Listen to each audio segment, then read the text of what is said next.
What's going on, everybody? Hope everyone is having an amazing afternoon, evening, morning, or whatever it is in your time zone. It is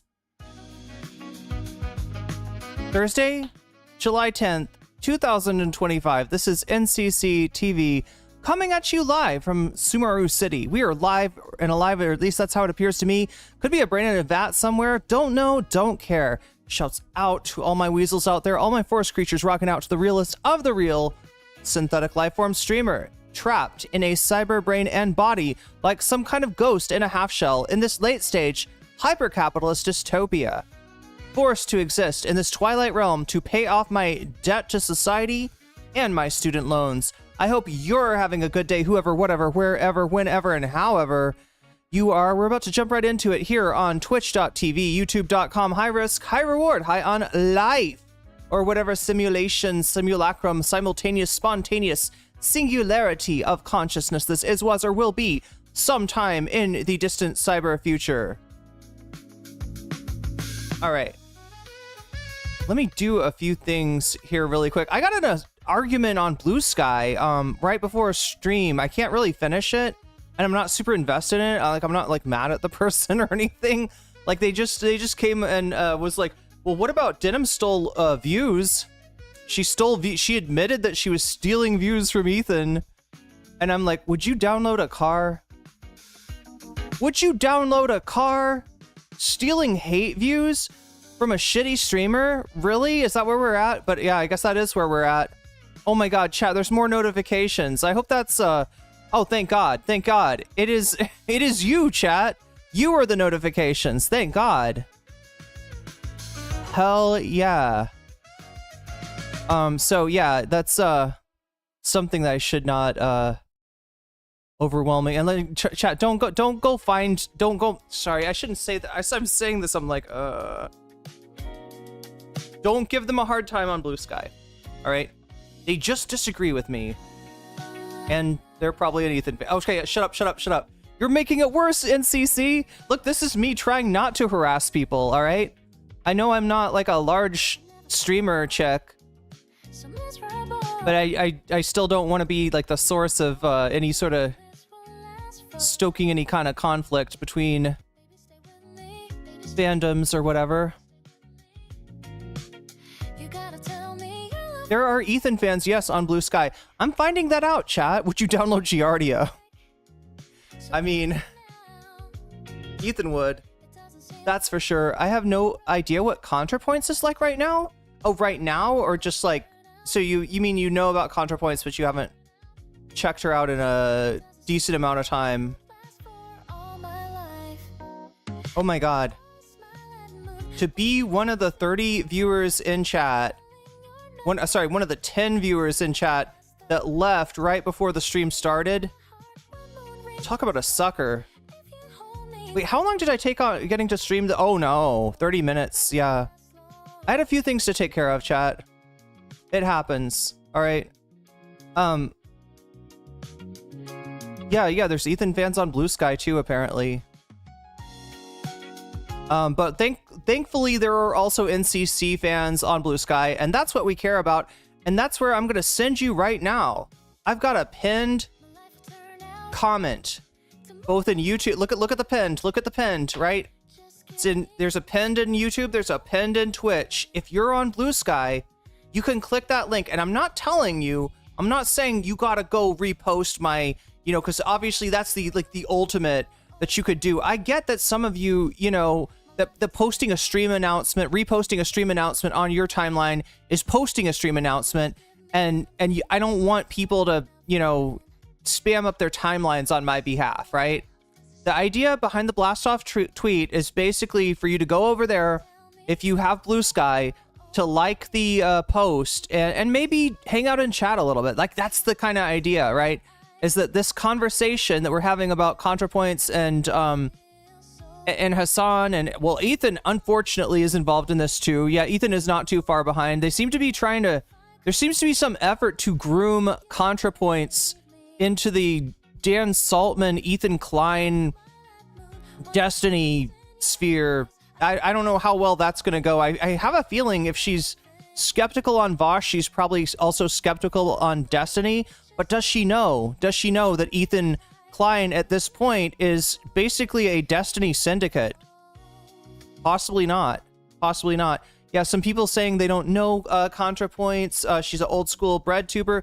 ContraPoints, honestly, I mean, this goes back a number of years, chat. She's one of the bigger reasons that I started streaming in the first place, right? I was very influenced by her early videos. Now, you got to understand, though, her earlier videos are vastly different than her current output, or even her recent output. Vastly different, right? I don't have Blue Sky. Don't hate on me. That's okay. I don't know the controversy over her right now. Yeah. So, anyway, ContraPoints, is a... God, how do I describe, like, where she came from? I knew about ContraPoints, actually, from Richard the Dick Coughlin. There was this guy, a comedian, British comedian on YouTube named Richard Coughlin. And I don't even know what happened with him, but he was like a edgy comedian that used to make fun of right-wingers when I saw him, when I knew him.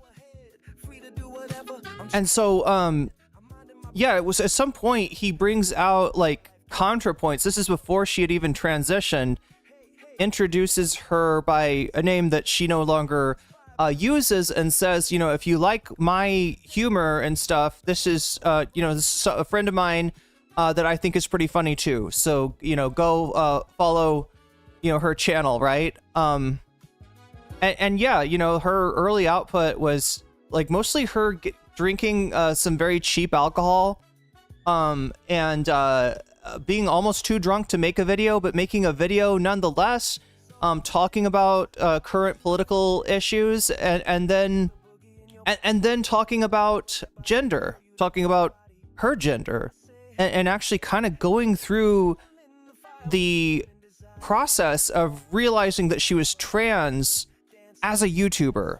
Right now, these videos are deleted, right? You won't be able to find these videos because obviously she was not, she wasn't out even to herself at this point, right? And a lot there's it's just not it's not the look that she wants like out there. She decided a certain point in time, a certain point in her transition, and kind of cut it off before that, right? And it's understandable. It's understandable. Like, those old videos don't represent who she was anymore, and definitely, like the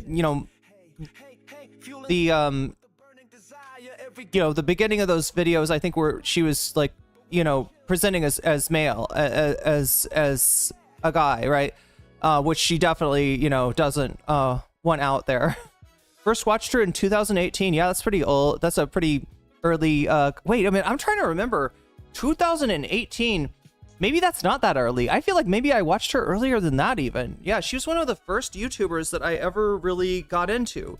So yeah, I mean, she went through, she realized that she was trans, she transitioned, and then she started making videos around the 2015-2016 time period, which was a very seminal time on the internet. Before that, the YouTube algorithm was dominated, politically speaking, by right-wing videos, by anti-SJW videos, by Gamergate videos, stuff like this, right?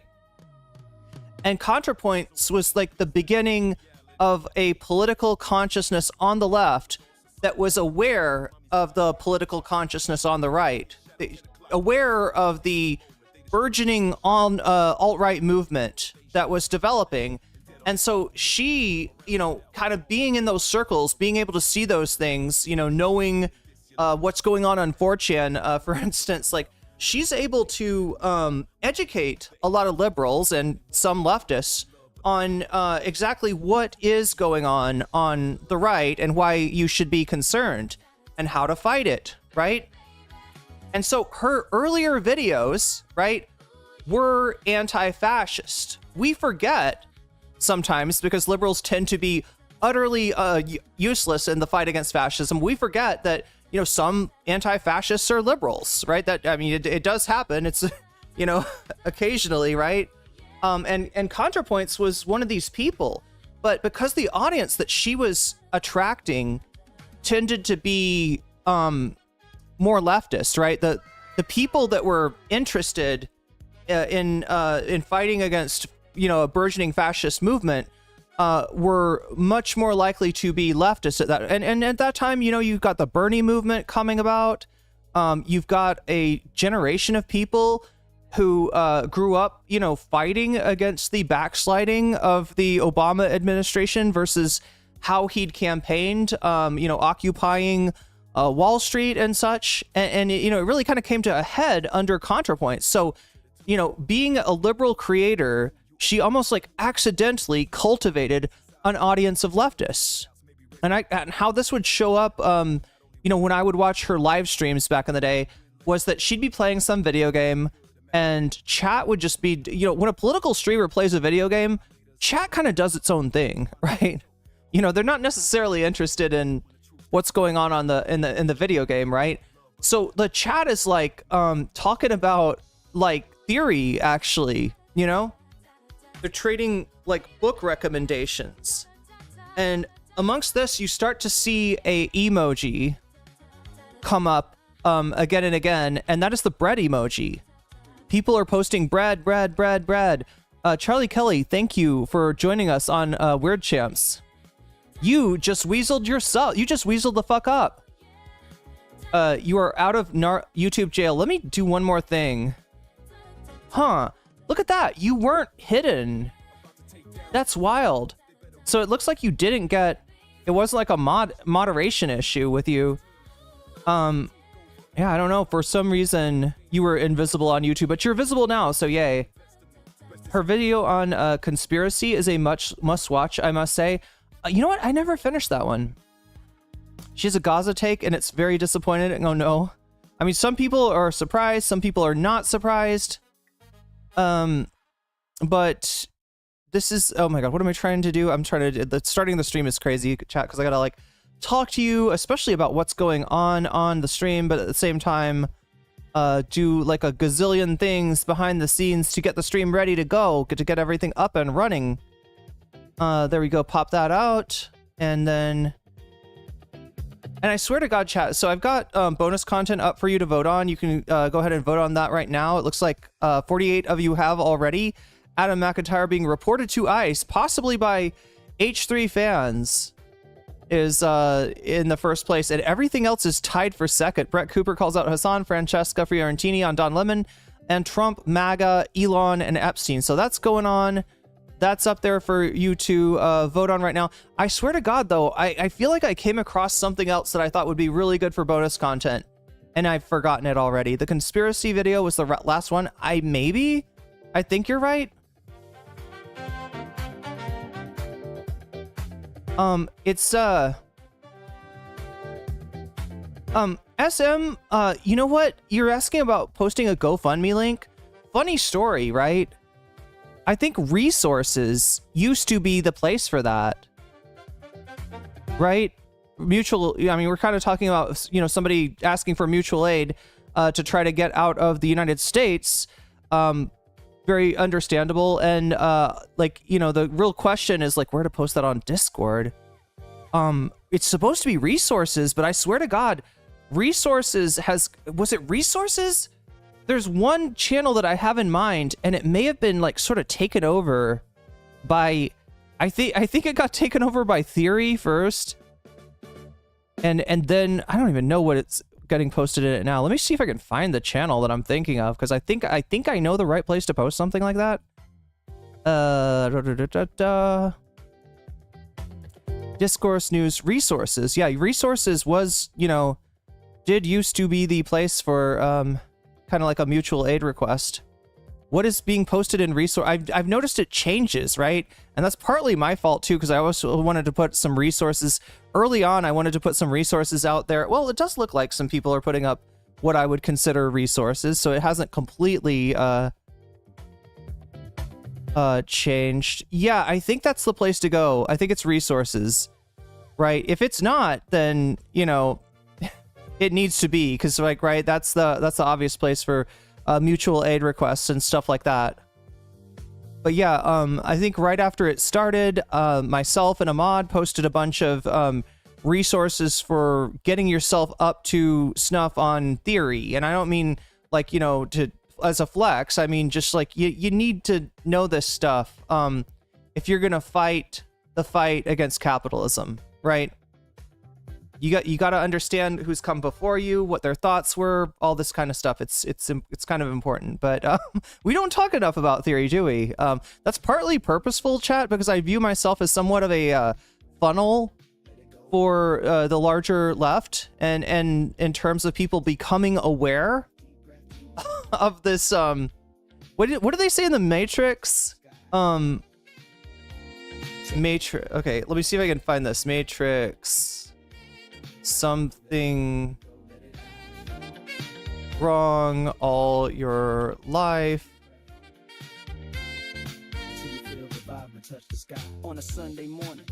What is the famous line from the Matrix? Nope. It's the blue pill one. Oh, here we go. What you know, you can't explain, but you feel it. You felt it your entire life. That there's something wrong with the world. You don't know what it is, but it's there, like a splinter in your mind, driving you mad. All right, so yeah, I mean, like, you know, that's part of what resources was for. Also, oh my God, I turned into a jellyfish. What? Did I turn into a jellyfish? There is no spoon. That's right. Are you the Hassan of the Max Left? Wait, am I the Hassan of the Max Left? I thought Hassan would be the Hassan of the Max Left. I know karate now, yeah.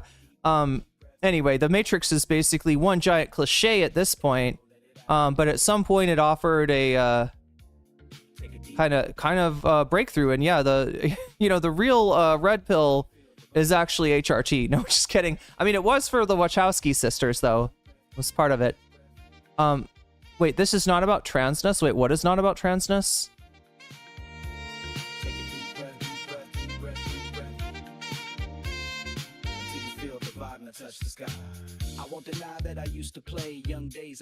Oh, you're talking about what Contra's talking about is not about transness now?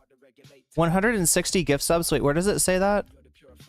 I'm the gasoline while you're the fire, keeping on the DL, no inquire, which makes me want to talk like Esquire. Okay, did I say that or something? You just posted it in resources? Yeah, so if you want to help SM out, let me give you a little plug, SM. If you want to help SM out in trying to leave the United States of America, go and read their post in resources. That is in the main Discord, the NCC Discord. Omegastar has gifted 160 gift subs. That's a lot of gift subs. Oh, that's where it... Wait, it doesn't say that for me. Huh. It's not keeping... it's probably somewhere. Anyway, chat. My view is... Wait, you're my favorite funnel? Thank you, Sue. Thank you so much. But yeah, I don't want somebody to come in and think like, what we're doing is leftism and you got to do, or what we're doing is socialism, communism, anarchism, and you got to know like all this theory or else we're going to laugh at you and call you a noob, right? I don't ever want people to feel like that, right? I try to communicate these ideas in a way that's accessible to people without a large knowledge of theory, and that's probably the reason that we don't cover more stuff like that. Also, it's not a good 9. Oh yeah, it's 9.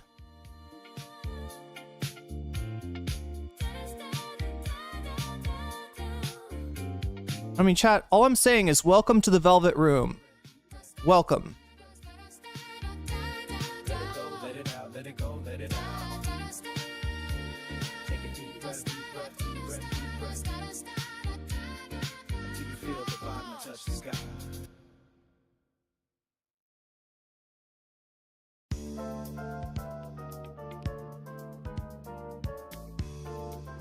Yeah, the state of the Velvet Room, really, it reflects the state of one's heart. So, you know, that's what to expect from the Discord, really. No, I'm just joking, since I used a Persona avatar for the,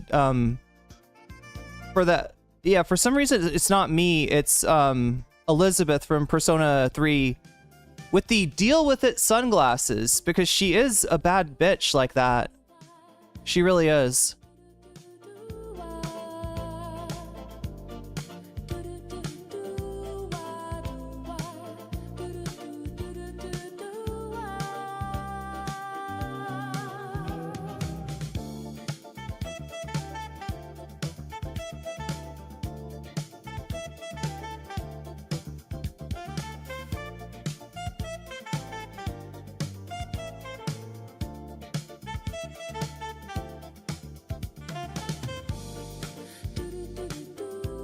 Black Lodge, yeah, basically. Theory is President Sunday's bag.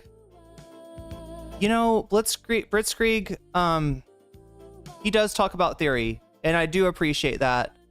I don't always agree with his takes on Theory, but he does keep that fire lit. Just to be clear, I was sarcastic. I haven't checked in on President Sunday lately.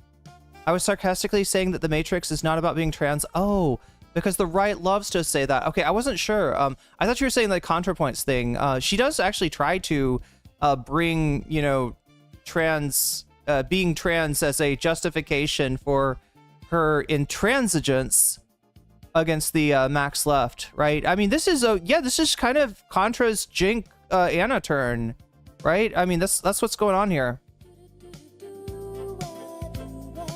But yeah, like I was saying, Contrapoints old school. Like, right, you know, obviously she made videos, but the community, or at least the Contrapoints community that I experienced was in her live streams, right? And like I said, the live streams, a lot of times, because she was playing video games, would be about other things. And, you know, Theory would be discussed and other stuff. So people would post, like, it became a meme to post, you know, there was a lot of anarchists, I guess. A lot of fans of Papa Crop. Kropotkin in the Contrapoints community, and you know, they would kind of post that they turned the bread emoji into a meme, and Contra would be playing her video game, and she'd look down at the chat and she'd be like, "What is all this bread? Are you people into bakery? Like, what's going on?" President Sunday was crappy to you. I still don't forgive him for that. Yeah, and I still do realize that President Sunday is right about some things and has, you know, taken from time to time a principled stand, and I appreciate. I you know, no matter how many bad things he says about me, I still, you know, appreciate that. Yeah, Sue. Speaking of weaseling up, look at that. Look, chat, it seems like earlier on, like, it was always people were getting gift memberships. Wait, does this work yet? No, I gotta make it work. Here we go. What are we missing? We're missing the URL that I gotta feed to the properties menu, and then I can do this. But yeah, back in the, like, it seems like earlier on, you know, a lot of people were becoming a member because they get gifted memberships, and I'm seeing more and more people re-upping the membership themselves, which is great. We're still at like an equilibrium between Twitch and YouTube as far as subs and members, which I find interesting, because I know that the subs count, subs cost like twice as much as the memberships, right?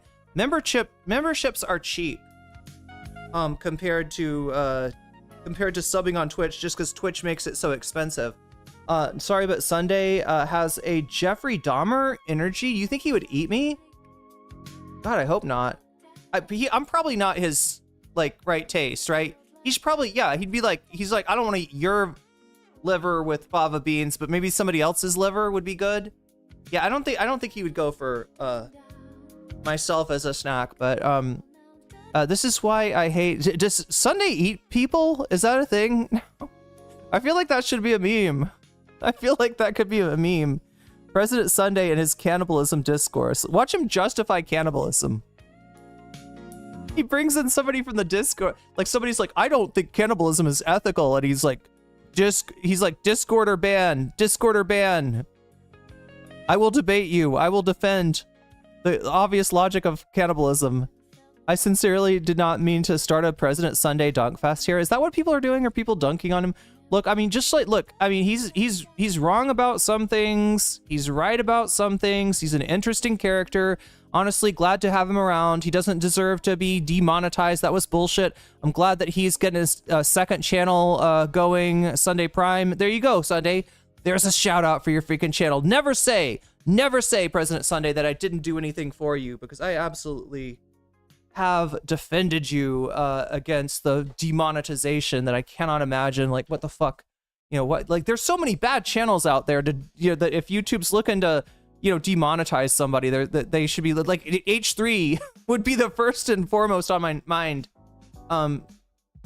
Wait, Sunday would eat bad empanada? I'm not sure about that. It would be an interesting... Wait, they've debated, and that's not what happened. Neoperagos... Am I reading your name wrong?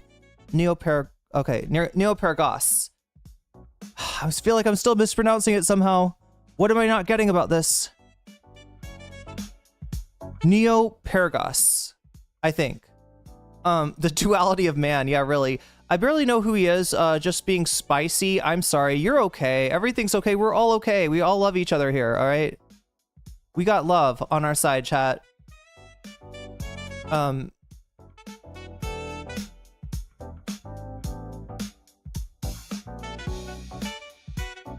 But yeah, there was a debate between Sunday and Bad Empanada, and oh my god. It was because Sunday was defending Vosh. Yeah, so Neoperagos, I think that your conception of Bad Empanada losing to Sunday in a debate, I don't know, maybe on another issue, right? But they were, yeah, Sunday was a Vosh orbiter at that point. I'm glad he's changed from that. I mean, it did take a taxes folder leak, right, to get that, sorry, Neo Zerg Protoss. Oh, okay. Yo, okay. I need to, I feel like I want to play StarCraft. I feel like it looks really cool. And like in my head, I think I would be good at it. But also in my head, I think I would be good at chess, and I'm not good at chess. So that makes me think that maybe I'm also not good at StarCraft, because in addition to like why I'm bad at chess, like, you know, coming to play if I started to play StarCraft, I feel like why I'm bad at like I also don't have, what is it called, the actions per minute, APM. I don't think my actions per minute are very high. But anyway, yeah, chat, my hair, I'm sorry, I'm gonna apologize for my hair being it feels like it's frizzy today. I don't know. I washed it yesterday. I didn't use the protein conditioner that I've been using.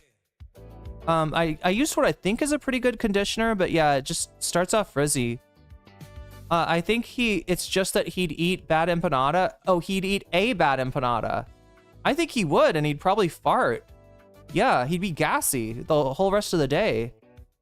I mean, that is one thing about Sunday is, you know, I'm sure his digestion could use improvement. I don't know. He just looks like the kind of guy that struggles with a good digestion. Like some people, chat, they can't handle their beans, right? I am not one of those people. Unless I eat way too many beans. So if he was a cannibal, he would want to... Oh, wait, that's what you were saying. Okay, I'm sorry. When you said I think he'd eat bad empanada, I thought you were like, well, you know, he's better at theory than bad empanada. And I'm like, I don't know about that. I don't know about that. Is it higher humidity today? It's, no, actually, it's probably lower. What is this confo? I don't know. Cannibalism? Theory? Lore? A lot of things, Direful. It's a very, it's it's a very spreading conversation. Catholics practice cannibalism. Yeah, ritualistically cannibalist. I'm a vegan. Yeah, me too.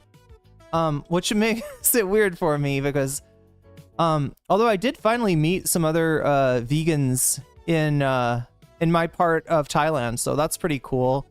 I might be hanging out with them some, doing a potluck or something like that. Something. Oh, are we at 9? We're at 12. Okay, 12. That's where we're at. So yeah.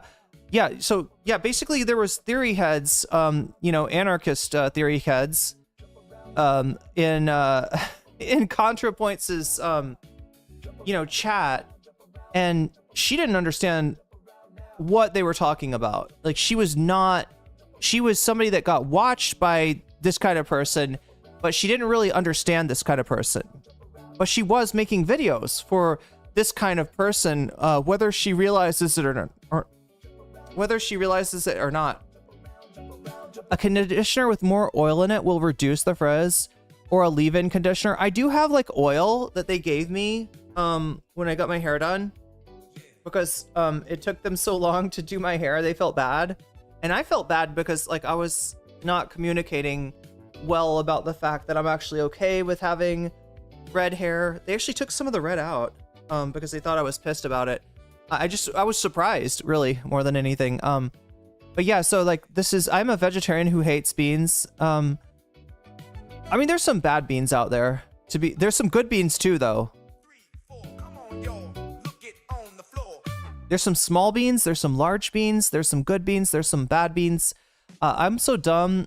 I was about to be like, if there's protein conditioner, does that mean we can have protein gel? I was stuck on the protein water conversation. Oh god, we talked about this last time, like how like protein can, some amino acids are hydrophobic, some amino acids are hydrophilic. I think some are neutral, maybe even. And how if you want to put a protein into solution, a lot of times you have to salt it in. Do you have a brush for curly hair? Do you mean one of those brushes with very few teeth on it? Is that what that is? Black bean is best bean. Black bean is pretty good. Pretty damn good. I like red lentil too. Red lentil, so useful to have around. Canned lima beans are of the devil. I think my mom used to eat canned lima beans. I always try to cook them, but holy shit. Lima beans are a bitch to cook.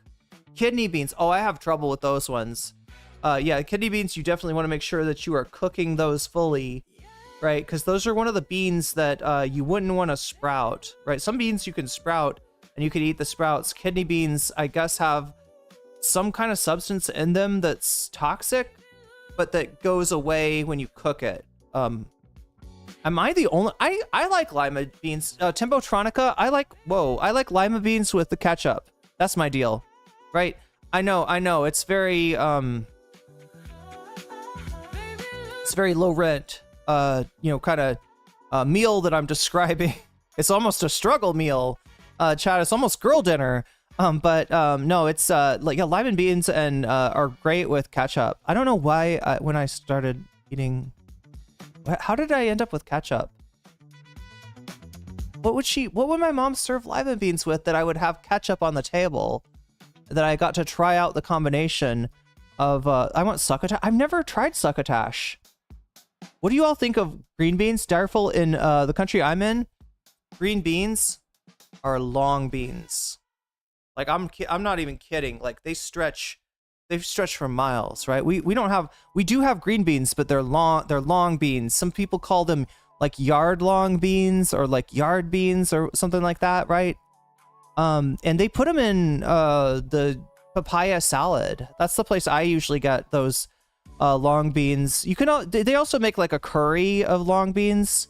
But I always encounter them when I get a spicy salad, a spicy green papaya salad, which is one of my favorite things to eat. But yeah, they'll put some raw vegetables in there too, like, and yard beans or long beans is one of those. I mean, they cut them, right? But and then they'll throw Thai eggplants, which are these small little green eggplants, right? Round. They're round, small green eggplants. Are they mean beans though? Wait, which ones? Oh, I don't know. They're not that mean. They definitely wouldn't give you gas. Butter beans are good though. What's the difference between butter beans and lima beans? Aren't they the same? I thought they were the same. Hung beans is what Oglobit says. Yeah, pretty much. I like lima beans with bacon. I think that's how my grandmom used to cook them. Maybe that was the trick to get them. You got to put some fat in there to get them to cook fully. Whenever I try to make lima beans myself from dry beans, I feel like I just need to get a hold of maybe some fresh lima beans. I don't even know if they grow them out here though.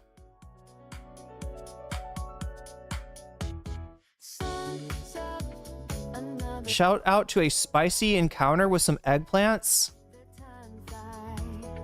Definitely. I mean, like, look, the way I like it is when they kind of like shave the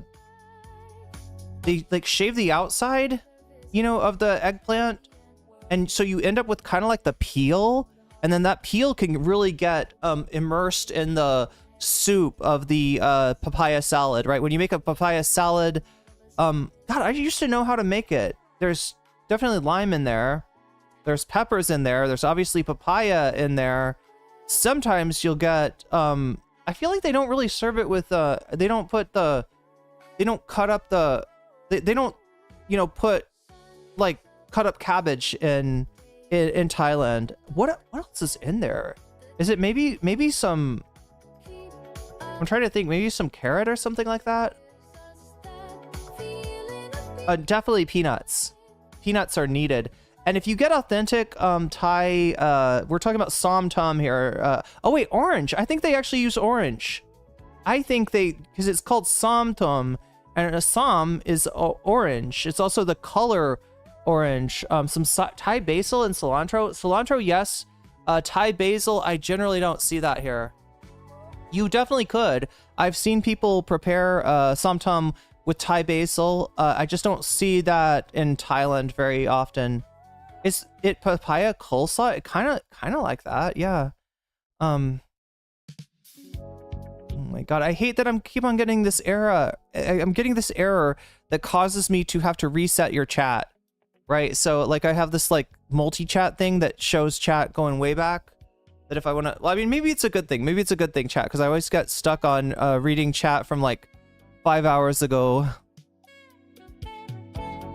Sometimes, I mean, yo, the transliteration of Thai is going to be wild, SM. You'll see so much variation, right? So you're saying some ton,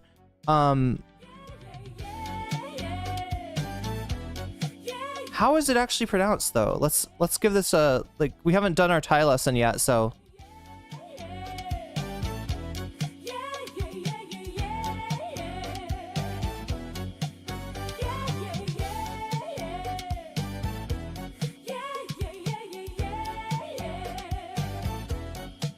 Right, this is how you pronounce it apparently.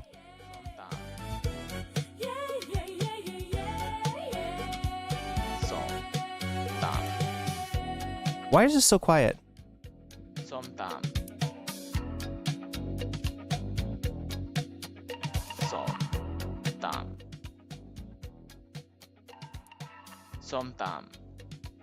Som tam.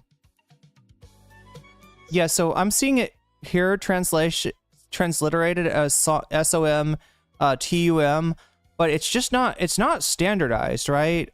This is one of the challenges between like Thai people learning English and English speaking people learning Thai is that our vowels aren't exactly the same, like, right?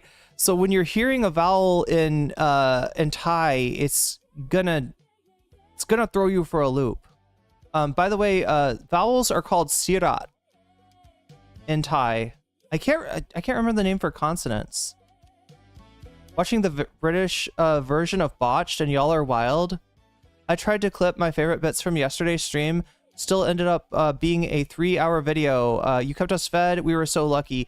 Yeah, I mean, if you could even clip like a segment, right? Like, so like maybe I'm talking about, like, I'm trying to think of yesterday. Well, yesterday was all pretty much the J-Stalk stream, right? But some days I cover, different content or different subjects, and that's the easiest way, is just to do like a segment. Like, did I see the new Alex Novell video? I did not.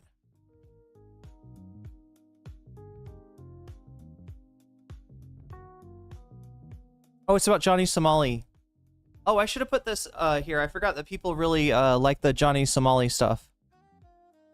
A full-ass documentary? Yeah, 1 hour and 36 minutes. We should watch that sometime. Oh, he's got one on a mold mansion of kick streamers? Jesus Christ. Is it worse than Asmongold, maybe? Yeah, I haven't... Oh, God, Josh Sider. Alex Novell, and of course the Jimmy Lee documentary as well. Yeah, Alex Novell's worked on some interesting projects. It's about Johnny Somali, but he also discusses legal mindset. Oh, interesting. That's got to be bonus content sometime, chat. We gotta add that. We gotta throw that on there somehow. But anyway, chat, we're gonna be talking about ContraPoints today. I've got like a lot of history. Not that I ever knew ContraPoints or anything like that, but just that she was extremely influential when I started creating content. She's always been, somewhat influential. Is sometime the matter? Yes, possibly. And at various times I've disagreed with her. I've agreed with her. I think that as far as teaching anti-fascism to people that didn't even understand like what was happening to their country at the time, to people to whom fascism was a thing from history books, right? I think she actually did some really good work back in the day, like I was saying. And she cultivated an audience that is actually ideologically very different than her. And I think that's where, this is where all the controversy like kind of comes from, right? Like, I mean, she's a liberal that, that wants to defeat Trump and Trumpism. And her audience is basically, at this point done with the Democratic Party. Right? So, yeah, I don't know. Are there ContraPoints people that are like, what's wrong with her talking to Hillary Clinton? What's wrong with the J.K. Rowling podcast? Jesus Christ. So many mistakes. So many mistakes. And look, I mean, I've always tried to understand her, even when I disagree with her. Like, I can remember controversies where she got something massively wrong in a way that I could kind of relate to, because I had some of those same feelings. I just I'd unpacked those a little bit more, and maybe taken account a little bit more for the some privilege that I have that Contra has as well, that she just was not really, did not seem to be aware of. Right, she's too lost in her euphoria at times to sometimes think about other people. Has controversy. Who isn't done with the Democratic Party? Well, apparently ContraPoints. And people like that. I don't know. Ethan Klein, definitely not done with the Democratic Party. But the Democratic Party, just like, goddamn, like they treat their voters like shit. The groups like that Ezra Klein always talks about, that supposedly the Democrats, he says the Democrats are providing bad incentives for the Democrats.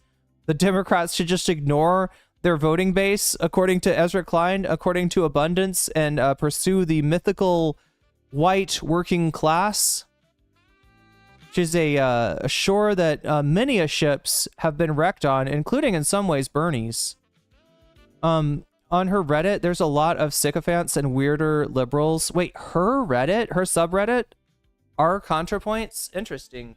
Yeah, that's where. So if you don't know what we're talking about in terms of ContraPoints coming out with a take, right? And you think that maybe there's a video or something like that. Nope, there's no video, right? It's a take on Israel-Palestine, and it is based on the fact that she has not talked about Israel-Palestine almost at all since October 7th. And only recently has she broken that. And it's basically to say that like we got a problem with too many leftists being anti-Semitic, right? Her example, her case in point, I think, being Rathbone, who I don't know Rathbone. Did anybody want to tell me about Rathbone? Rathbone, I think, got his start as a TikToker. I see his videos occasionally pop. I see the thumbnails occasionally pop up on YouTube, and the Democratic Party keeps emailing me for the money. Yeah, that's right. The mods on her subreddit aren't great.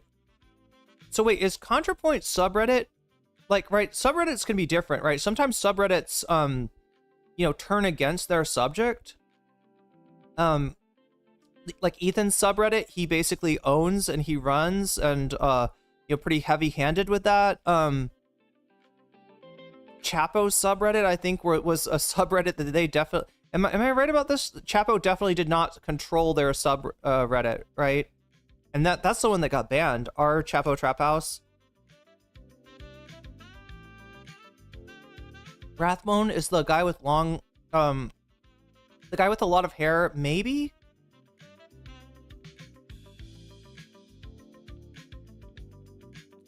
Rathbone has been called a wreck because he's really bad at understanding theory or anything, really. But anyway, he did a video that I don't think I really understood. It was like a TikTok, right? Where he's at the Wailing Wall, and it's like U.S. presidents, something about JFK. Like, I don't know. Was he saying that Israel killed JFK? Wait, he's a wrecker? Oh, he's been called a wrecker. I see. Rathbone has some good debates against Zionist, but I was done with him after he mansplained against a single democratic state in favor of this two-state solution. Oh my god, two-state solution is so, like, 20 years ago. Like, it's ridiculous at this point that anybody, like, when Netanyahu brags about having prevented a two-state solution, you should believe him. He has. That will not happen. It is a de facto one state at this point, and that state is an apartheid, authoritarian hellhole.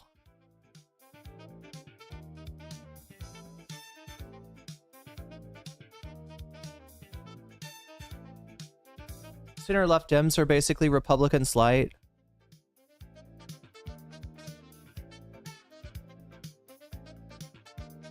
The Dems are the sensitive kid in class that you have to whisper around and not make any sudden moves. The teachers think he's part bat?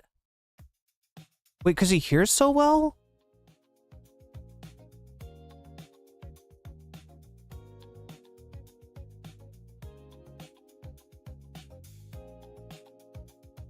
I think Contra makes bad assumptions on what the left believe.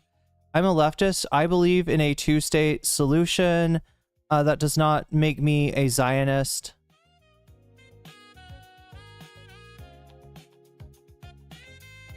Even their desired two-state solution isn't actually a two-state solution. It's what we have now. Yeah. Contrapoints subreddit used to be way more active before Envy. Okay, so it's a somewhat dead subreddit then one of the mods went on a purge. Oh, Envy. Oh yeah, that she pissed off a lot of people with Envy. I mean, yeah, I feel like Envy was, correct me if I'm wrong, chat, but I feel like Envy kind of was like an attempt to purge her community, right? It's her recognizing that although she is definitely like a liberal content creator, she's cultivated an audience of leftists. And she was trying to say, look, this is who I am. I like shiny things. If you don't like that, get the fuck out of here. And she somehow thinks that she can kind of, like, I don't know, move on from that. Yeah, it's like an example of a content creator kind of just like not understanding, or at least maybe even not accepting what their channel is based on. Like, the success of Contrapoints channel is based on the same awakening on the left that produced the Bernie Sanders campaign. Contrapoints subreddit. Wait, sorry. Now it's a lot of liberals that don't even seem like sock dems.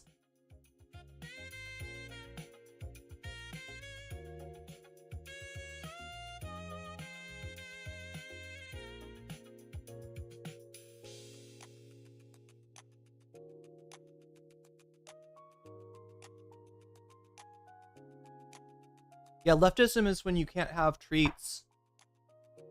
Is that what Contrapoints thinks?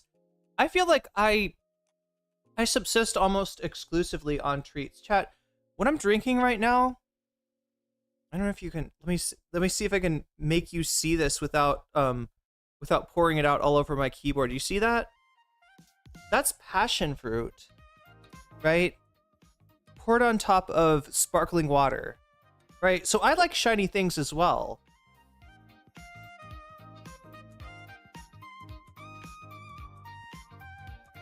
And I don't think that socialism exactly precludes that. Now, it does preclude something like, you know, in a socialist world, I wouldn't have the vast, like, economic power that comes from a salary paid from an American company. You know, living in a place like Thailand where the, you know, cost of living is much lower. So, like, you know, there are some things that, you know, you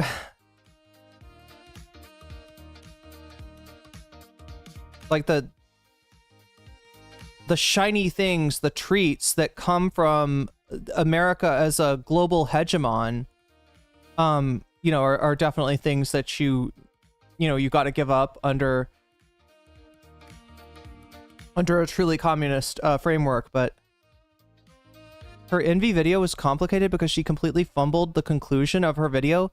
Yeah, that's interesting too, right? What a content creator sets out to create versus what a, you know, how the execution turns out. Not always being, you know, able to execute what you have as a vision, or it's what everyone thinks. Seemingly other leftists think socialism means no consumption.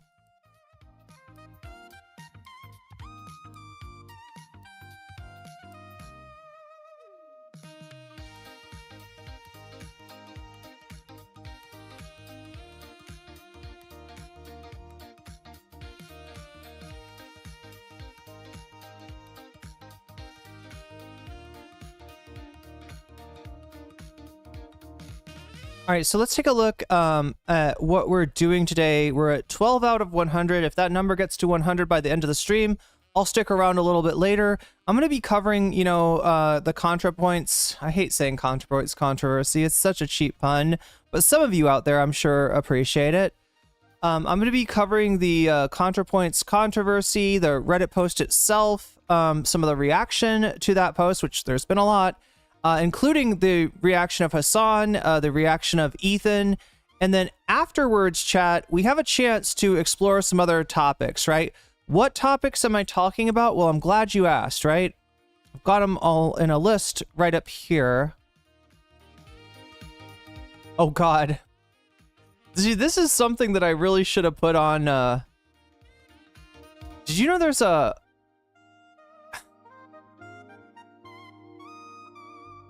I really want to watch this at some point.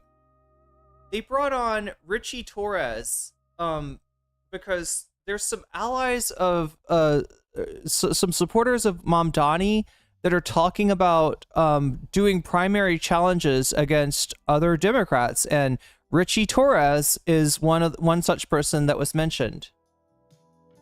So this is that. I don't know who owns this show, right? But there's this awful CNN panel that we've seen some really disgusting racist takes on before. Sometimes I think one or two times the person, you know, got kicked off the panel for saying the racist thing out loud.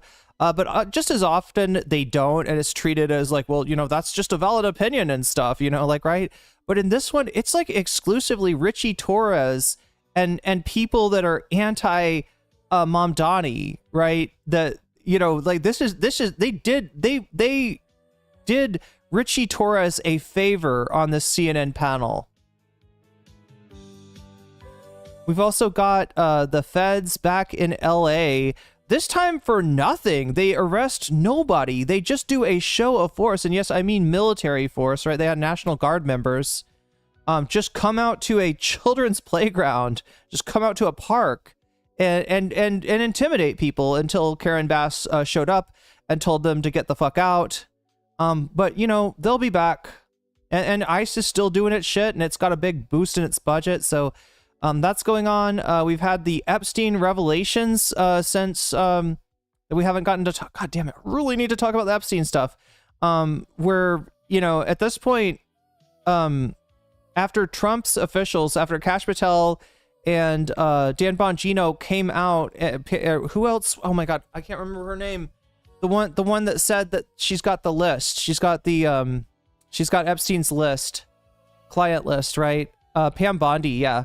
And you know, so they've massively disappointed a bunch of MAGA people who were thinking that the Epstein case was the tip of the deep state iceberg. Like, they want to think that the Democrats are doing Pizzagate to little kids, right? Hillary Clinton is just sawing off little kids' faces, making prosciutto out of their faces and eating it in front of them to, like, you know, to get their adrenochrome when they get scared. I don't know, just like fucked up shit like that, right? It's still, like, you know, QAnon may not be as visible, but it's still there. It animates everything that MAGA does, right? And so they thought they were finally going to get their revelation that, yeah, it was Bill Clinton was there, and it basically all the Democrats, and now you can arrest all the Democrats. And, you know, they were ready for the day of the rope when it comes to the Epstein stuff. And instead, Trump's officials, you know, Kash Patel and Bongino have come out and said, there's literally nothing there. The dude killed himself. There's no client list. We can't prosecute anybody else, right? So either you're left with the idea that either maybe Epstein was innocent and he really should not have killed himself because he had a great case. And look, if Epstein, you know, Hassan's mentioned this too. If Epstein were to be able to beat those charges, as he's, you know, kind of avoided culpability in a lot of other cases, you know, he would have a bright future in front of him as a right-wing podcast bro. All he's got to say is, like, yeah, I got canceled by the wokes, and I'm on my Sigma grind set now. And yeah, he would be welcomed in with open arms. So, you know, either Epstein did nothing wrong, which I don't think anybody believes, or he and Ghislaine Maxwell, the whole operation was just about him, was just about providing, you know, underage victims for Epstein, which doesn't make sense either. There's a lot, you know, in Epstein's island that just reeks of blackmail. That, you know, that portrait of Bill Clinton in Monica Lewinsky's dress, the portrait of George W. Bush with the paper airplane sitting in front of a fallen tower of children's building blocks. You know, just like it just feels like there's got to be more there. But Trump and his administration is now telling MAGA there is not, and it has caused all kinds of wild reactions from everywhere, from like ridiculous cope to acceptance. Like, there's some people being like, yeah, well, I guess Trump probably is a pedophile, but that's okay because he's our pedophile, and we're more like, look, the MAGA issues are so important that if it's a pedophile that brings them forward, we're gonna look the other way for him, right? MAGA's just fracturing at this point, and it's wild, and we gotta take a look at that, before they all fall in line.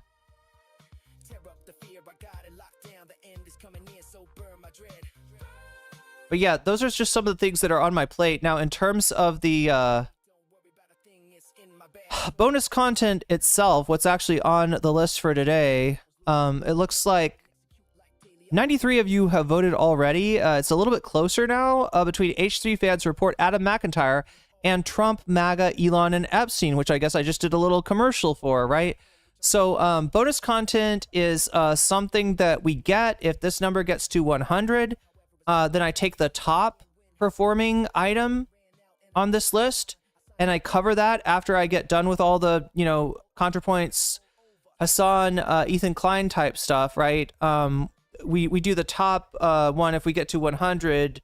If we don't get to 100, I'm just out of here right at the end of that, right? It's a very short stream that way. If we do get to 100, I do the top, the top performing item. When I say performing, I'm talking about the poll over on youtube.com right now. We're running a poll. Unfortunately, Twitch, I can't run a poll on Twitch because Twitch's polls suck. They end after like 10 minutes or something. It's ridiculous, right?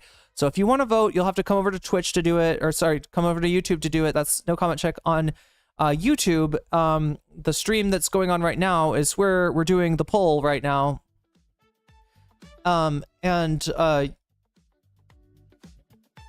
That's where you can make your voice heard by voting for one of these topics, right? As far as this number, it goes up every time somebody does a super chat, a super sticker. If you get yourself a membership, as various people have today already, I'm impressed. Or if you gift memberships, which is how we get weasels, right? The reason that we have people that are, a bunch of people that are able to post weasels in chat on YouTube or any kind of emotes at all is because people are very generous and they gift memberships, right? So if you get yourself a membership, or if you gift memberships, if you what did I say? Super chat, super sticker. If you get yourself a membership, if you gift memberships, if you there's an example of a super chat. So every time that a dono happens, I add it to this, boom, and we get closer to 100. If you support me on throne.com/nocommentchick, which right now I'm trying to crowdfund my trip to Vietnam that's coming up in about a month here, where I'm going to need to do that to get my educational visa for Thailand, and hopefully also do some content while I'm there in Vietnam. So if that sounds interesting to you, you can support that effort right over there on Throne. It's a cash gift, so you'll be contributing to the fund that I'll use to buy my plane tickets and pay for my hotel rooms and food while I'm over there in Vietnam. So if that sounds interesting to you, you can do that. That also counts towards this. When you sign up for my Patreon, that counts towards this. I should probably check, because that one I don't get a notification for, so I do have to kind of keep up on it. But yeah, signing up for Patreon or supporting me over on Twitch, which you can do for free with a Twitch Prime sub. If you got Twitch, if you got Prime, you can hook it up to your Twitch account, and it gives you a free sub to use on the streamer of your choice. If that streamer happens to be me, you will get all of my emojis, and you'll support the stream. You'll put a little bit of money in my pocket at no cost to you. That's like kind of the key point. YouTube, don't think that there's nothing that you can do if you are poor. You can always just like the video, because that helps me out as a lot as well. It gets my video out to more people, so I really do appreciate Thumb Gang. And don't think that just because you don't have money to support the stream with, that you're not supporting the stream. You absolutely are supporting the stream. There's a myriad of ways that you do it, just by being here, just by chatting, and just by hitting that like button on YouTube, right?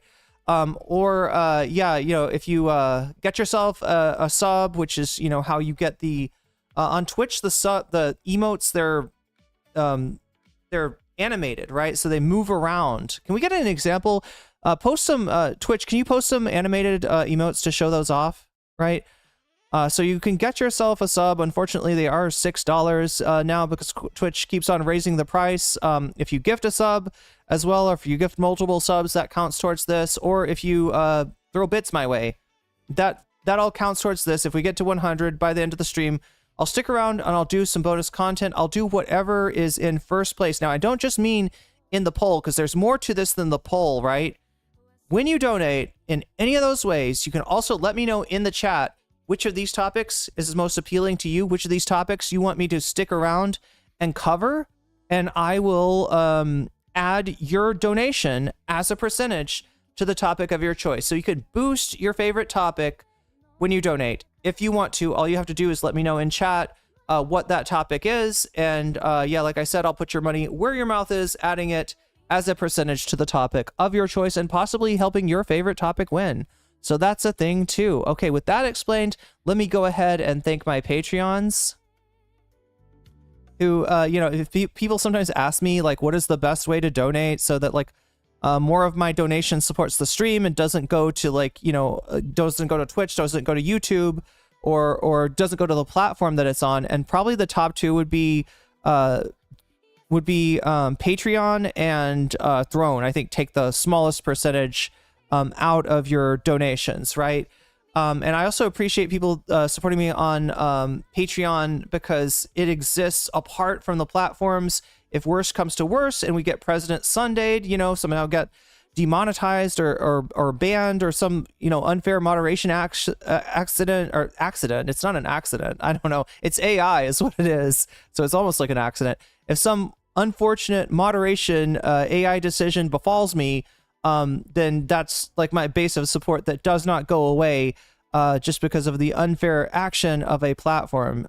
So yeah, the other nice thing about being a Patreon is that you get a fancy shout out. Everybody that's on the $5 level or above, you get a fancy shout out at the beginning and ending of every stream. So let me do those now. Shouts out to Oral Ellipsis, shouts out to Temporal Insanity, shouts out to Steven Sayers, shouts out to Funky Monkey, shouts out to Sarah, shouts out to Nadia Yvette, shouts out to Moe Noip, shouts out to Jules K, shouts out to Izzy Mandius, shouts out to Infallible Fowl, shouts out to Hot Ham Radio, shouts out to Good for Gavi, shouts out to Direful, shouts out to Buffy Geek, shouts out to Big Al, shouts out to Animus, and a fancy shout out to Zara Xerix, to Rachel K, and to Crystal Saphira, and to Omega Star.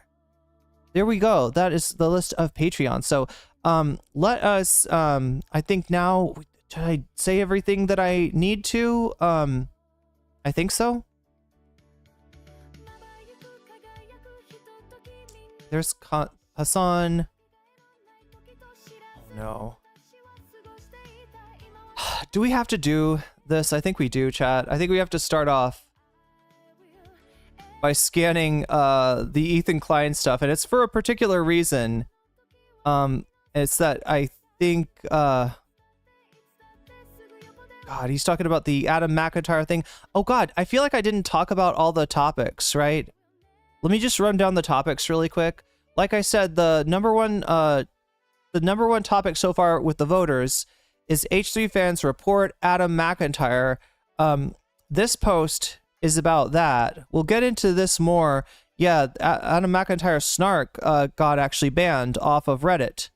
And Adam's got a video about it, right? So that's what we'll watch if we end up choosing that. Yeah, Adam McIntyre, the reason that having ICE called on him is a thing is that he's actually, he's on a 6-month work visa in the United States doing shows across the country, right?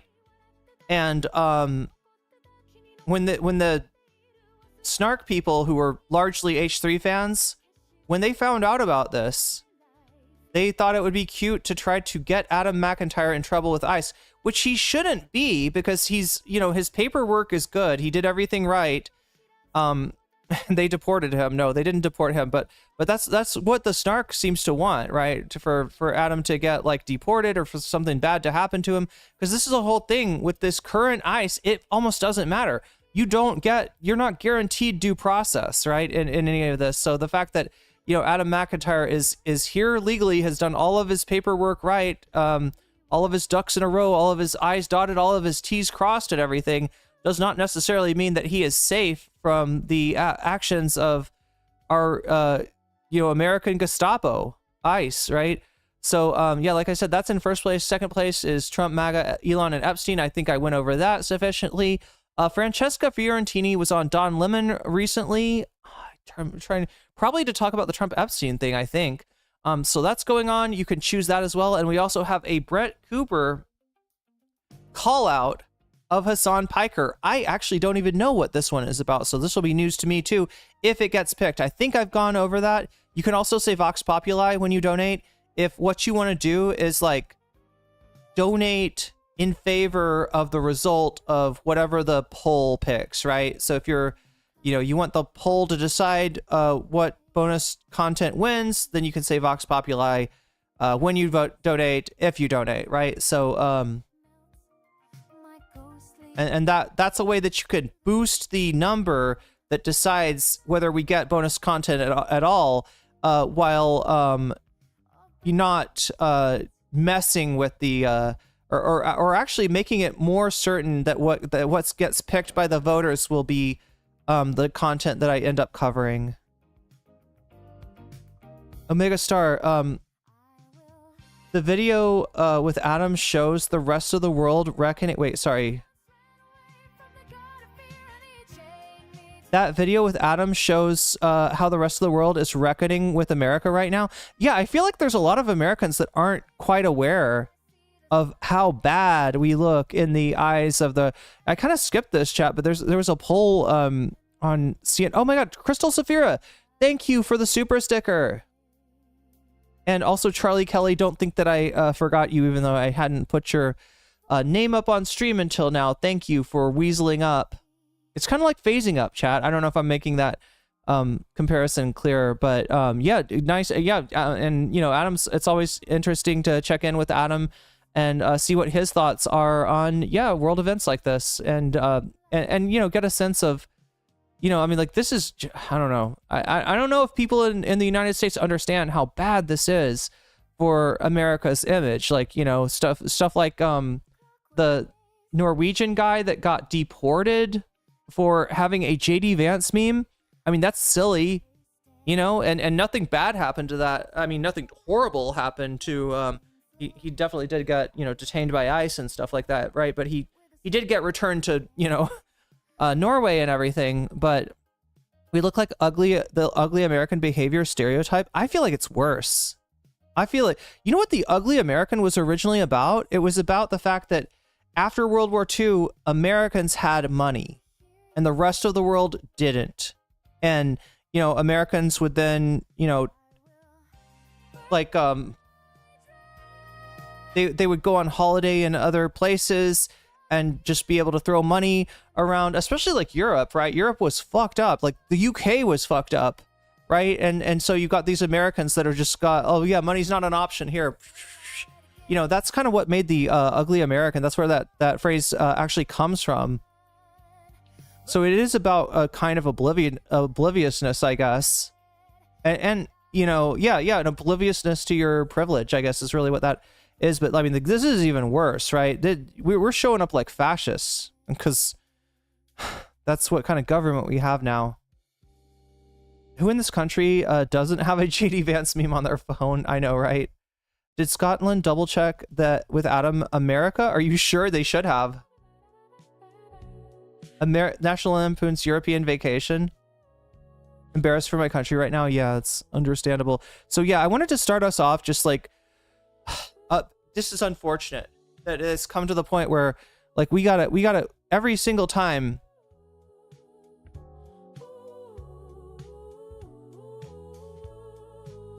Every single time, like we gotta check the Ethan Klein hashtag on here to just see what's going on. If you're like me, a spoiled child of America, and you're focused after 20 months of live stream Holocaust of the children of Gaza is still your personal feelings instead of your unconditional support for the victims of genocide, there is more honor in continuing to stay quiet. And then Ethan Klein responds to that with, she did offer unconditional support. Unconditional support? Do you know what that means? We'll get to the statement itself in a second. Casey Tron says drag her. Ethan is, you know, again, trying to...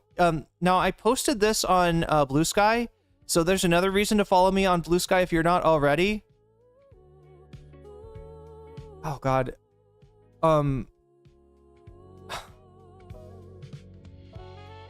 Sam Cedar has lost his last shred of dignity he had. He's not that... It's not that he has Hassan on. It's his pathetic photo fawning over him. Bro, you're 58 years old, man. You look pathetic. Why does Sam Cedar trying to fuck Hassan? Stupid, sexy Hassan? Stupid, sexy Hassan. He's got even Sam Cedar is rizzed the fuck up by this guy. What is up with that, right? No, it's so I posted this on Blue Sky and I said something like, well, yeah, of course he's gonna fawn over him, Ethan. It's his nephew. It's his nephew. Check this out.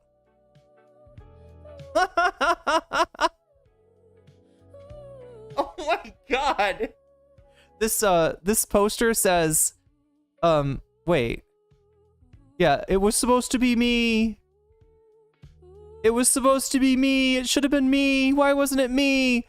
Oh no, it's, oh, I didn't see, this was him and Ethan back in the day. At first I thought it was just like they put the Sam Cedar thing, but yeah, it's so much jealousy, so much regret from Ethan. He's posting about Adam, basically blaming Adam over the snark thing. Snarkers are claiming Adam's subreddit was removed for lack of moderators. That is what Reddit told Adam, right? The reason I know this is bullshit is because they always give a random reason for a sub ban on the snark. Trish's was shut down for copyright infringement. But there is one sure test of this. Wait for the new Adam Snark subreddit to be made. If they close it, they are lying. If they leave it open, then that's fair. Apparently, it only needs to be moderated, right? Okay, we'll see. Wait, he's talking like somebody who has a hand in the upcoming creation of the new Adam McIntyre Snark subreddit.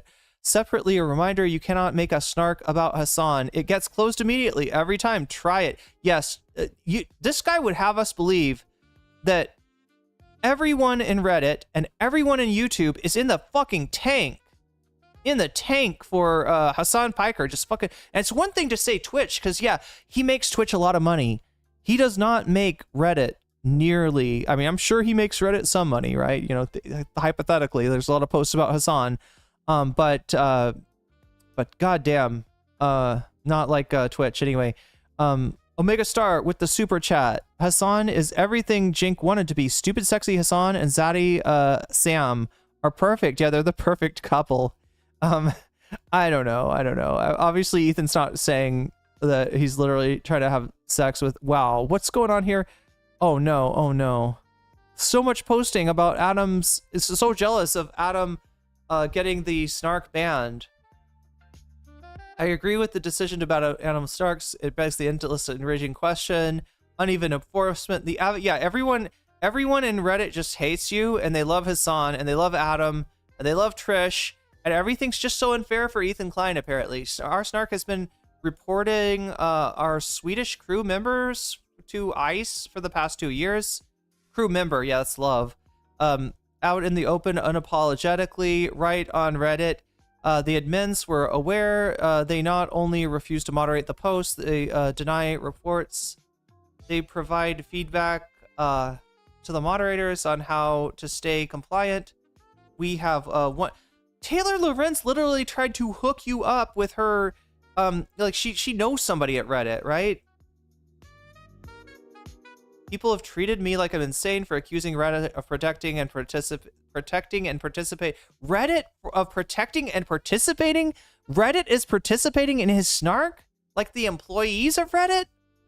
I hope this at least confirms what we've known for a very long time. Reddit is being weaponized by people inside their organization. Yeah, it's very unfair. It's a conspiracy. You're being gang-stalked, Ethan. You have every right to be mad. Yeah, you're definitely being gang-stalked by snarkers. Yes, that's...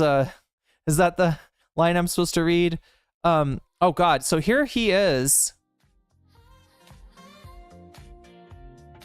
Actually, you know what? Let's come back to this.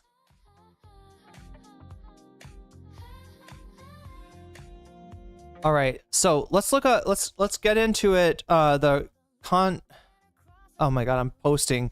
I'm trying to search actually. Contrapoints.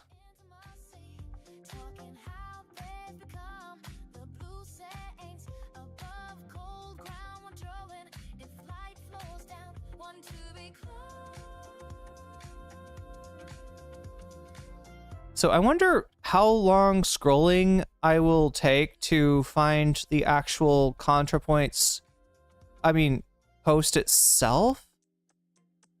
Wow. I mean, she's getting destroyed. Chat, like, look, this is telling us something, right? Like how much support there is behind what ContraPoints posted. She posted this on Reddit. I don't know. Should we look at the Reddit thing? She posted this on Reddit. Even SDL is giving her shit, right? Even the fucking shitlib of shitlibs is not okay. You know, he could at least read the room as far as Palestine goes at this point.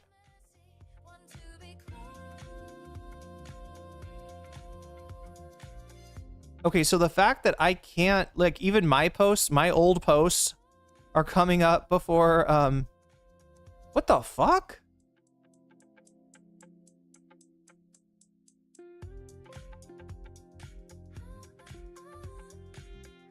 Oh, they're spelling out her name with Nordic runes. I get it.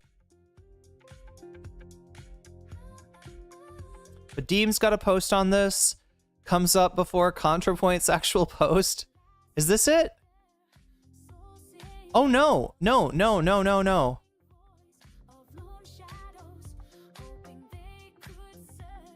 Another one of her posts comes up before this comes up. All right, let's just see really quick if we can find the actual original post. I was gonna show you on Austinox's fake Dexerto account, but I don't think Kamala Harris would have done this. Yeah, she's been posting a lot of shit.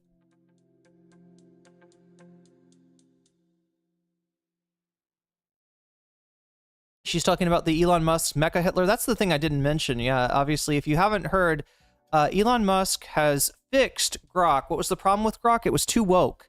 And he made it less woke by turning it into Mecha Hitler, right? By turning it into like a literal like 4chan shitposter, right? And now Grok is apparently down for repairs because it was too, wait, how am I not following behind the bastards yet? That's...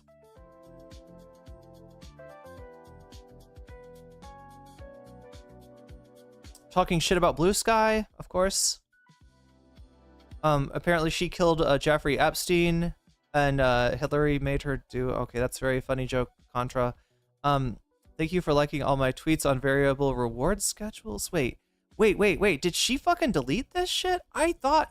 Oh no, chat. Oh no. She didn't actually post it. Well, I guess that's smart. I guess that's smart then. She did not...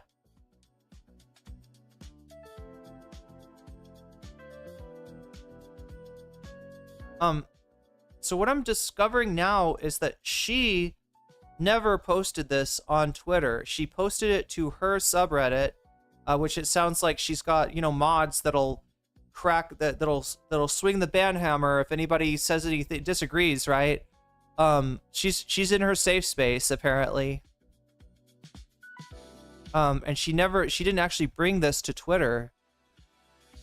Which means that the only place to really view this is gonna be through Dexertonox, which is Austinox, obviously. Obviously, chat. All right, so you ready? Are you ready? Shall we read? Shall we get into it? Shall we read what Natalie wrote? Is it worth it to go over to her subreddit and read some of the like responses too? Do you want to do that, or is that just like Ethan is the top mod on his subreddit? Is anyone else modding their own subreddits aside from Ethan and Epstein? I mean, I kind of grabbed the name nocommentchick and made a subreddit that I didn't really open. You know, like I don't think it's like, oh, I don't think you could join it, right? But I got ahead of that just to make sure that none of my ops like made it, you know, a snark, you know, an NCC snark as nocommentchick. But yeah, if people are interested in Reddit, how many Redditors we got? One in chat if you use Reddit. Do you like Reddit? Do you use Reddit? Are you on Reddit? Would you enjoy an NCC subreddit?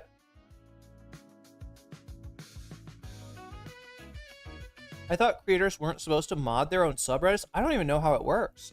I feel like a lot of them do, though.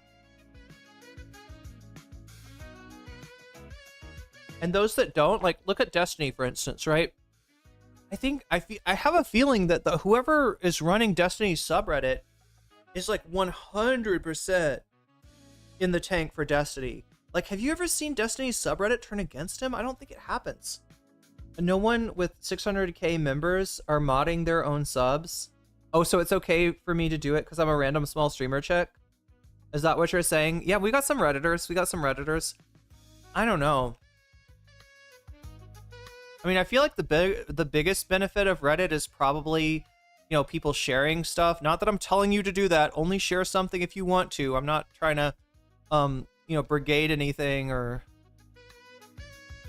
but yeah, when you're small, it's usually better if people post your links, share your links, share your stuff on other Reddits. But yeah, at some point, oh my God,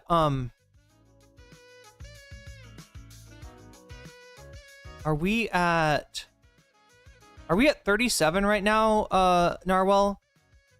Or anybody with a abacus? I think we're at 37. I haven't kept up on this super well, but I think it's now, is it 36? It was 26 a second ago, right? Is it 37 now? I think. Also, thank you, Omega Star, for the gifted sub to Shower Chat. I always want to call you Shower Cat.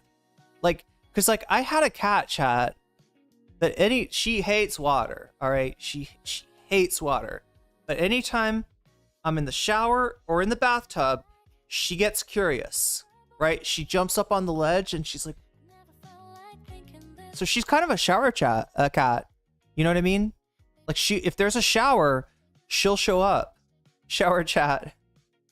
We got shower chat as a set of emojis here. From Unobtainium XX. Destiny subreddit mod used to be a total misogynistic freak. Oh, wait, I feel like I've heard about this guy who was really weird with Pixie leading up to this all blowing up. He's been replaced by somebody much more pliable. Too many sevens? Is it too many? Oh, geez. 377. Chat, if we were at 377, I would be staying on for a very long time. Wait, what am I trying to do?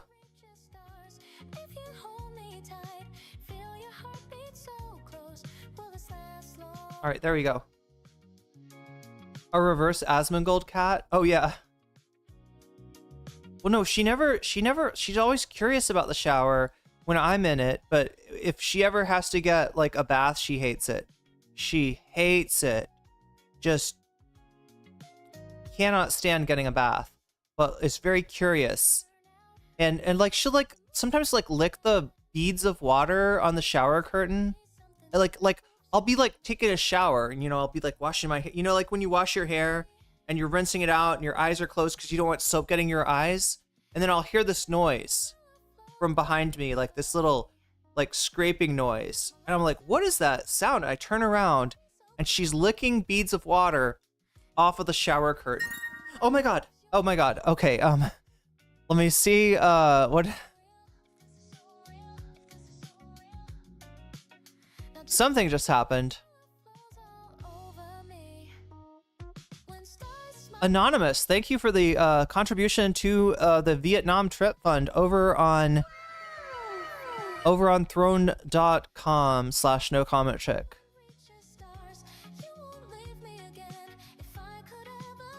And if you want to be, we're at 40 right now. Oh wait, 40 plus 15, I think. So 55 is where we're at because I just got a dono on Throne. But if you want to be like lauded for your you know, for your generosity, you know, say something in chat. You can click. In other words, if you donate anonymously and you want to, you know, claim credit for it, feel free to. You don't have to. You can stay anonymous if you want to. Either way is fine with me. Destiny controls his own subreddit as top mod. I thought so. I thought that was what was going on. That's what that mod, that, because I've been in that, like I think when I talked to Destiny, I posted the link to the subreddit, which was stupid, by the way. Really bad idea. I mean, it got me views, but not the. It's worth. Destiny. Blitzkrieg super chatted $50. Yo, Blitzkrieg. Vox Populi. Whoa, look at that. All right, thank you for the super chat. First of all, I don't think I've.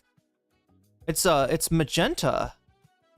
Also, Hot Ham Radio with the gifted membership to somebody who just got weaseled.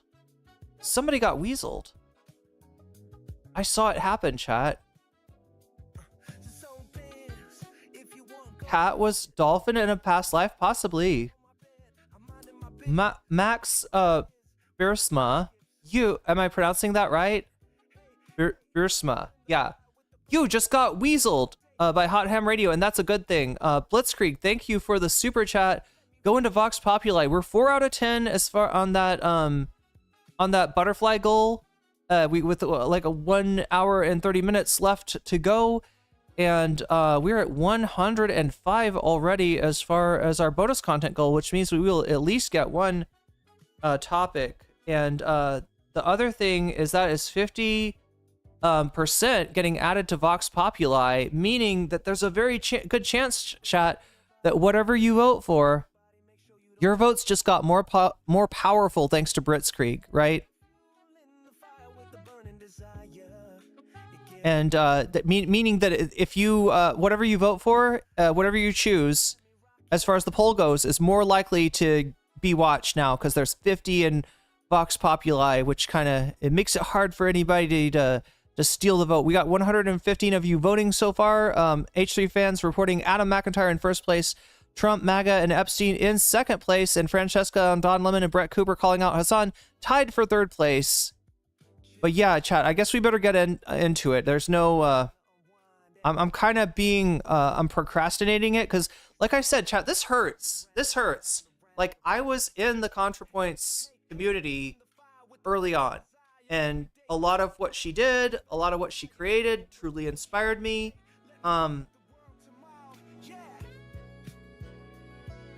But yeah, I've always realized that there was an ideological difference between her and myself and most of the people in that community. So I guess if I am procrastinated, that's why. If I'm procrastinating, that's why. It's just like, because like, I mean, at this point, there's no denying it. Look, I mean, she's made a lot of mistakes. I have said when I thought she was making a mistake.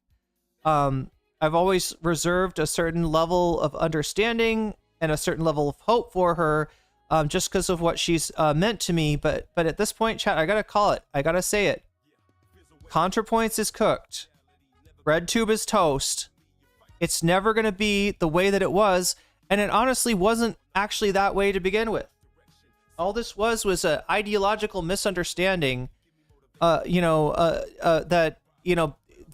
wanting to fight fascism, wanting to put yourself out there to the point, chat, where Contrapoints had like a huge amount of like harassment coming her way from the alt-right. The kind of content she did is the kind of content that gets you mentioned in the darkest circles of alt-right internet, right? But I gotta call it. There's not going to be a coming back from this. Things need to change on YouTube. Something new needs to... BreadTube is dead and something new needs to grow in its place. There we go. So let's take a look here.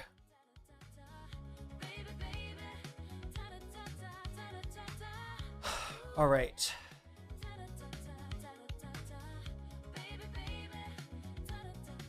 I don't know whether I should mute the music or not. Do I need the background? Probably not. It's not professional to talk about important stuff with music in the background, so I'll mute it. All right, so many leftists feel betrayed because I haven't made a video on Palestine. Do they actually want a Contrapoints video on Palestine? Will they be happy if I get in the bath and pour milk on a mannequin of Benjamin Netanyahu? No. So I agree with that.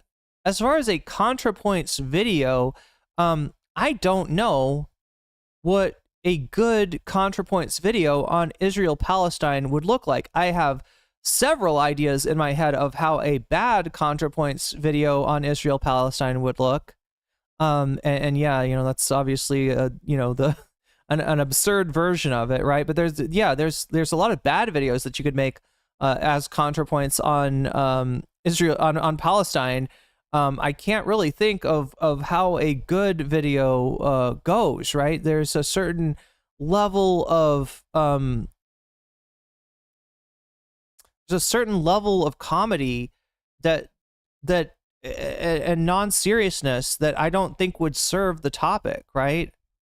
But I don't think that people were mad at Contrapoints because there's no video on Palestine, right? I think the notable thing was her silence, and then recently when she unmuted, she was posting some cringe, right? And you know, whatever, you know, Rathbone, I don't know the guy. I don't know about, I couldn't tell really what the video was trying to say. You know, maybe that is anti-Semitic, but characterizing the online left as having an anti-Semitism problem is not only wrong, but it is distracting from the real issue at hand, right? So I have posted about Gaza occasionally. She goes on, I have quietly given money to Palestinian aid organizations. Hopefully not the one of Ethan's friend, right? But I think what leftists really want is for me to join their chorus of anger. Yes. Yes. Unironically, yes. They sense some hesitation on my part and are judging me very harshly. So how, Chad, it doesn't even take one paragraph for her to make it about herself. We're not even one paragraph through, right? We're in the first paragraph and she's already made it about her. Okay, anyway, wow. Are judging me very harshly on my presumed opinions. I'd rather be judged on my actual opinions, so here they are. Is Israel committing a genocide in Gaza? Yes. Do I oppose it? Yes. Do I feel angry about it? Yes. I also feel a lot of other things, right? 1. Doom. The week of after October 7th, it was clear clear the mood among Israeli leaders and civilians was overwhelmingly kill or be killed, existential panic, and unstoppable lust for revenge. It reminded me of the U.S. after 9/11. Yeah, a lot like that. And not just Israel, the U.S. felt like the U.S. after 9/11. There were people saying like that, you know, this is the end of the pro-Palestinian movement. We can no longer advocate for Palestinians because look at what they did to Israel. Look at the, you know, like the beheaded babies, and you know, I mean, you remember what the fucking fervor was like, right? It was a lot like the U.S. after 9/11, and people were, you know, ideating on some very genocidal type thoughts, not just in Israel, but yes, also in the U.S. That being said, if you are like Contrapoints and myself, or somebody, you know, if you have an understanding of the atmosphere of the history of the U.S. with the war on terror and the, you know, follow up to 9/11, right? You should be even more adamant about throwing yourself in the way of this machine that is gearing up to kill lots and lots of innocent Palestinians.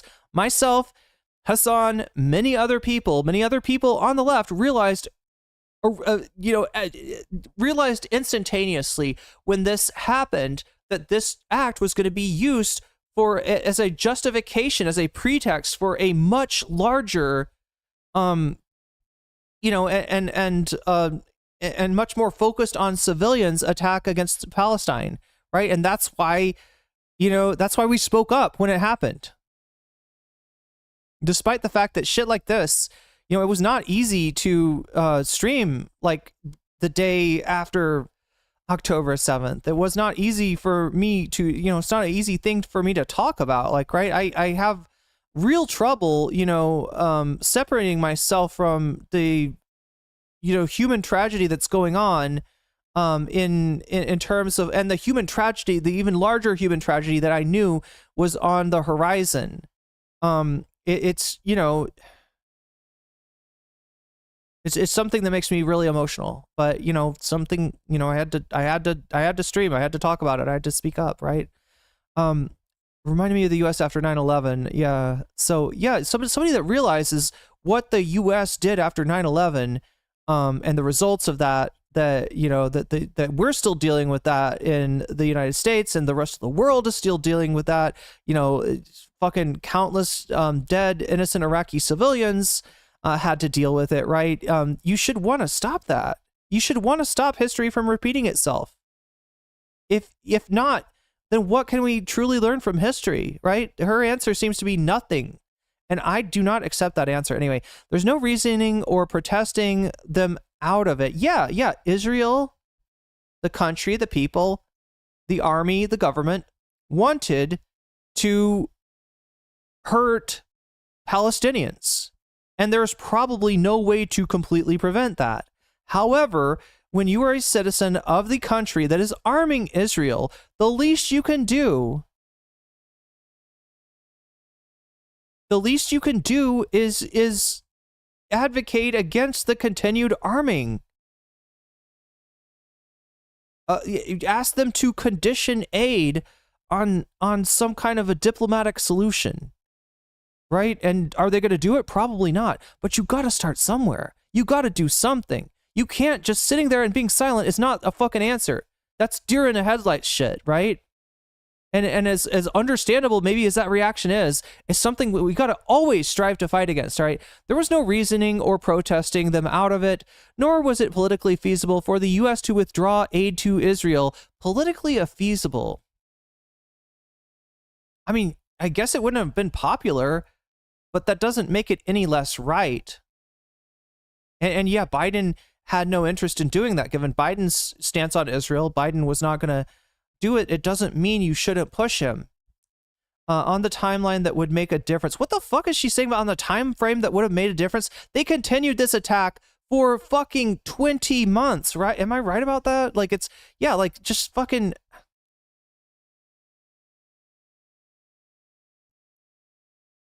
If you think that withdrawing aid would not have made a difference, you're deluding yourself, right?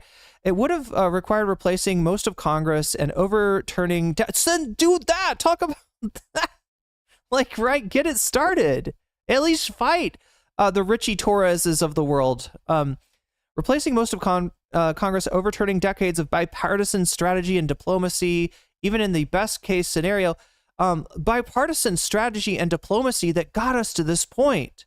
That got us the Abraham Accords. That got us that gave Israel the Golan Heights, right? Yeah, that's something you should want to stand up. That's something that I'm partially, I'm somewhat embarrassed for not having stood up and said something about that sooner, right? Even in the best case scenario, it would have taken years. So there was a sense of futility, but worse. Okay, so these are her feelings. She's saying she centers her feelings on the issue, right? So the first feeling was doom. Second feeling, misery. The leftist pro-Palestinian movement quickly decided that their primary goal was not merely opposition to genocide, but opposition to Zionism in general. Again, because we didn't get here out of nowhere. The reason that we ended up where we were after October 7th was because of Zionism. And the history of Zionism should show you, if you don't already recognize it as being wrong for being settler colonialism, should have shown you the brutality of the Zionist project. Opposition, you say opposition to Zionism in general, I'm going to say opposition to apartheid in general, or whatever the fuck you want to call it, because at this point it's looking worse than apartheid. That is opposition to the existence of Israel as a Jewish state. And here we decide to draw, as a ethno-state, as an ethno-religious state. As a fucking... That shouldn't be that hard to oppose, right? Would you want opposition to the United States as a Christian nation? If Christo-fascists took over the United States? You wouldn't oppose that? Come on. And here they decide to draw the line separating decent people from genocidal fascists. I mean, this is an Ethan Klein argument. This is literally Ethan's. She's dying on the H3 hill here. Genocidal fascists, which had the following consequences. One, it shrunk. Sorry, I want to make it like numbered or whatever. Okay, let me just put. She didn't put numbers on here, but let me just put them on there. All right, one. It shrunk the coalition. Zionist is a very broad category. Most Jews are Zionists. But most Zionists are not Jews. Think about that for a minute. Anyone who supports the two-state solution is a Zionist. A two-state solution where one of those states is a religiously an ethno-religious state. Yeah, that's and here's the thing where she gets wrong. She thinks that somehow the Ethan Kleins of the world were gettable. You could get them on our side. You could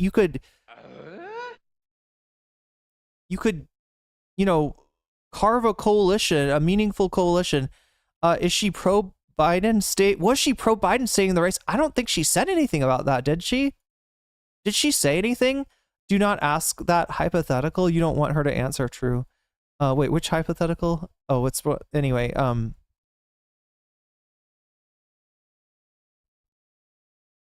have a friend who lives in the West Bank, and the IDF have been treating people like animals for years. Yeah, and what's funny now is that the settlers in the West Bank are fucking running roughshod over even the IDF. That's how bad it got. Also, Narwhal, thank you for the super chat, and that brings us to 110. Wait, I'm supposed to click a button, aren't I? There's the button.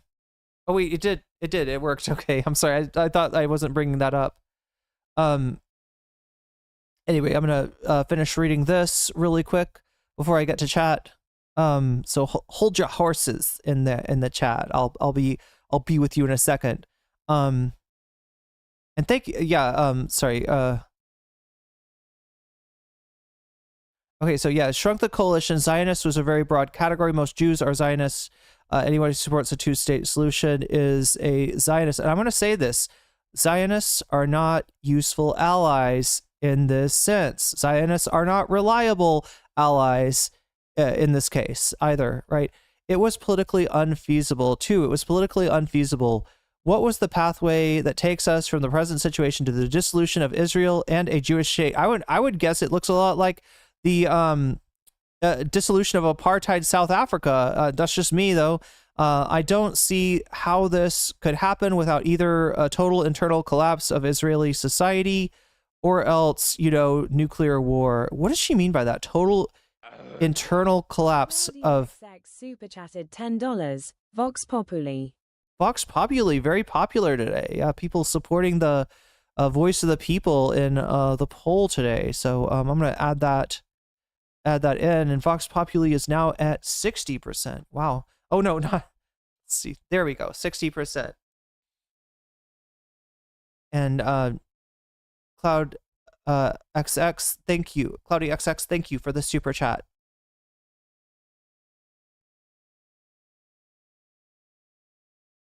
I don't see how this could happen. Okay, yeah, the total internal collapse of Israeli society. What does she mean? Does she mean Israel, a portion of Israelis developing a principled stance against what's happening? What is total collapse? I'm not sure what she's saying here with the total internal collapse of Israeli society, right? Or else, nuclear war. So yeah, she's saying if I don't know what, Syria, Yemen, and I don't know, Lebanon attacked Israel, then Israel would strike back with nukes. Is that what she's saying? I don't know. As usual, leftists have championed a doomed cause. Wow, stopping a genocide is a doomed cause. Look, if that's true, we're all fucked, all right?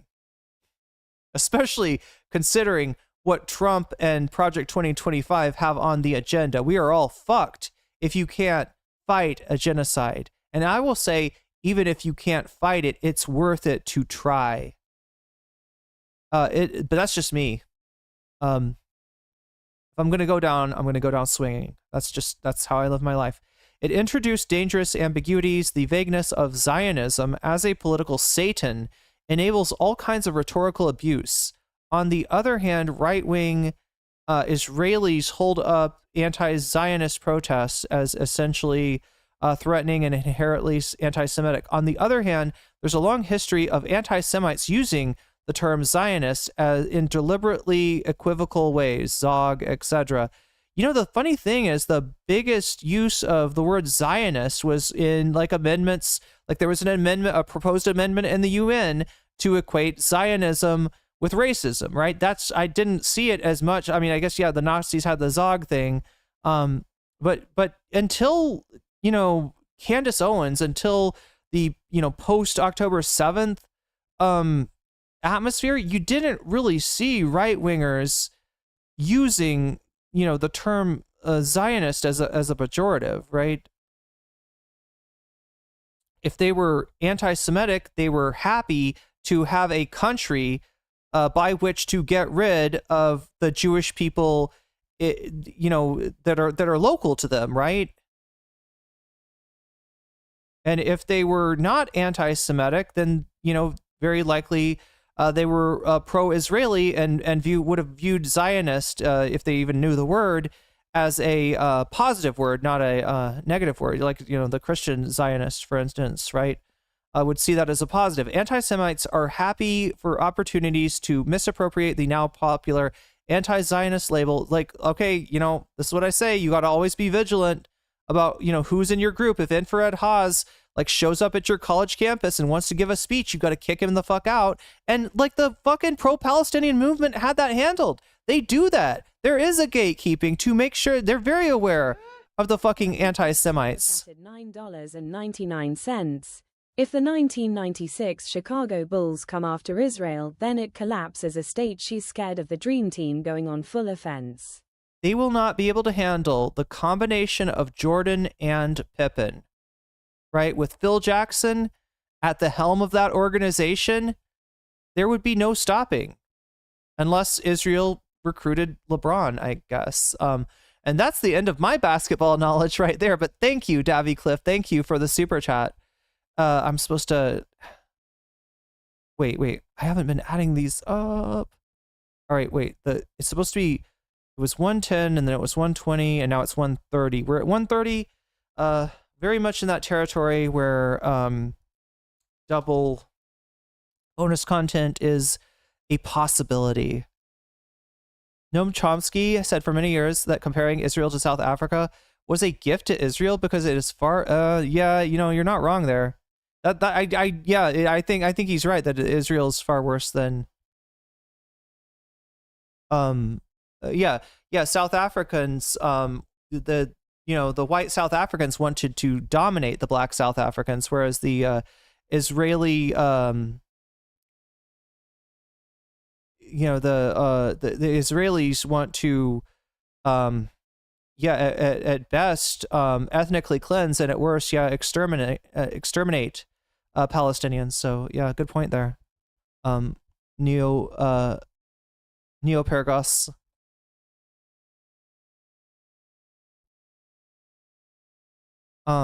Okay, where was I?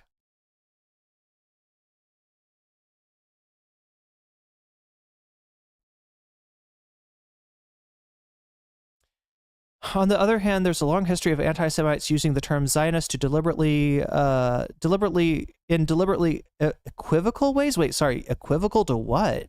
Equivocal? Look, equivocating is if you I don't know, compare something to something else and say they're equal, right? I don't know what she means. Deliberately equivocal ways? Equivocal what to an anti-Semitic slur? I don't get it. Anti-Semites are happy for the opportunity to misappropriate the now popular anti-Zionist label to legitimize their agenda, and many people are not informed enough about anti-Semitism to recognize that when this is happening. There is a problem with people, not recognizing anti-Semitism. That's why the movement has to be strong, and it has to contain people who do. And that's why Jewish participation in the Free Palestine movement is crucial. These problems are mutually reinforcing. Okay, so there's her misery, right? So the third feeling that came up for Contrapoints, dread. The online left. God damn it. Every time somebody says the online left, I want to run the other way because it just so often it's in super, super fucking bad faith, right? All right, so the online left, the goddamn online left has spent the last 20 months distributing hundreds of photos and videos of dead Palestinian children. I would argue that the IDF has created those tableaus to be photographed. And so saying the online left, what? Were you supposed to just be like, oh, it's a grieving father standing over the body of his horribly disfigured dead child, I guess I will keep this to myself. What the fuck is that? The main effect of this has been to create a population of people in a constant state of blood-boiling rage with no consequential political outlet. The thing that frustrated that political outlet was the Biden administration and subsequently the Kamala Harris campaign. That's where that blood-boiling rage got frustrated, got stopped up, had nowhere to go, right? And obviously also Trump. Obviously, I hope that should go without saying that I'm not, saying that Trump was better or something. I fear that this may be worse than useless. Anti-Semitism. No, Natalie, I'm sorry. I know something here. I could sense something here that's worse than useless, but it's not the goddamn online left this time, all right? Worse than useless. Anti-Semitism and anti-Zionism are conceptually not the same, and conflating them is dangerous. So why are we conflating them then, Natalie? One wonders. But in practice, the way Israel is perceived does seep into the attitudes towards Jews in general. See, so that's you surrendering to the conflation, right? The only way that it leaks out, seeps into the attitude towards Jews in the diaspora, is when you conflate those two things. So don't do it. I don't think Jews who feel isolated and wary in the current atmosphere are simply hysterical or hallucinating. They may be jumping to conclusions, though, in some cases. There's there's a communal trauma and hypervigilance. Yes, there's disingenuous right-wing ghouls dismissing and censoring all criticism of Israel on pretext of fighting anti-Semitism. Not just that, there's fucking straight-up Nazi-ass suppression of pro-Palestinian advocacy that's hijacked and is utilizing our immigrations and customs enforcement to enact its suppression. There's also a valid fear of historical anti-Semitic patterns recurring, and that gives power to the right-wing Zionist claim that only Israel can keep the Jews safe. Does this mean that Israel should not be criticized and sanctioned? Absolutely not. But it's something. So that's one of the biggest goals of the movement. Boycott, divest, sanction. Yeah, have you heard of it? I don't know. But it's something I don't want to risk contributing to if not outweighed by tangible benefits. So silence is the answer. So I approach the issue cautiously or not at all. Anyway, so the fourth and last, wait. How long is there one more? Oh no. Oh God, no. Oh God, no. Oh God. I thought there was one more. Anyway, this is the last feeling, I guess, that Contrapoints has been given by the whole situation, which is number 4, bitterness. Much of the online left has spent all of 2024 single-mindedly focused on Palestine and the complicity of Democratic politicians in sending aid to Israel. The campaign had the following effects. All right, look. They were doing Kamala a favor by putting pressure on her to have a fucking backbone. And she did not, and her unwillingness to read the fucking room is what lost her the goddamn election, amongst other things, right? And the complicity of the Democratic politicians in sending aid to Israel. The campaign had the following effects. 1, 0 Palestinian lives were saved. Not one fumer bomb or bullet was fired by the IDF. You change the things you can. All right? And what the movement has been successful in changing is the overall consensus of people in the United States, which was 180 degrees. Chat, what's the Israeli Palestinian who's the poll guy? Not Kornacki, but the good guy, the better than Kornacki guy. Israeli-Palestinian sympathy. I'm looking for a poll here.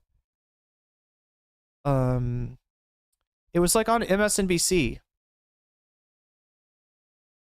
Oh, here we go. CNN. Close it up. The Clinton News Network. Anyway.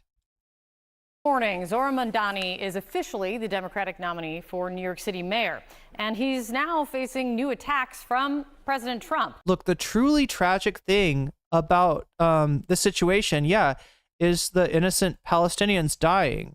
And I can't point to, people in Palestine who are alive right now, thanks to, any of us, right? Like, I can't point to more that Israel would have done that would not have been done.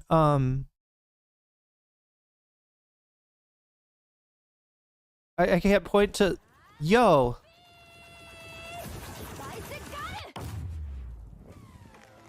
Welcome, Raiders. Welcome, streamer. We're glad to have you with us today. We are talking, of course, about the Contrapoints situation. Something I suspect that what? 2 raids? Matt, you raided me twice. I feel double raided now. Hey, sometimes you got to get all the chatters in. But good to have you here, and glad you triggered my stand. But yeah, we're talking about the Contrapoints situation. We're right now reading through her Reddit post.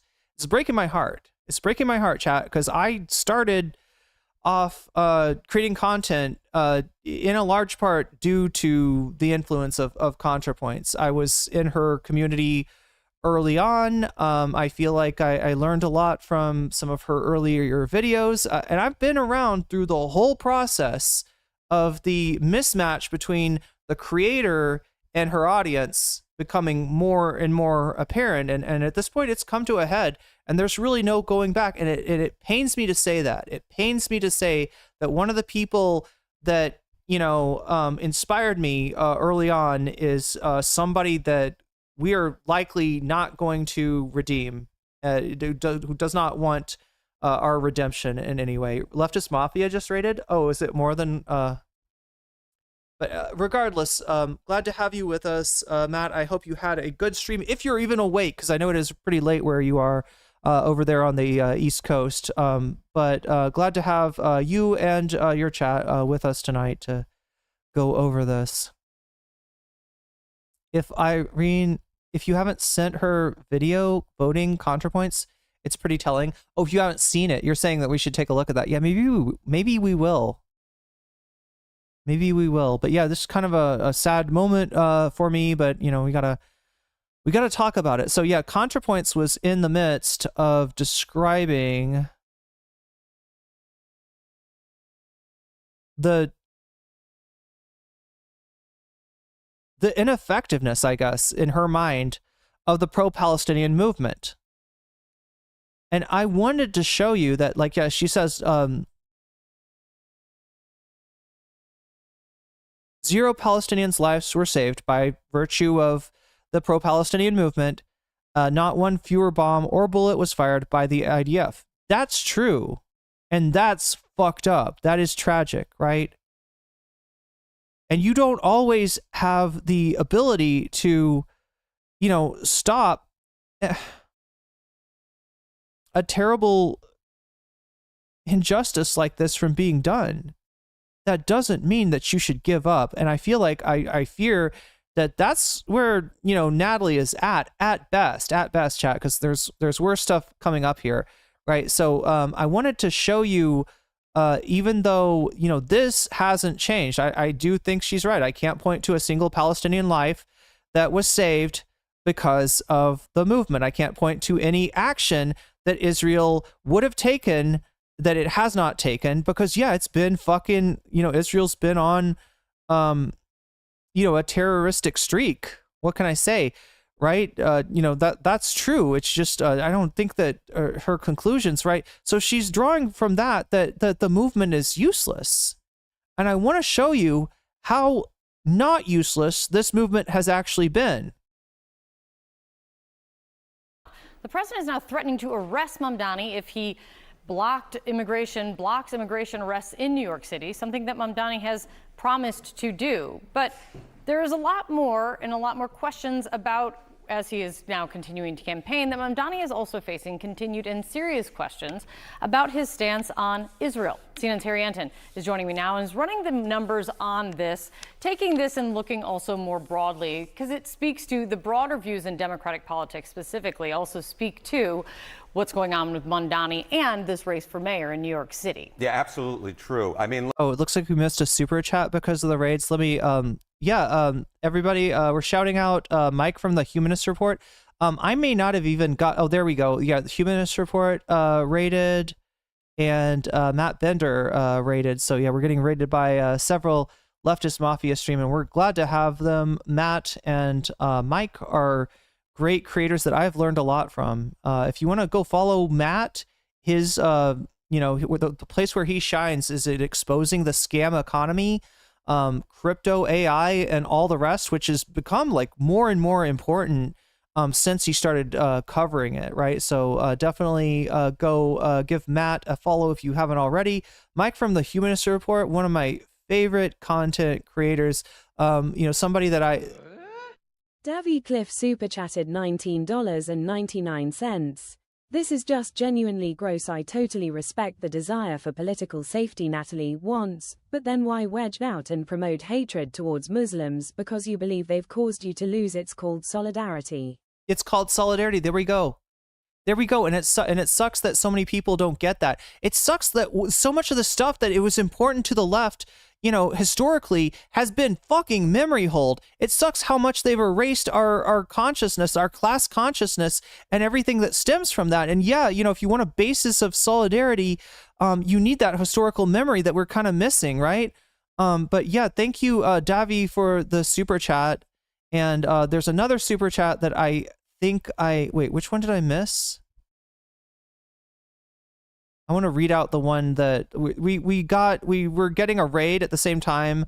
I guess it only does one notification at once. I remember when I went to Jordan as a kid, I saw a Palestinian refugee. Here, let me, is this? Yeah, there we go. I remember when I went to Jordan as a kid and I saw the Palestinian refugees. It was one of the most heartbreaking sights I've ever seen. I cannot forget when they struck the hospital in Iran weeks ago. This isn't media analysis. This is real. And that's what I feel like is missing from, Natalie's media analysis, her fucking, effort post on Reddit is a deep, and I understand why it's hard to deal with, right?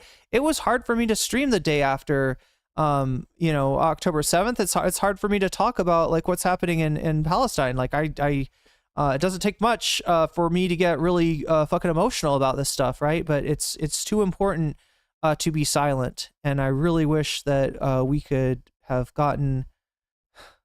I really wish that Natalie breaking her silence had not been like this. This is like a not like this moment, right? But yeah, go follow Mike from the Humanist Report if you haven't already. He covers he covers news events in a way that I think really has a lot of heart in it, and that I appreciate, and is thorough. And a lot of times, I'll find something that I missed about an issue from watching Mike's content. A lot of times I'll find an issue that I wasn't even aware of from watching Matt's content. So Matt Bender, Mike Figueredo from the Humanist Report, go follow them if you're not already. All right, let's look, Andrew Cuomo during the primary attacked Mamdani as being insufficiently pro-Israel. I'm not quite sure the former governor understood how much the politics have changed around this issue among Democrats. What are we talking about here? All right, who Democrats sympathize more with? So Natalie says nothing's changed. What's changed is I don't know. I feel like, look, do I wish that somehow, like,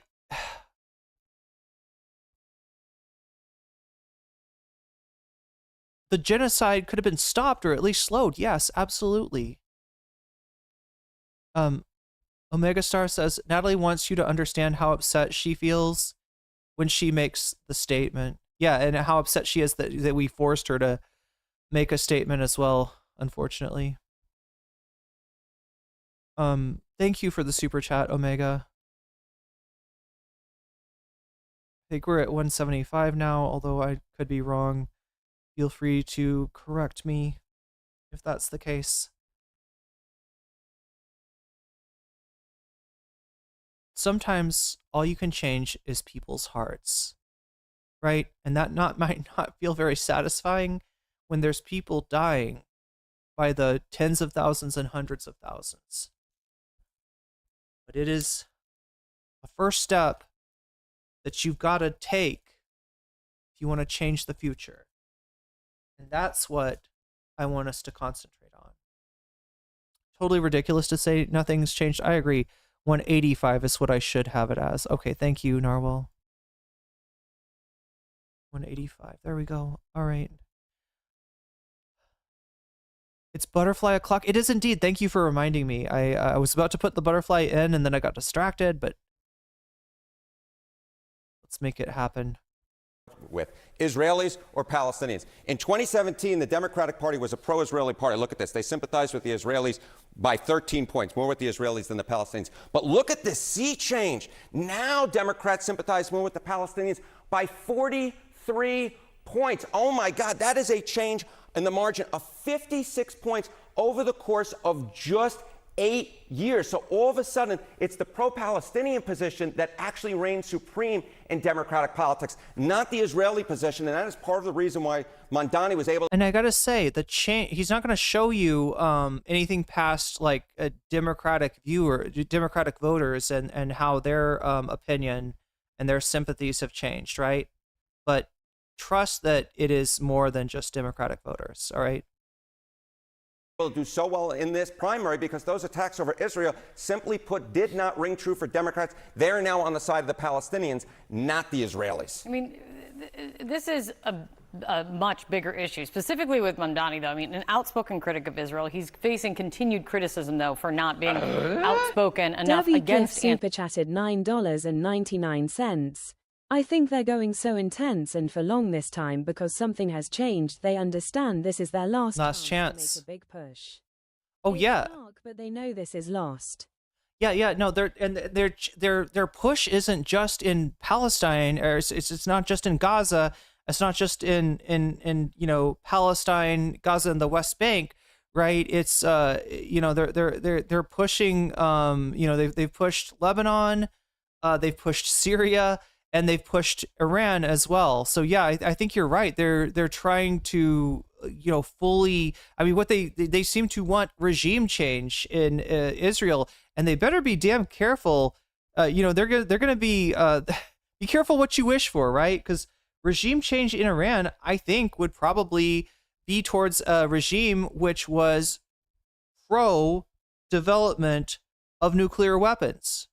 That's what people are talking about in Iran right now. They have noticed that the countries that had nukes that were on the axis of evil did not get attacked and are getting treated actually pretty damn well by Trump in the case of North Korea. And that, yeah, the countries that did not have nukes are getting fucked over. Right. So yeah, this is just fucking. Their actions may very well be their undoing in the long term, and certainly in terms of their public relations effort. Anti-Semitism, that is for sure. But on this, talk about Democrats and how this really is shifting. Yeah, so you see this among Democrats overall, right? But we know that Mamdani's base was younger voters within the Democratic Party, and so I want to break it down with younger Democrats. Correct. So take a look here. Who age 18 to 49 Democrats sympathize more with, the Israelis or the Palestinians? Again, in 2017, younger Democrats sympathize more with the Israelis by 14 points. Look at this shift now. Palestinians, they sympathize more with the Palestinians by 57 points. That is an over 70-point shift in the margin in just a matter of 8 years. So the bottom line is Mamdani's base within the Democratic Party and the base of the Democratic Party of younger voters, younger Democrats, have changed tremendously on this issue in 8 years' time. I rarely ever see shifts like this, Kate, in which you see one side of the equation leading by 14 points 8 years ago, and then all of a sudden the other side of the equation leading by 57 points. The bottom line is the politics around the Israelis and the Palestinians have shifted tremendously among Democrats, and they've shifted specifically tremendously among Democrats who are under the age of 50, younger Democrats who are Mamdani's base, and also the base of Democratic socialists like himself, like Bernie Sanders, like AOC. They have just shifted more so than I think that anyone could possibly have imagined, say, 8 years ago. Yeah. Harry, thank you so much for taking a real closer look at Democratic politics and how you're seeing that shift transition. It's good to see you. Thank you. Nice to see you. John. Right with us now, Axiom. Wait, do they just always go to a panel after like every? I've noticed this about CNN lately. After every single segment, it seems like they throw it to a panel. Senior contributor Margaret Talev and Spectrum News political anchor and host of the Big Deal podcast, Errol Lewis. I want to take a tangent. Okay, at least it's not the horrible panel that I was afraid they were going to throw it to that discussion right there. I still want to talk about Zohran Mamdani, the Democratic nominee to be mayor of New York City, but I want to focus on a little bit of an exchange he has had with President Trump, because President Trump yesterday was asked what would happen if Mamdani stood in the way of ICE arresting undocumented immigrants or apprehending undocumented immigrants in New York City. Actually, I don't think that we need to watch this right now. Let's get back to let me finish. Let me finish the Reddit post by Natalie here. Okay, so she says 0 Palestinian lives were saved. Not one fewer bomb or bullet was fired by the IDF. It may have slightly contributed to the re-election of Trump. What might have? The focus on Palestine? Honestly, chat, I don't feel like it's been single-minded enough. I mean, obviously there's other stuff going on, and including other genocides going on. They're not, they don't have what they're lacking though is the element that the United States is funding the genocide. Although isn't Israel involved in what's going on in the Congo? Anyway, might have slightly contributed to the re-election of Trump, guaranteed that the U.S. will put no diplomatic pressure on Netanyahu for at least 4 years, and making protests against Israel both much riskier and less effective. What the fuck? So we should have, forgotten about what was going on? Just left it when there was, 30,000, 40,000 dead and just assumed like, well, glad that's over when it's not in no way over.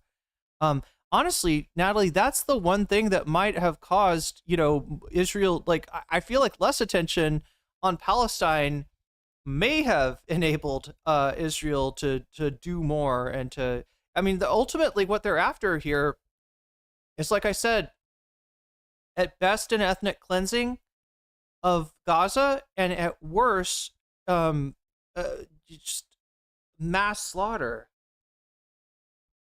And yeah, it's I don't think taking your eye, like getting distracted by like electoral politics, although obviously it has consequences that have caused me to leave the country that I love and all my friends and all my family behind and move across the world to a place where I don't even speak the language, right? So I don't want to underestimate, obviously the, consequences of the election are huge as well, but I just don't. And we got to stop seeing this shit as either or.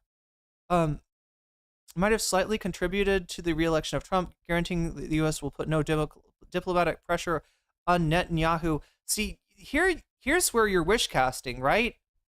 You would like to think that Biden has changed, right? From the guy that said, Israel ride or die. If Israel didn't exist, we'd have to invent it, right? To a guy who maybe saw a few pictures of dead Palestinian children and, is secretly of the opinion that we got to stop what's going on, right? I'm going to put I just got to get reelected, Jack, and then I'll put all the diplomatic pressure in the world on Netanyahu. That bear hug will turn into a bear crush, and we'll force it out of him. We'll force the empathy into Netanyahu, right? I don't see that. I don't fucking see that. And it's an unknown. We'll never know. We'll never know. How different would Biden have been, had he somehow avoided embarrassing himself on the debate stage and gotten reelected? How different would Kamala Harris have been on this issue had she been elected, right? If she's got a difference with Biden, she's holding those cards so close to her chest that we can't see them. So it's an unknown and it's an unknowable. We will never know what a Harris administration would have looked like for Gaza. All right. Making protests against Israel much riskier and less effective. Trump is also, I don't think they're getting less effective. They are definitely more risky. Trump is also incidentally a menace to me and basically everyone I care about. Yeah, that's why I left the fucking country. A perfectly enlightened being would feel no bitterness. You feel bitterness towards what, the pro-Palestinian movement? You're blaming the pro-Palestinian movement for the fact that my fucking passport misgenders me? Look, I don't fucking like that. I don't like having to leave my life behind and start a new one. I would never compare what I've gone through to the experience of someone in Palestine, though. It's on another level. It's not comparable. None of this is the fault of Palestinians, of course, but the answer is not that we to choose between caring about trans people or Palestinians. The answer is to have solidarity and to care about both. The answer is to be there for each other. And that is a virtuous cycle where people are more likely to be there for you. First of all, because they might be alive, right? Like that famous poem about the Holocaust, right? If you don't stand up and say something when it doesn't involve you, there are going to be less people even alive to possibly stand up and say something when they come for you. None of this is the fault of Palestinians either. Of course, we're going to blame the online left, right? Is that what we're doing? Who are overwhelmingly victims here. I hope that someday American policy will shift in their favor, and I will continue to support that cause. TLDR, I see the situation as bleak, intractable, extremely divisive, and devoid of any element that could be appropriately transformed. $9.99. What pressure? Biden is their top soldier in the USA, and I personally know someone WHO used to work with BLINKEN and HES, not any better. There is no difference here, never been in the past. Yeah, sadly, as many differences as you could find between Biden and Trump, which, policy, I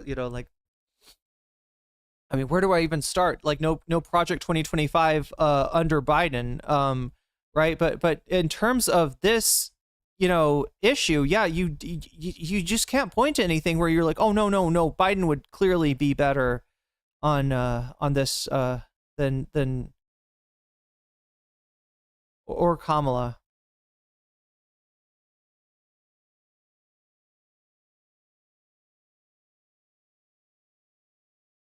Yeah, this is the problem. These are the we cannot continue to elect these people, right? If you elect people who are gonna enable a genocide,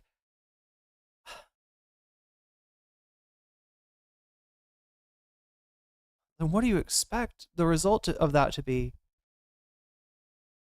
Anyway, thank you for the super chat, Davy. Let's see, where was I? I see the situation as bleak, intractable, extremely divisive, devoid of any element that could be appropriately transformed into political entertainment. That I agree with. And if what she wants to look, if she had begun and ended her post with like, what ContraPoints is like. I pour milk over Jordan Peterson in a bathtub. What part of that do you think is applicable to the current genocide that's going on? If that's what Natalie said, fine, good point. Maybe we don't want a ContraPoints video, with any ContraPoints, any video that ContraPoints would make, about Palestine it would have to be completely different than almost everything she's done before in order to be in any way effective, right? So what we know of Contrapoints videos maybe not appropriate for this subject. I can totally get on board with that, but the rest of what she's saying is utter self-centered tripe. Hopefully it goes without saying that these are just my thoughts. I'm sure other bread tubers have different opinions. I'm sure they do. And some of them have been, missing in action as well. Not all of them. Some of them have done fundraisers and I'm not trying to paint with a broad brush on BreadTube, although I really do think its influence is kind of over. So chat, with that, we get to the response. And the responder that Dexterdonox here has brought up is our good friend Ethan Klein. Thank you, Ethan Klein. Ethan says, thank you, Contrapoints. It's important to remind people that there is a space for being anti-genocide without doing anything about the genocide, be anti-genocide, pro-Palestine, but be against annihilating Israel. Oh yeah, that's right. Fucking strawman more, Ethan. It is my belief that any lasting peace must have two elements: Palestinians' self-determination, but not too much self-determination, and secure borders for Israel. Without both, peace fails. Many leftists would what scenario do you self-determination for Palestine means that they get to open a port. What makes you think that Israel would ever let that happen? Israel's not concerned with its borders. It's concerned with its borders and more so with Palestine's borders. Like, this was the part of the ceasefire was the whole question of the Philadelphia corridor, which is technically, I don't know if it's like neutral territory between Egypt and Israel or just straight up Egypt, right? But yeah, they wanted to place soldiers, on the southern border of Palestine, right? This is the ceasefire didn't even hold. Many leftists would rather focus on purity tests. Oh my God, purity tests. It's a fucking major red flag, somebody that bitches about purity tests, right? Ethan Klein, this is something that you and Vosh have in common. Pray that I do not figure other things that you have in common to talk about, and social credits that having a meaningful and realistic conversation about creating a lasting peace. The reaction to your post will prove my point, unfortunately. Fuck you. Get fucked, Ethan Klein. All right, so there we go.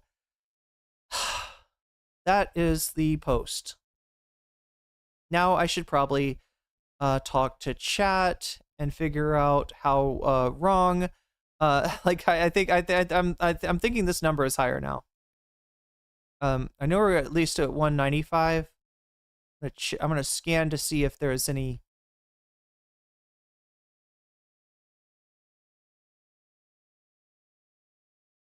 Because Project 2025, you Palestinians get what you deserve. Natalie Wynn, 71025 says, Dave. Katie Halper has interviewed multiple queer Palestinians, by the way. Yeah, let's not forget that when you're dropping those Israeli bombs don't only, they don't skip queer Palestinians. They don't skip trans Palestinians. They don't. Okay, so Narwhal said 105. Oh God, that was a while ago, wasn't it? Let's see if we can scroll down. Jesse Gender is a non-binary trans femme like me, says Roxy Abused. Best thing Ethan 205. Thank you. That's two bonus topics secured. 205 out of. And if we hit 300, I will stick around for 3 bonus topics instead of just 2. Thank you, Buffy Geek. Participation trophy world. So just trying to catch up with chat here before we get into some more of the reaction. I think Hassan has put out a video. Ethan Klein loves her posts because she said, oh yeah, it's like I said, it's very in line with what Ethan has been saying. So the niche that he's trying to carve out for himself as the as the friendly Zionist or something. Like it's very much in line with what Natalie's doing here. It's yeah, centering on his own grievance. That's how Ethan Klein relates to genocide as well. True, ever expanding borders of Israel. Davi Cliff, I voted for Kamala, even though I felt in my bones, they would attack Iran, that they would attack my own family. That is one of the most humiliating and degrading, the most humiliated and degraded I've ever felt. Is that not enough? They make these like liberal Zionists, they make assumptions about, you know, people on the other side being, you know, non-pragmatic to like an absurd degree, and it's just not reflected in reality. But there is a reality by which you turn people's stomachs the more you enable genocide. And yet there are some groups of people that are more locked into what's going on in Israel than others, right? That you know, if you have family, like Davi just mentioned, if you have family that are that are going to be affected by this, like, right, it's a whole another thing for you. And browbeating that person into voting for Kamala Harris when she refuses to even make even an effort, even a fucking virtue signal in the direction of stopping what's going on, is just like, you know, it's such a failed policy. It's such a fail. It's just not an appeal that's ever gonna fucking work. It's just gonna backfire on you.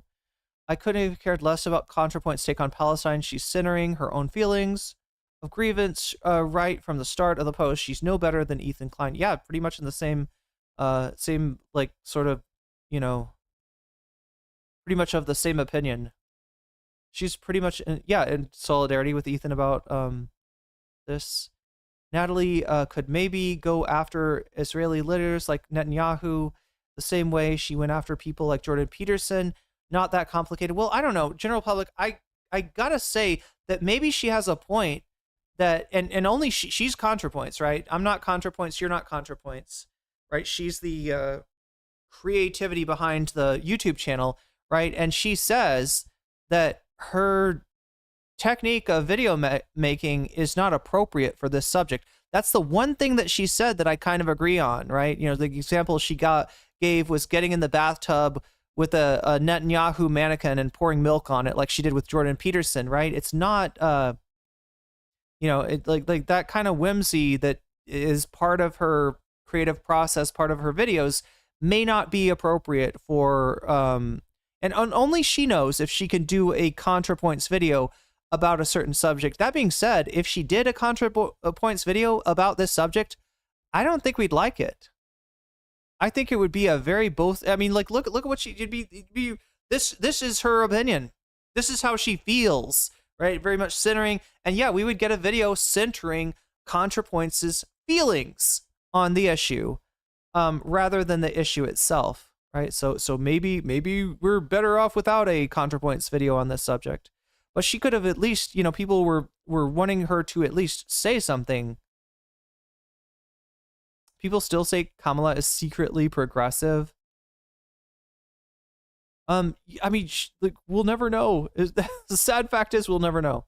And part of the reason we'll never know is because Kamala's pragmatism in holding her cards so close to her chest on issues like this, and actually, if she's showing any cards, they're the cards of, like, we're going to support Israel, we're going to be there for Israel no matter what, and we're going to have the most deadly military, the most lethal military, right? The cards she was showing do not bode well for a Harris administration, at least as far as foreign policy goes.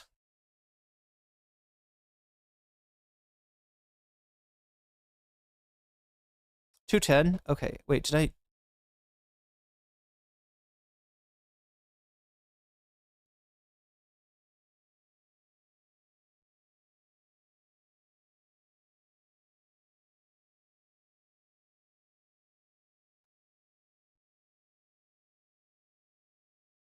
So yeah, that's what I do. I read off a Reddit effort post. that makes me upset and sad in all kinds of ways, and then I put myself back on the big screen again to talk to chat. Hopefully I can keep my tears at bay for this one. Yeah, Harris is definitely a communist. She's a Maoist, right? She's definitely. She didn't need to make this wedge, though. She's just giving liberal Zionists an excuse. This is just giving the right what they want. Yeah, giving the right, giving, useless, worthless liberals like Ethan Klein more breathing room. All her cards were neoliberal, says Kaylala.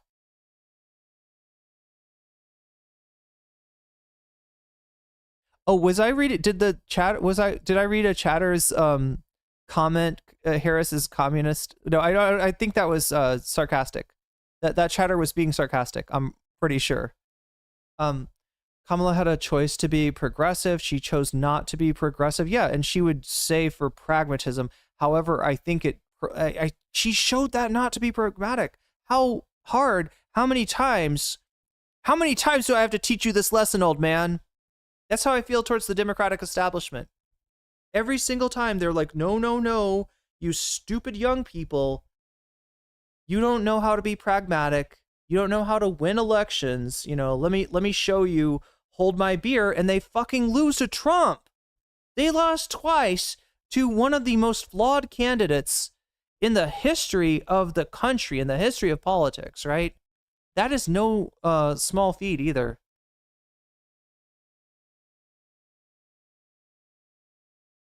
You could say in 2016 they had a historically unpopular candidate that they were running, but they showed they could lose to Trump even without Hillary. Content poop Ethan Klein, good video, thank you, Alejandro. I'm glad you mentioned that. It's a little off subject, but yeah, bad empanada. Apparently, as I was making the bonus content poll, I was realizing that there's probably I felt like I had seen other videos that I should have put on there.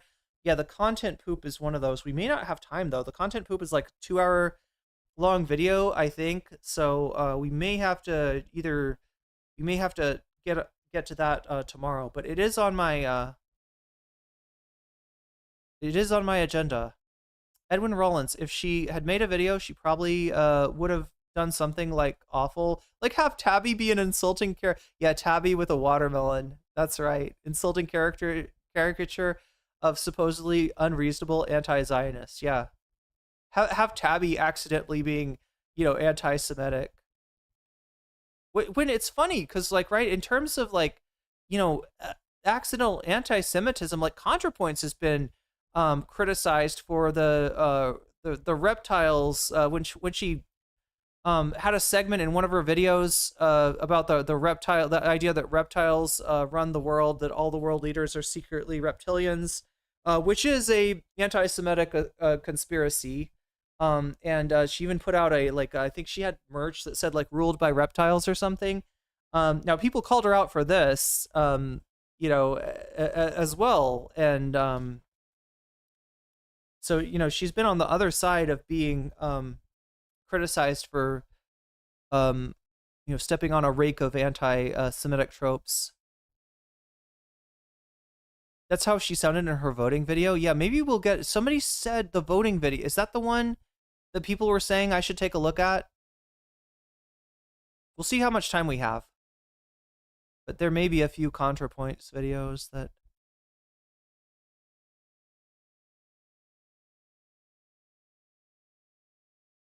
You can't be pragmatic when people are being slaughtered daily. Humanity is more important. Her father is a communist, not was. Dude is 86. I don't know anything about her family. Super chatted $9.99. Biden had literally 30% approval. The only Dem who didn't pretend to be progressive and won was Bill, and that's only because Perot split the vote. This has literally never actually worked. Yeah. That's a great analysis, right? The only counterexample you have is Bill Clinton in 1992, and that is not an example that you can conflate with what's going on now, unless somehow Elon Musk does get the America Party off the ground, and instead of just running it to try to secure 5 Congress seats and 1 or 2 Senate seats, actually run somebody for president, right? It's just not, you can't really compare the situations, right? Yeah, Clinton had a popular and wealthy opponent on an independent opponent in H. Ross Perot. Contrapoints and Ethan. Yeah, so the TLDR is for the loser liberals that have run the party since Reagan. Like, what have you ever actually done? What have you ever actually done? You rallied around the flag and glazed up George W. Bush's flagpole. You got handed a win from Ross Perot. Like, what have you actually? And then you found a way to lose to Trump twice, right? And honestly, in terms of Biden's victory in 2000, I don't credit Biden or the Democratic establishment with that. I credit the protest movement. The fact that people were so mobilized, so activated back then, was probably more responsible for Biden's victory in 2000 than anything that Biden did. Contrapoints and Ethan always think that you have to be pragmatic about genocide against the Palestinian people and just not speak about it at all. Yeah, like as if you really cared about the Palestinian people, you wouldn't talk about them. Oh, Ross Perot and Bob Dole was his Republican opponent in 1996.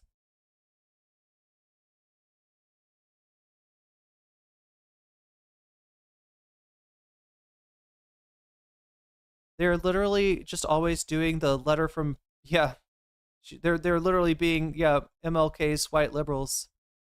I'm against segregation, but what do you have to protest? But do you have to protest like that? Can't you just wait? Can't you just defer your dream until it explodes? Yeah, that's a great idea.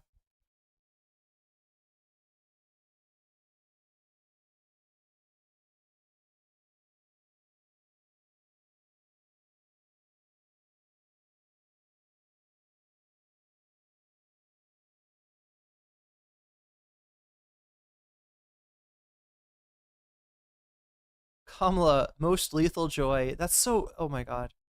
I wish I knew what was going on during that campaign.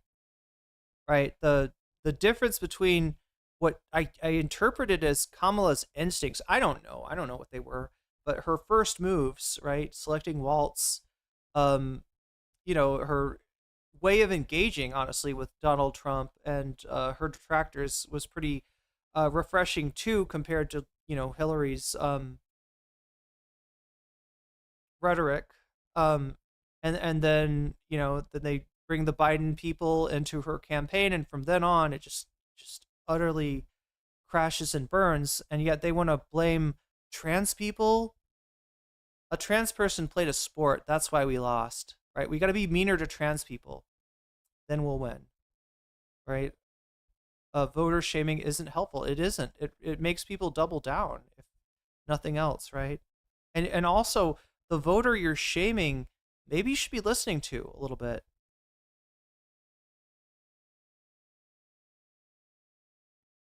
Anyway, chat. So like I said, we got a lot of responses to Contrapoints. I guess we could look at some of those on, just get a feel of what's out there.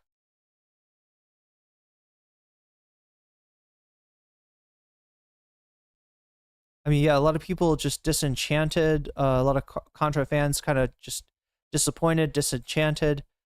Contrapoints when she sees modern Oh, I wish I could show you what this. I mean, this is a Breaking Bad clip. So,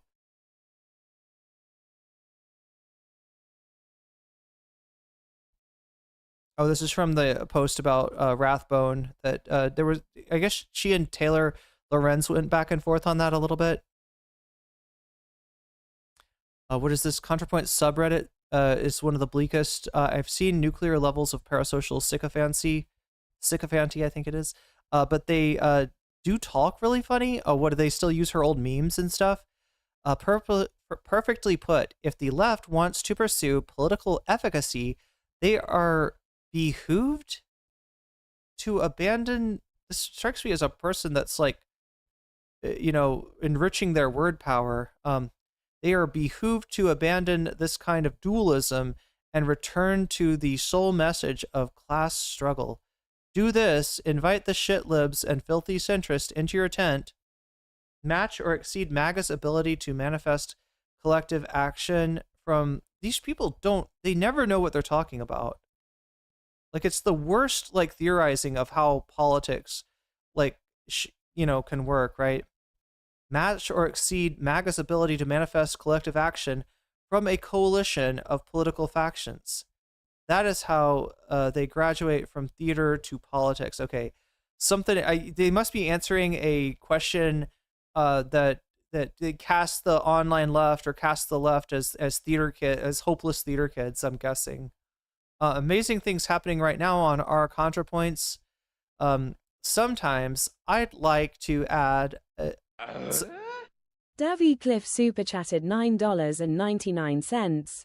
Waltz was selected for loyalty. Sharipo was one of the first governors to say Biden to drop because he wanted Runter and okay. the governor committee to have him stay, and it was just rewarding him. I didn't even pay attention to Waltz's. I guess I wasn't really aware of Waltz until he was selected. But Davy's saying that Waltz didn't put pressure on Biden to drop out.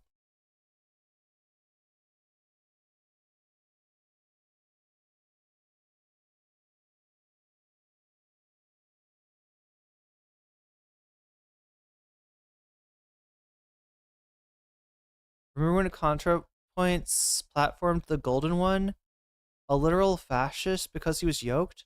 Wait, did she platform him or did she make fun of him? I can't remember. She deleted that? She deleted her Golden One video? She was like kind of thirsting after him, I guess. Is that what you mean? I thought it was a joke, though. I thought that the joke was that the Golden One is obviously trying to impress people with his physique, but he wouldn't be enamored to a trans woman being attracted to him or something like that. I thought that was. It's been a while though. Also, I think the right's nanny state stereotype of Dems just helped during a mass pandemic. Oh yeah, Davy, if you're saying that you think that the fact that Trump, unlike Biden or almost any Democrat, made goddamn sure that his name was on those STEMI checks, right? That you knew that was coming from. There are people who voted for Trump specifically because they got a stimulus check during the pandemic, and that is literally the kind of shit that the Democratic Party, the post New Deal consensus, she was on his videos too. Oh my god, I never saw that. That's wild. Yeah, people think that the Golden One is like they treat him like he's tame almost, right? That because he's hard to take seriously because he's such a goofy like himbo, but he's also a goofy fascist himbo, and I think that's what people neglect, is that like we are talking about an actual fucking fascist here in the Golden One. He's not playing around. He's not memeing. He's not in on the joke. He is 100%. In fact, you could even look at the Golden One as a little bit of a precursor to some of the influencers like oh my god, what's his fuck?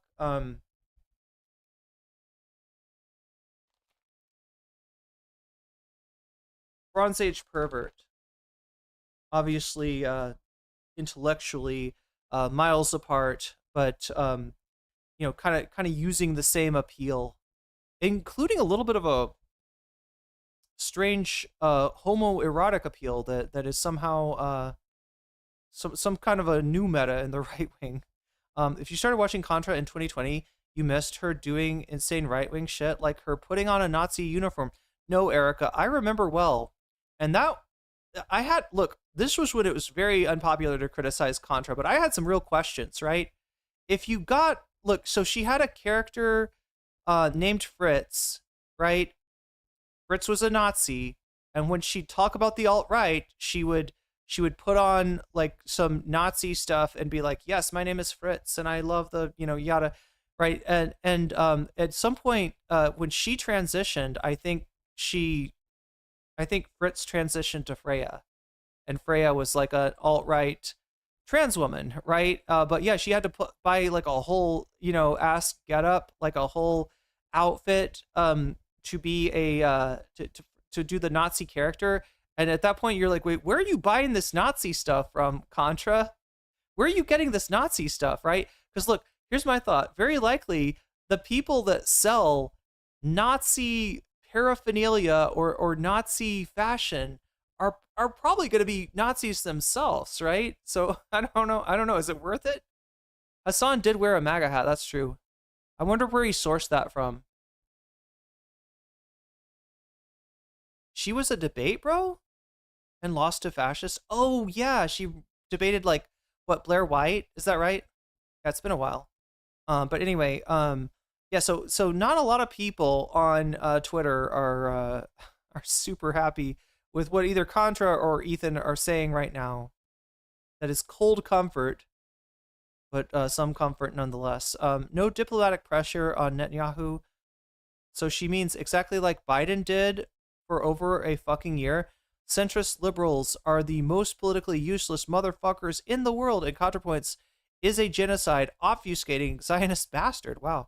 Oh yeah. A lot has come out about the Biden administration and Blinken and all the rest. The Palestinians risked and sacrificed enormously to document the atrocities being committed against them because otherwise people like Contrapoints would deny them.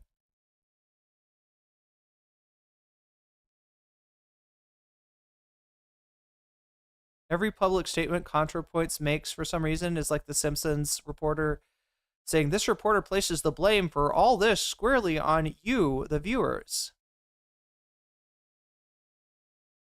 Okay, so yeah, that's what Twitter looks like right now. It is not a pretty picture for Contrapoints. Obviously, her subreddit is still, very much her subreddit and very much parasocially attached to her. Ethan Klein is happy. Wait, what, did I read all of this one? Something I'd like to add is that personally I find the focus on labeling it a genocide makes it harder to build stronger coalitions. I don't need somebody to consider. Look, I've always said, I don't care what you call it, as long as you say it's wrong and it needs to stop, and we need to do everything in our power to get the United States to stop arming whatever you want to call it, if not a genocide, right? Obviously, I think it is a genocide, and denying that's pretty fucking ridiculous, but I am more concerned about the action step than I am about the definitions of things, right? I need them to consider it wrong and unjust and horrifying and worth fighting against. While I might not be happy if we disagree beyond that, I can live with it if we make meaningful change.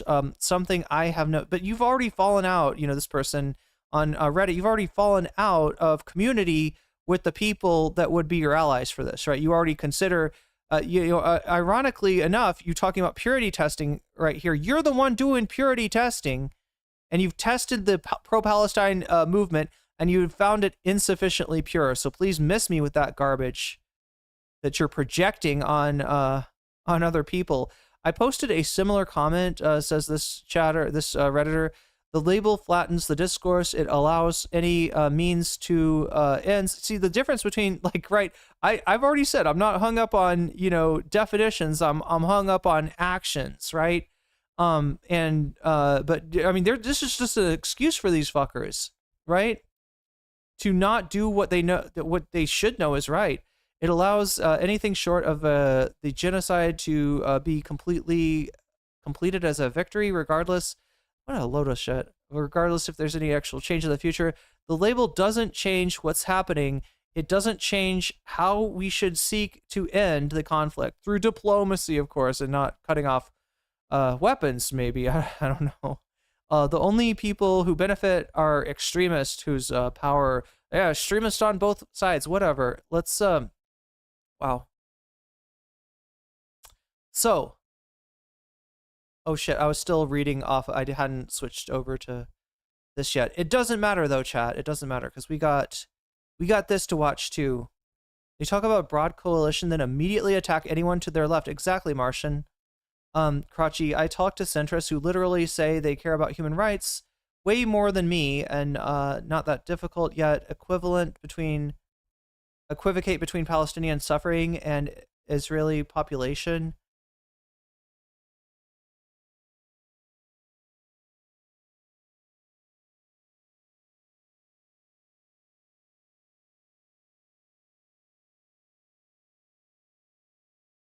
You can't discuss deleted tweets on her subreddit. Yeah, she just deletes them from reality. I'm at 2:30. Thank you for updating that. So we're at 230 out of 300. That means, chat, that I'll be covering the at least the top two topics right now. We got a strong Vox Populi going, which makes it more likely for the voters to get what they want. Oh, look at that. We're tied. Actually, Trump, MAGA, and Epstein and Elon is in first place. Oh, chat, it's so close. The whole, oh my God, I made an actual balanced bonus content poll, right? So first place, Trump, MAGA, Elon, and Epstein. Second place, H3 fans report Adam McIntyre to ICE. Third place, Brett Cooper calls out Hassan. Fourth place, Francesca on Don Lemon. So like I said about this number to the side here, that is the bonus number. If we get to 100, then I cover the top topic by your votes and the effect of the donations. Although this time most of the effect of the donation is just to reinforce the poll itself. And if we get to 200, I cover the top two. So right now we're in line to watch both Trump, MAGA, Epstein, and Elon, which I've been meaning to get to for a long time, and H3 fans report Adam McIntyre to ICE. And then very close, like one point behind that. Now that Adam McIntyre is ahead, right? It keeps on going back and forth, right? Third place is Brett Cooper calls out Hassan, and fourth place is Francesca, but there's only 4 points separating the top subject from the top topic from the bottom topic. So make sure you get over to YouTube and make your voice heard, because your vote could change everything today, right? Your vote is extremely important today, and I want to see what people think. So if you haven't voted already, now's your chance to get over there. Look at that; it's just tightening up once again. Amazing how tight this poll is. Anyway, Hassan had something to say about this, and I'm going to watch that and probably get to the bonus content after that, just so I have time. Because we're going to be covering at least 2, if not 3 subjects. Right now we're at 230 out of 300. If we get to 300, we'll cover the top 3 subjects, right? And that is entirely possible at this point. So let's take a look and see what Hassan had to say about this mess that we have found ourselves in with Contrapoints. Crazy, a shameful statement. I cannot believe that Natalie typed this out, read it through, made sure there were no grammatical errors, and then thought that this was good to publish. What's going on with Contrapoints? Yeah, I'm gonna think Hassan will mind if I pee during his segment. Here, chat. We won't do a chair stream. We'll do a Waluigi stream. Let me put him on because I really gotta dehydrate my bladder. briefly touch on that as well, because I mean, I said this like a while back where I was like, listen, this is not for like any person. I said this on my Discord a while back where I was like, now that it's becoming more like acceptable and appropriate for a lot of people who are terrified of their quote unquote brand being associated or tarnished in any capacity with like Israel-Palestine stuff, you'll see a lot more people like openly reveal takes, okay, openly say what their points are. And I think, I mean, something I said back then, this was like months ago, was if you come out after like, you know, 20 months of, or 18 months at the time, I think it was, of like genocide to like make a statement, and your statement revolves around like how all of these people that were correct from the start are actually evil and bad or whatever, and that your feelings really matter in this process. Like, if you come out and do any of that like wishy-washy or if you come out and do any of this like both sides are kind of bad type bullshit when you're talking about like free Palestine, the genocide that is happening, then I'm gonna talk about it, okay? And that's basically it's sad to see, but that's basically what ContraPoints did, like to a T almost. Okay, and I like ContraPoints. I've never had any issues with her. I don't really care about like all the other controversies that she's been in or whatever. You know what I mean? For those of you who don't know, ContraPoints is a bread tuber. She was one of the OG bread tubers. Like, she would make these really long, well thought out YouTube video essays. Bisexual lighting, all of that, right? And she had been, I guess, noticeably absent. I don't really run around being like, why is my favorite YouTuber not saying anything about this issue or that issue or whatever? I mean, it is odd when like you're a political content creator or you have major political opinions be known and you don't really say anything about like perhaps one of the most significant, one of the most impactful global incidents, a genocide that is unfolding in real time. It is odd, but I never was like, why won't you say anything, right? And I guess people were doing that a lot, and so she did. She came out and like released something, not on Twitter, mind you, but instead on Reddit, which is, I guess, like a less hostile space to reveal this kind of thing. There are a multitude of different reasons as to why people don't speak out about the genocide that is unfolding in front of our eyes. For many content creators who like understand the violence that is happening, they might be worried about the bag, for example. For some others, they're worried about the saying something wrong and then being like ridiculed or bullied or attacked, which is part of the reason why they will just say, oh yeah, free Palestine, and then they move on, right? Or like they rarely ever engage in this kind of stuff because it is supposed to be a third rail. It was considered the third rail of politics by design for a very long time, right? They don't want to they don't want people to go after their advertisers. Why are people so afraid? What do you mean? Look at me. Look at me. Look at me. I've spent most of my professional career combating anti-Semitism and still do to this day. And it's like not even a question. Like, people will just immediately be like, he's an anti-Semite. He's a terrorist. Take his money away. Deplatform him.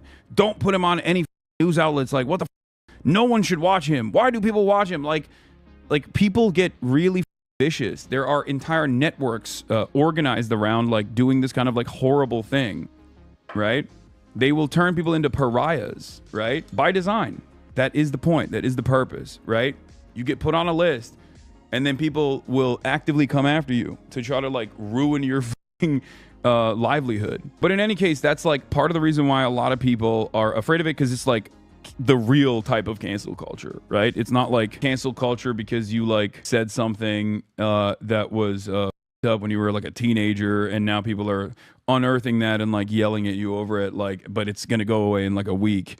I'm talking like real cancel culture, like you're not allowed to, you get charged with terrorism like Kneecap did, or they won't let you advertise your band in the London metro stations like Kneecap did, or you get put on a list and then you have prominent civil rights groups like the ADL routinely coming after you in mainstream media and just like smearing you because who the fuck's gonna say anything? Who's gonna push back? You get your visas canceled. Like, those are the real impactful, real consequential cancel culture shits, right? Not like a bunch of people on Twitter yelled at you for whatever you said back in the day. And I think that that's a real reason why a lot of people don't say anything. But Natalie is a smart person, like a much smarter, much better thought out person than these people that I'm talking about. She's not like a random influencer that otherwise does like makeup blogs or whatever. And that's the reason why she's like trying to avoid controversy, because she doesn't want to get her like Lush sponsorship taken away from her. This is a political essayist, right? So I think I get. Chat, what is Lush? Like, I'm not even sure, like, honestly, like, what are people sponsoring of a creator that puts out content maybe once every year?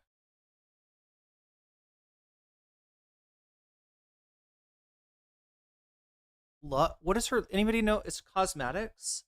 I mean, I guess she's still doing live streams. I guess that must be where the sponsorship happens. I haven't watched her stream in a long time. Yes, and I didn't like look too deeply into this at all. But I guess like the reason why she didn't say anything about this for a very long time was because, and by her own admission, it was because you won't like what she has to say. She was a PhD candidate in philosophy before YouTube. I know. It was just, I will say this much. As someone who really appreciates Contrapoints' perspective, as someone who has collaborated with her, as someone who's talked to her, someone who's met her, I will say I'm disappointed. Okay, it's. I know that everyone will say I told you so, whatever, but like it still sucks. Okay, it still sucks, and maybe some people will say, "What's wrong with her response? She didn't say anything wrong." Right, and I think wait, Amanda, at first I thought you were advertising. Wait, what are you saying? It's cosmetics. They do bath bombs. Wait, I'm sorry. Are you talking about Contra's sponsor there? I'm just trying to make sure because it looks like advertisement. But I think you were commenting on Lush, right? Am I right? It's like handmade soap or something. Is that what Lush does? Thought it was a cosmetic brand. You can pay $100 for a couple of bath bombs. $100? Oh my god, chat! I love taking bubble baths and shit, but holy shit, $100 for 2? Some shower jelly. Is it really that expensive though? God damn.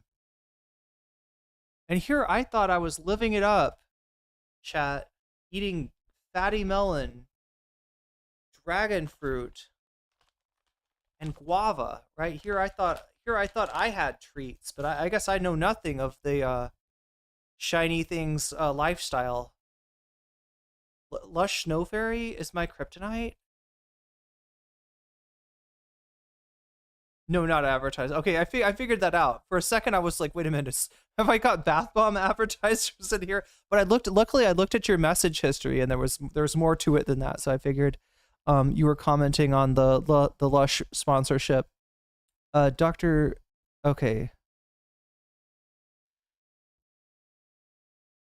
They used to be a store. You'd see them with these things called malls. I always confused them with lids. I've heard about malls, chat. Have you ever seen those videos where, yeah, there are these like places you can walk through them now. Some of them are still up, but they're like they're falling apart and stuff. There's like water on the floor, like everything is but yeah, the people used to go there to shop back in the day, right?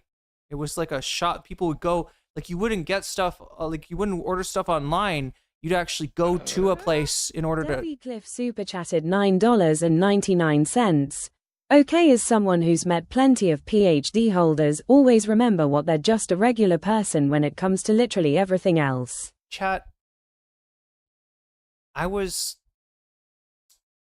I was like a year away from being a PhD holder myself in the midst of COVID, right? So yeah, it's not that it doesn't, I don't think you get conferred with magic or anything like that. I'm scared of malls. Zombies live in them. Yeah, there are those places like in the videos where the dudes will go through them and like the oldest view, right? It's like that. It's like that. But they weren't underground. Like that one, that mall is like under like a real mall would be like above ground. And it would be just imagine the oldest view if all the stores were open and not like desiccated and just like in disrepair. They're just like they're actually like actual stores like in this place. That's what a mall was back in the day. You could meet so I think you could meet Silent Bob there in the mall, chat. You could go and sit in Silent Bob's lap and tell him what you want for Christmas, and then Jay would smoke you out behind the mall. Like, right? You could hang out with the mall rats, I think, too, in a mall.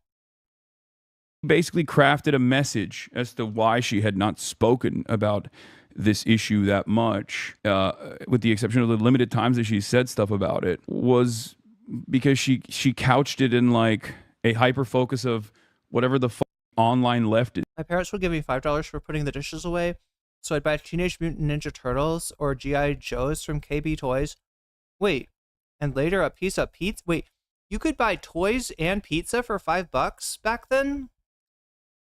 Malls still exist, though? Really? Oh, yeah, there's actually one by me. I'm just kidding, chat, of course. There's a mall not far from my house that it's pretty nice. Is doing. Okay? How can you be disappointed in her when she did a friendly collab with Hillary Clinton? Yeah, I didn't really care about that too much. Like, I didn't read too much into it. And I know people will say, well, she did a collaboration with Hillary Clinton. I think, like, isn't there like a really nice one, or didn't there used to be a really nice one in Minneapolis? There was like a mall with I remember seeing like a mall with a roller coaster. that just spells that like someone is interested in pushing their platform further. That's what it could be. You know what I mean? Yeah. Dick Sertonox posts, YouTuber Contrapoints has posted her full take, and I'm just going to go through this. YouTuber Contrapoints has posted her full take on Israel to Reddit.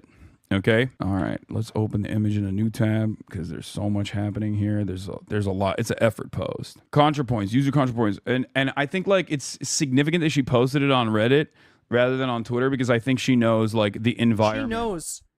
Like she would get cooked so hard. Like she'd have right wingers cooking her.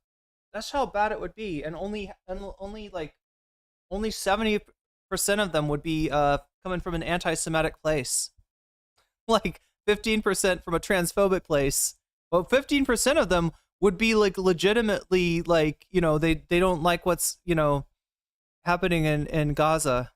Even right wingers feel betrayed because I haven't made a video on Palestine. Do they actually want a ContraPoints video on Palestine? Will they be happy if I get in the bath and pour milk on a mannequin of Benjamin Netanyahu? No. I have posted about Gaza occasionally and have quietly given money to Palestinian aid organizations. But I think that what leftists really want is for me to... Wait, it's Mall of America? Is that the one I'm talking... Is that the Minnesota one with the roller coaster? Their chorus of anger. They sense some hesitation on my part and are judging me very harshly on my presumed opinions. I'd rather be judged on my actual opinions. So here they are. Is Israel committing a genocide in Gaza? Yes. Do I oppose it? Yes. Do I feel angry about it? Yes. I also feel a lot of other things. I think if she had basically stopped it here, even here, this is like kind of silly to be like, look, I'm a content creator. I talk about a litany of different issues. I've done all of this stuff. Is Israel doing a genocide in Gaza? Yes. Do I oppose it? Yes. Is Israel an apartheid state? Yes. Free Palestine. Boom. It's over. No controversy. Okay. No issue whatsoever. Like, why is this issue being treated as though it is it's annoying or it's inconveniencing? The thing about ContraPoints is that so much of the trans community was done with her years ago because of her association with trans medicalism. You know, it's weird, right?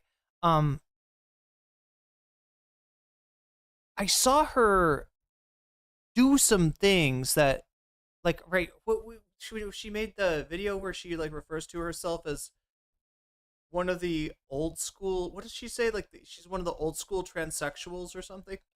Like it's a word that like trans meds like to use to differentiate themselves from the run-of-the-mill transgender person, right? It's you know, you're elite if you're a transsexual, apparently. Which is funny because it like the reason that word was like kind of de-emphasized was because it's like, you know, it was used as almost a slur, but then the trans meds are like, oh no, we want to be called transsexuals. We want to be called transsexuals. And last of the old school transsexuals, is that what she said? She isn't a trans medicalist. Like people are just reading into shit. Well, she just kind of like, here's the deal. Like the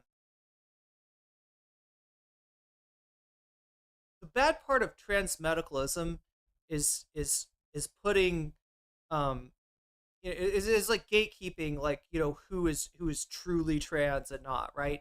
And I didn't, to be fair, I didn't see that from Natalie, right? I saw some, kind of callousness in terms of her maybe not thinking of like, non-binary people, when it comes to pronoun circles. But yeah, the harsh part of transmedicalism, I didn't see her express, but she did. She just kind of picked up some of the language, right, that they use. And to the point, chat, that the trans meds that I dealt with earlier in my career, the trans meds that obsessed about me and harassed me, like they loved ContraPoints. She was like their patron saint. I don't think she was trying to do that. She was definitely trans med in 2019. I don't know. I mean, she I'll say this, right? That her content, like as a trans creator,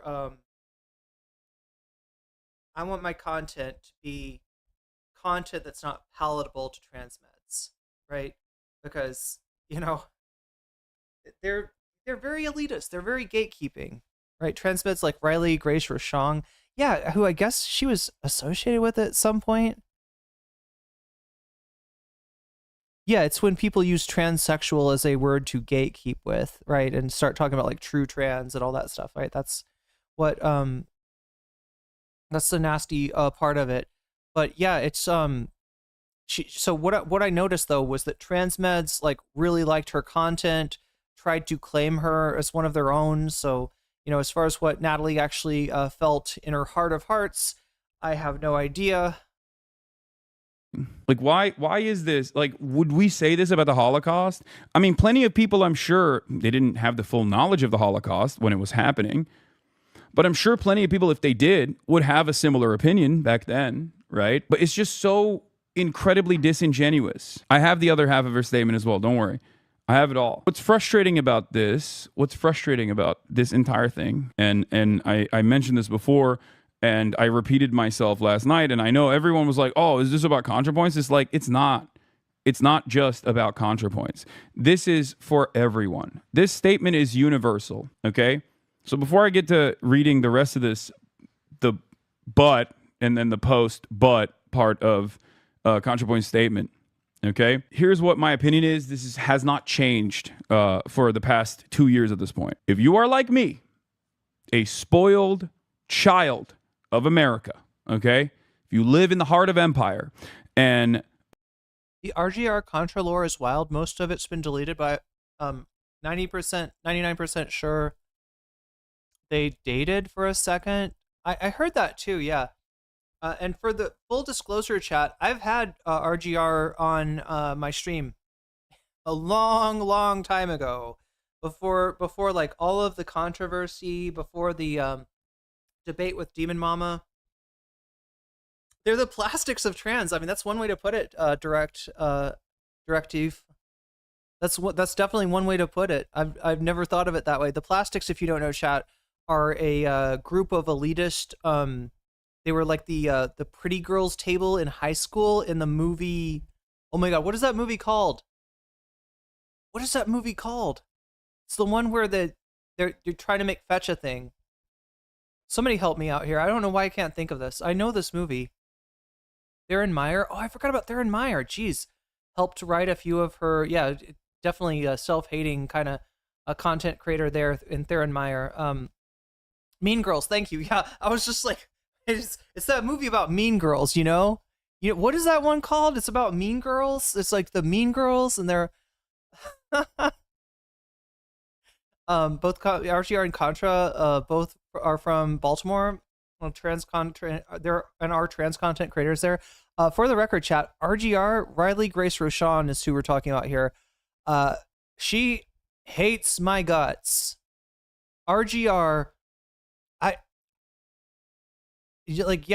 had her on like a long time ago on Bird Brains, right? And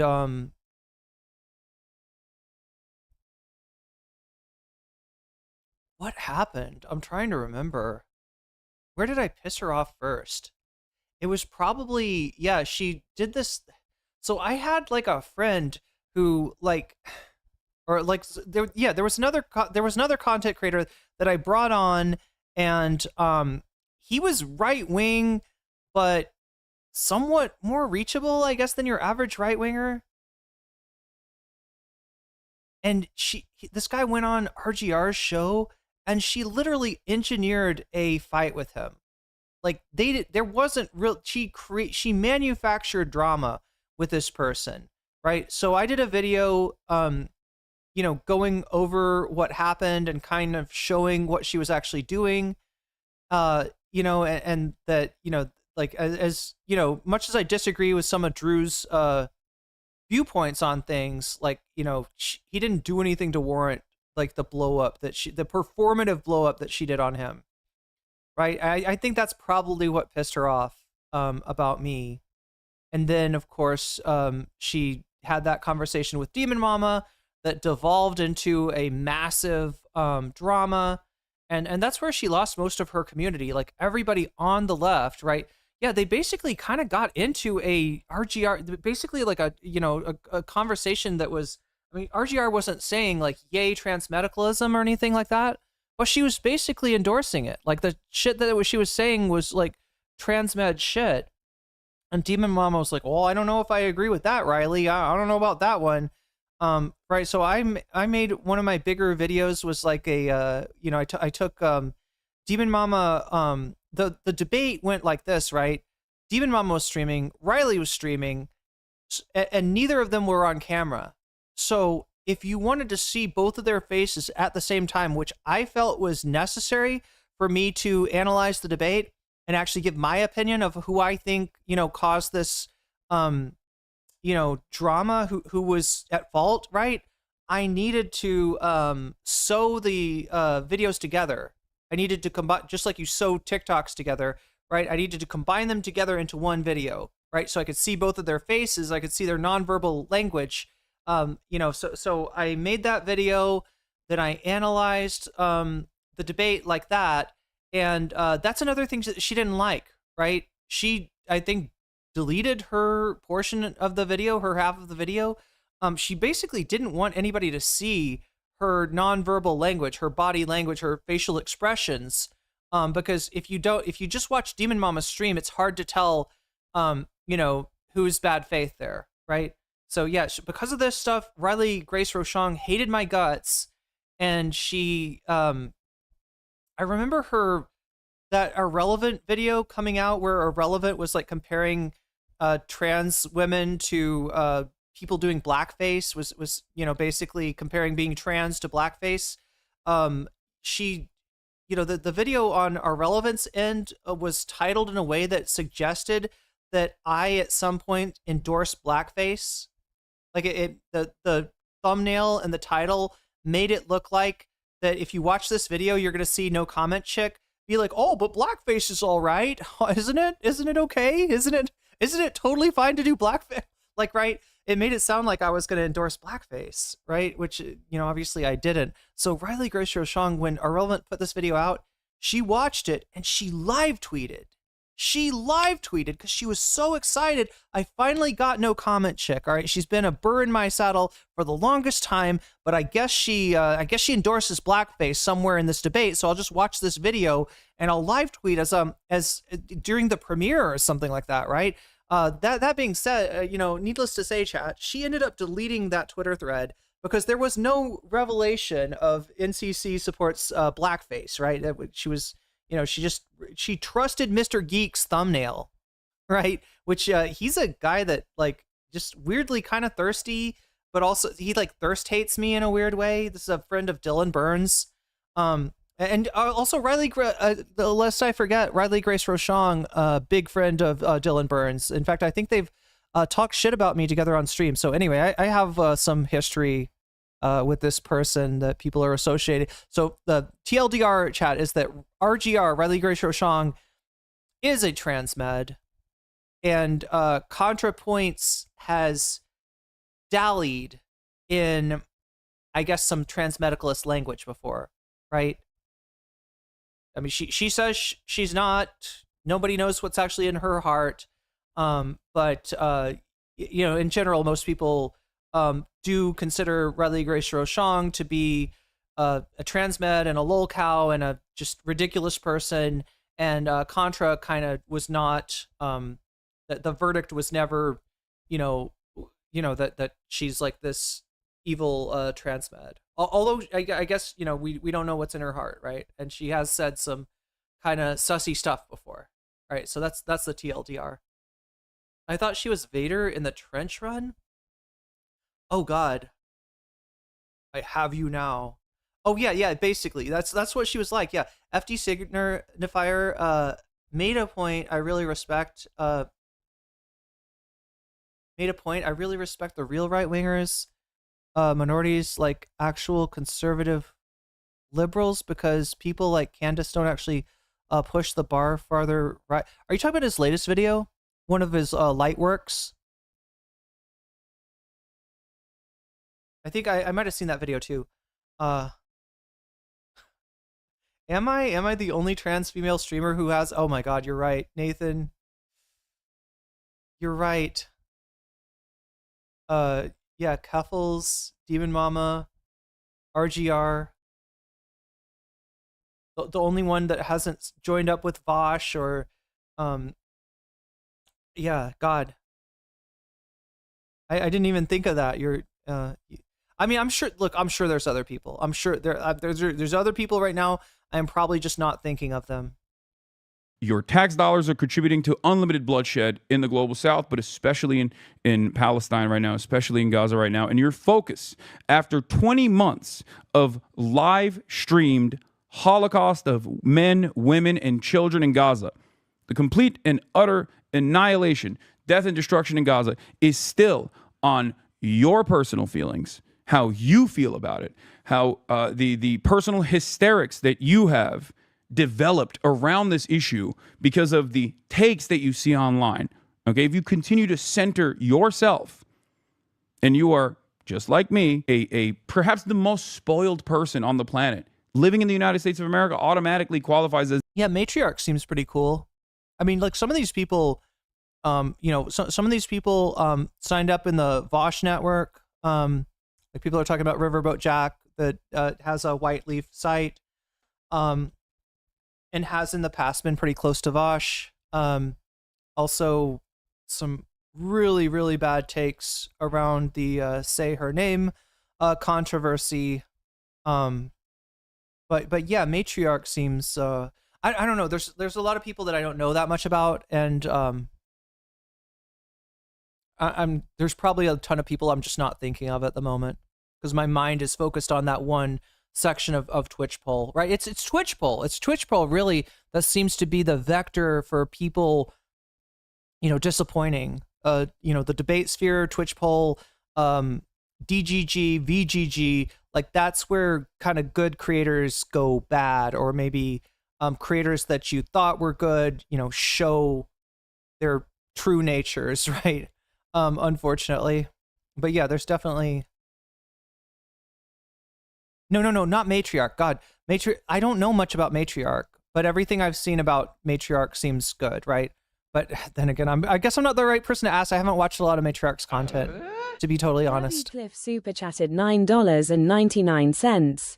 Contra should have just gotten into Hideo Kojima. She would been politically radicalized fully, and I would have loved to see what could have come out of it. Davy, you know what would have come out of that? A series of long streams of Contrapoints completing Death Stranding, many years ago, right? And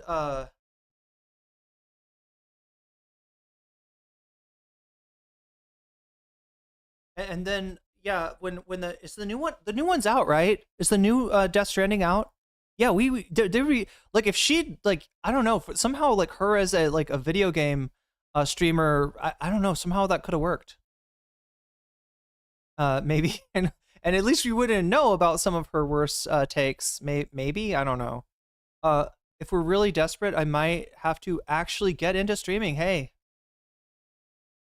if you got the, let's see, if you're willing, how do I put this?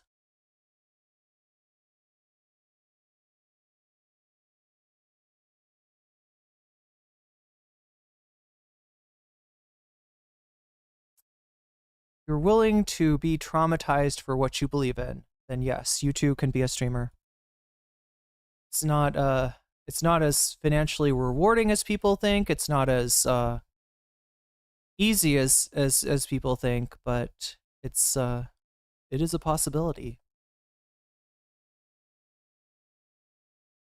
People are mentioning dead domain who goes by they them. Is that right?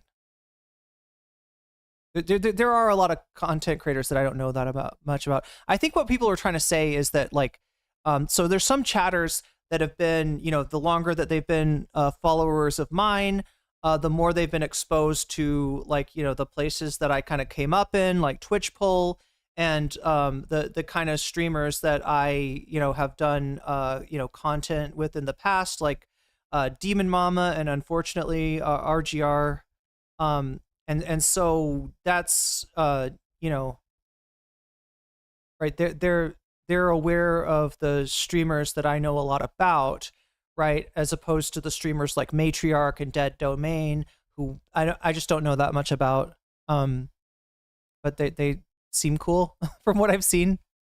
Yeah, and then some of the people like Riverboat Jack, who unfortunately whose takes align a little too much with Vosh for my taste, and it has also thrown in her lot with the White Leaf Network, which again it's just a very white space, like White Leaf, right? So you'll see like a lot of like racism coming from that sphere, where the content creator doesn't even realize that what they're saying is racist, right? Which is a whole nother thing. But the most privileged people on the planet, okay? Anything beyond unconditional support to the Palestinian emancipatory movement, anything beyond unconditional support to the victims of genocide is ridiculous, okay? It's been 20 months. It's been 20 months. We've all seen the death. We've all seen the destruction. Stop trying to... George Jackson, hasn't Riverboat Jack said some really racist stuff? I know she loves Pepe. I do remember going over, people sent me a Riverboat Jack VOD. I watched it and was kind of disgusted with the racism that yeah, it was this kind of shit that you'd expect from Vosh, right? That kind of, understand what I'm saying here. The kind of takes that you'd expect from Vosh, right? That's what and it just made me sick at my stomach, and I just have not really paid attention to Riverboat Jack's sense, but I don't know. I don't want to, put people off a content creator that they really like, if especially if they've, turned a new leaf or distanced themselves from White Leaf. I don't know anything about what's going on with the RBJ right now, so I don't want to jaundice anybody's view, but yeah, there was the one time that I've reacted, but just understand that's one segment out of I don't know how many. Like their views on other things may be completely fine. Yeah, there's a lot of people out there that I don't know, so to rationalize away and stop trying to normalize this death and destruction. It's not normal. People recognize that it's not normal. And our institutions are seemingly immovable, and yet we still persist, and yet we still continue to push them with the hopes that we can enact some sort of positive change, hopefully one day get some semblance of justice. Oh, it's pronounced matriarchy? Is that, see, I don't, there's some people that I don't know anything about, and that's why I don't want to get into, like, giving my take on every single streamer out there. But if you're not going to do all that, if you can't see Palestinians as humans, but simply victims of circumstance, okay, simply just a group of people that you don't want to think about as people, as human beings, okay? Speak for yourself. I had a horror show of a childhood. Man, shut up. Shut up. You're doing it right now, okay? What I'm talking about is our birthplace, okay? As a part of growing... But it is pronounced matriarchy, right? up in the United States of America, you are automatically luckier than a Palestinian child. This is ridiculous. It's not even a question. You would never say this about a Jewish child that was sent to Auschwitz, okay? The only reason why you feel like you can say this is because something in your brain is stopping you from recognizing these people as human beings. That's it. That is at the heart of this controversy, okay? If you try to intellectualize why Palestinians are suffering, if you do all of this, instead of just like looking at this and seeing right from wrong, you're worse than like half of these conservatives, man. Half of these conservatives who are like genuinely ruthless people, okay? Incredibly selfish people. Even they, like I know someone, okay, that is related to a person who was at January 6th. That's how much of a MAGA booster they are. And they find what Israel's doing to be unconscionable. They're evangelical. They grew up with the mentality that Jews are special class people that must get Israel so that we can trigger the rapture. There are people like that that have seen the fathers carrying their daughters and their sons in Wait, I'm sorry. Are we talking about the same person? Okay, maybe I don't actually know. Yeah, matriarchetype is the I've like seen one or two videos that were pretty good of is there another content creator named Matriarchy? Maybe I don't know.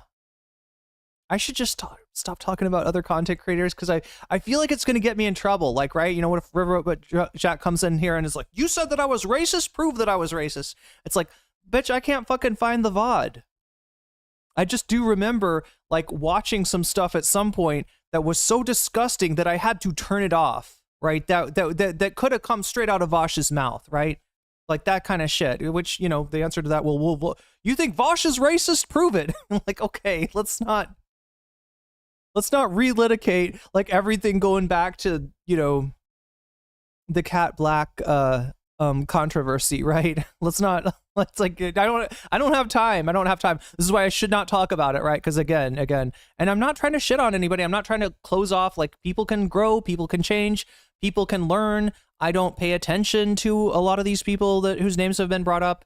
You know, I don't want to, you know, I don't want to, my memory of somebody's past to prevent a better future of content creation for them. And again, you know, we saw the Surfs were once in the White Leaf Network as well, right? We all like Lance from the Surfs, right? Lance left, and you know, maybe that would have been harder if people had been more like, oh yeah, Lance, he's a white leafer. Oh yeah, he's never. So I'm trying not to, you know, be that person. I'm trying not to carry on any sort of grudges or anything, or you know, let like the, you know, limited exposure that I have for somebody's takes, you know, dictate what I think that they can do in the future. I don't know. Bags, the remains of them, and that's it. For them, it's over. You, like, how can you look at all of this as a destruction? Okay, Cutie, what are you guys talking about? Cutie, this is not drama. I'm just giving you some serious shit. Cutie is Mormon also. Okay, like this is. I'm sorry. How did Cutie Cinderella get brought up? Speaking of people I don't know much about, am I sexist because I generally have no idea how to spell matriarchy? Yes. Just kidding. Such a uniquely violent circumstance. Okay, I think that's the answer you were looking for, though. Never had an instance where like we have seen the Holocaust unfold in real time. That has never happened. Okay, in the past. Unfortunately, it has, but people have not been focused on it. The media environment has changed, right? The ability to pay attention to, like, for instance, what was going on in Rwanda in real time would not have been there because that happened back in the 90s, right? And, you know, the internet existed, but just not to the extent that it does now, right? So, but yeah, I get what he's saying. And I agree. We've had glimpses of it, you know what I mean? Illegal incursions, death, destruction, violence, but never to this degree and never in broad daylight in real time. But now there are freaking communist invading radicals. I really find that they did this one thing, this one time, therefore they are bad for forever, sort of frustrating from that side of the left. Yeah, and even though I've been hit with that kind of thing over things that I did that actually weren't bad, I do try to I want to be the kind of person that somebody that's had issues with me in the past, right? Somebody who maybe I've said some kind of harsh things about in the past, you know, if they're a good person and they're aligned with, you know, the values that we're promoting here, I want to be like accessible for that kind of person. And I have seen some of that, chat. Some people that have really like hated my guts and said horrible things about me back in the day, like some of the old mods that quit in 2021. Since then, I've had conversations with, and you know, they have apologized essentially for things that they've said about me in the past that were not true, or things that they believed about me that turned out not to be true. And I want to always kind of leave the door open for that kind of thing, right? I do believe that people can change, and even if I'm wrong about, you know, individual people's propensity to change, I would rather make the mistake of giving them a chance than to make the mistake of not giving them a chance. Does that make sense? Right? Like I've, you know,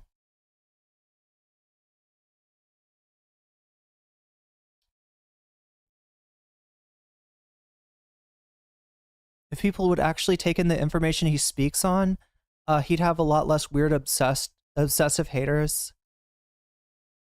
Yeah, in some ways, BCAT, it's like a lot of what Hassan does is to bust open the false horizon of capitalist realism, right? And for people that are still stuck in that capitalist realism, that's going to look like, oh, so you just hate America. Oh, so you think that the CCP is like perfect and does not have, you know, does not suppress free speech. Oh, so you think that Soviet Union super chatted $9.99. Well, let's be real, there is multiple humanitarian crises in Africa right now. Oh, yeah. Including cleansing. It's just that the people doing it aren't literally live streaming it and saying how cool it is. True. And in some cases, you know, the United, there's less of an inflection point with the United States. Although, I mean, the United States still is a global hegemon. So, yeah, if we had a government that was responsive to its people on a foreign policy level, then, you know, theoretically we should be able to do something about that. But yeah, it's a little bit different. Does anybody know about that? There's a connection, I guess, between Israel and I think it's Congo, like, right? I think there's some, I don't know. So people will always bring up, like, well, you care about, you talk about Palestine. Why don't you talk about Sudan? Why don't you talk about Congo? Why don't you talk about, you know, all these other events, right? And one of those events is like actually an event where Israel is assisting the you know, the bad guys, like, right? And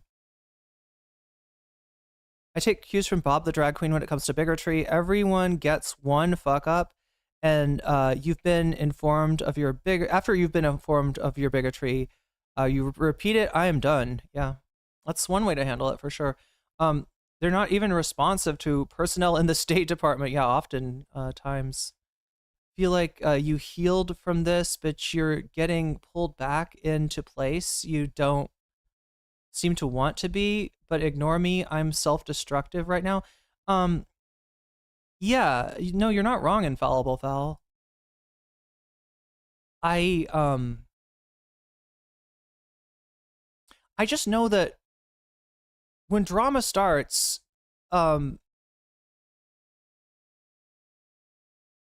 sometimes the emotional reaction can make things worse and can make, you know, bridges that could be rebuilt unbuildable, right? And I don't want to do that anymore. And even if it puts me at a little bit of peril to trust somebody that maybe has burned me in the past, I would rather do that than to just be like a locked door, if that makes sense.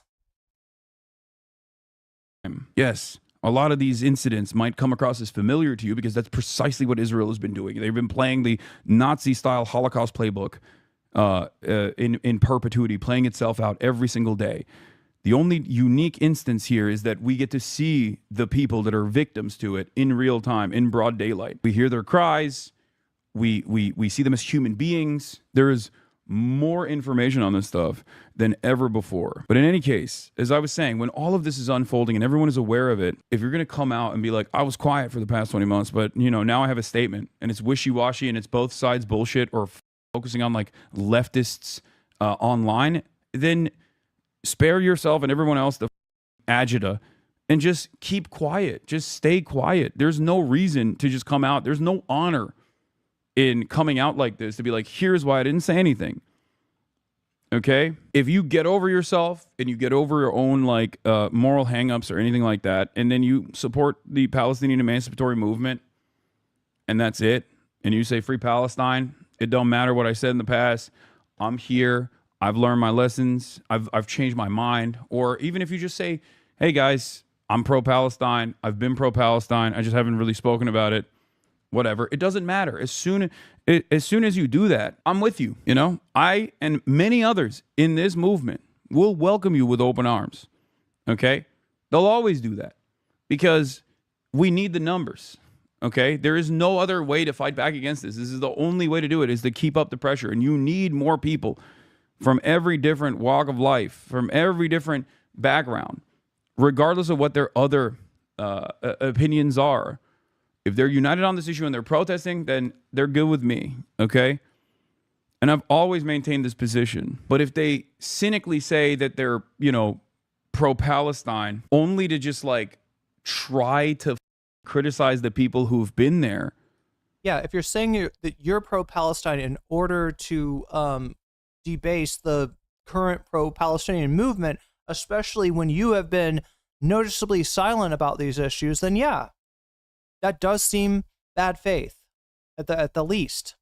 For a very long time, only to go out and go out of your way to just be like, I'm pro-Palestine. Okay, now that I've said it's a genocide, can we really talk about what really matters? My own feelings and how annoying the left is? Like, then you're just saying that as a talking point just so you can do this other shit. It's insane. And everyone can see it. Like, what do you mean? What are you doing? Trying to carve out a little space for yourself and others like you who are, they think it's a genocide, but no one should resist against it. They think it's a genocide, but no one should speak out against it. They think it's a genocide, but no one should protest against it. Like, what kind of position is this? Then you don't think it's a genocide because in your framework, you don't believe it. You don't believe yourself. And the last point that I made was most of the liberal Zionists that were screaming after October 7, okay, that were demanding unconditional loyalty and support to the apartheid state. They either became psychotic Kahanists, okay, like Meyer Kahan, or they became anti-Zionists. Like, there are examples of liberal Zionists that months after October 7 turned into anti-Zionists. Maybe initially they were like very passionate, very upset at Hamas, but since then they've realized that, yeah, objectively, what Israel is doing is a genocide. This is unconscionable. This is the evolution of Zionism, and they've recognized it on their own, and they've changed their minds. Or the last category is liberal Zionists who just stay quiet because they can read the room. There are examples of people that I have admired, okay, that, for example, I have a difference in opinion on with respect to Israel's apartheid, with respect to the genocide that Israel is doing, who can't get themselves to say that this is Israel's problem. They say it's Benjamin Netanyahu's war. They say, Israel is a right-wing place, is a fascist place, but like also simultaneously seemingly make excuses, right? There are old liberal Zionists who I admire. Bernie Sanders is one of them. But Bernie Sanders, regardless of his difference in opinion on this issue, does not make this the singular force of his political convictions.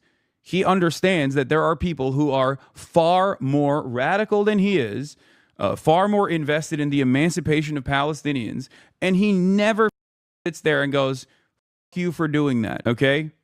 He doesn't do the cynical, this is anti-Semitism, this is like extreme anti-Semitism, I don't agree with this. He doesn't do that.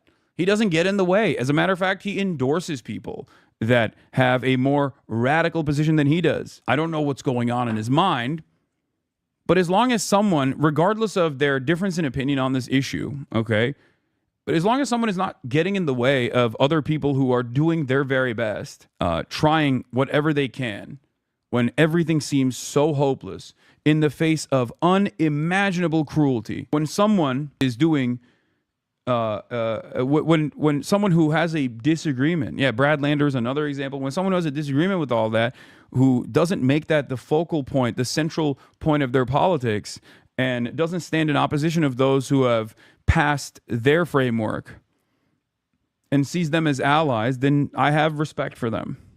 I, on the other hand, have no respect for people who are, at this point especially, still both sidesing this shit, okay? That's crazy, man. What are we doing? You can't try to punish people for being correct early and still present yourself in a progressive posture. It is ridiculous. So let's see what she said. As I said, is Israel committing a genocide in Gaza? Yes. Do I oppose it? Yes. Do I feel angry about it? Yes. But I also feel a lot of other things.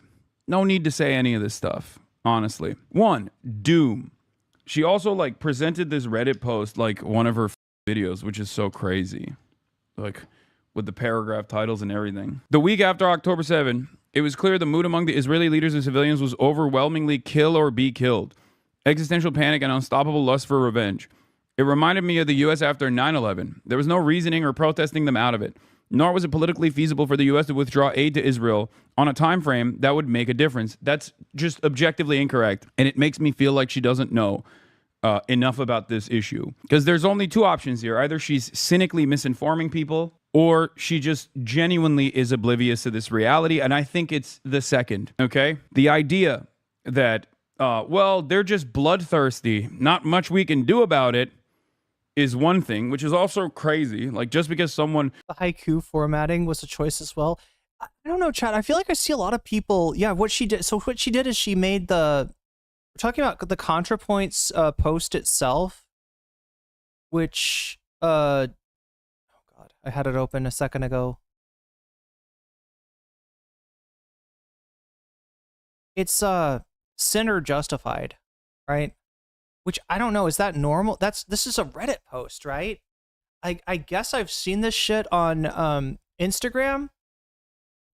I don't think I've seen people post like this on Reddit, although I gotta admit, I'm not super chatted $10. You don't have to trust, just don't linger on things said about you ages ago. Hopefully everyone's moved on, or if they haven't, they aren't worth the hurt.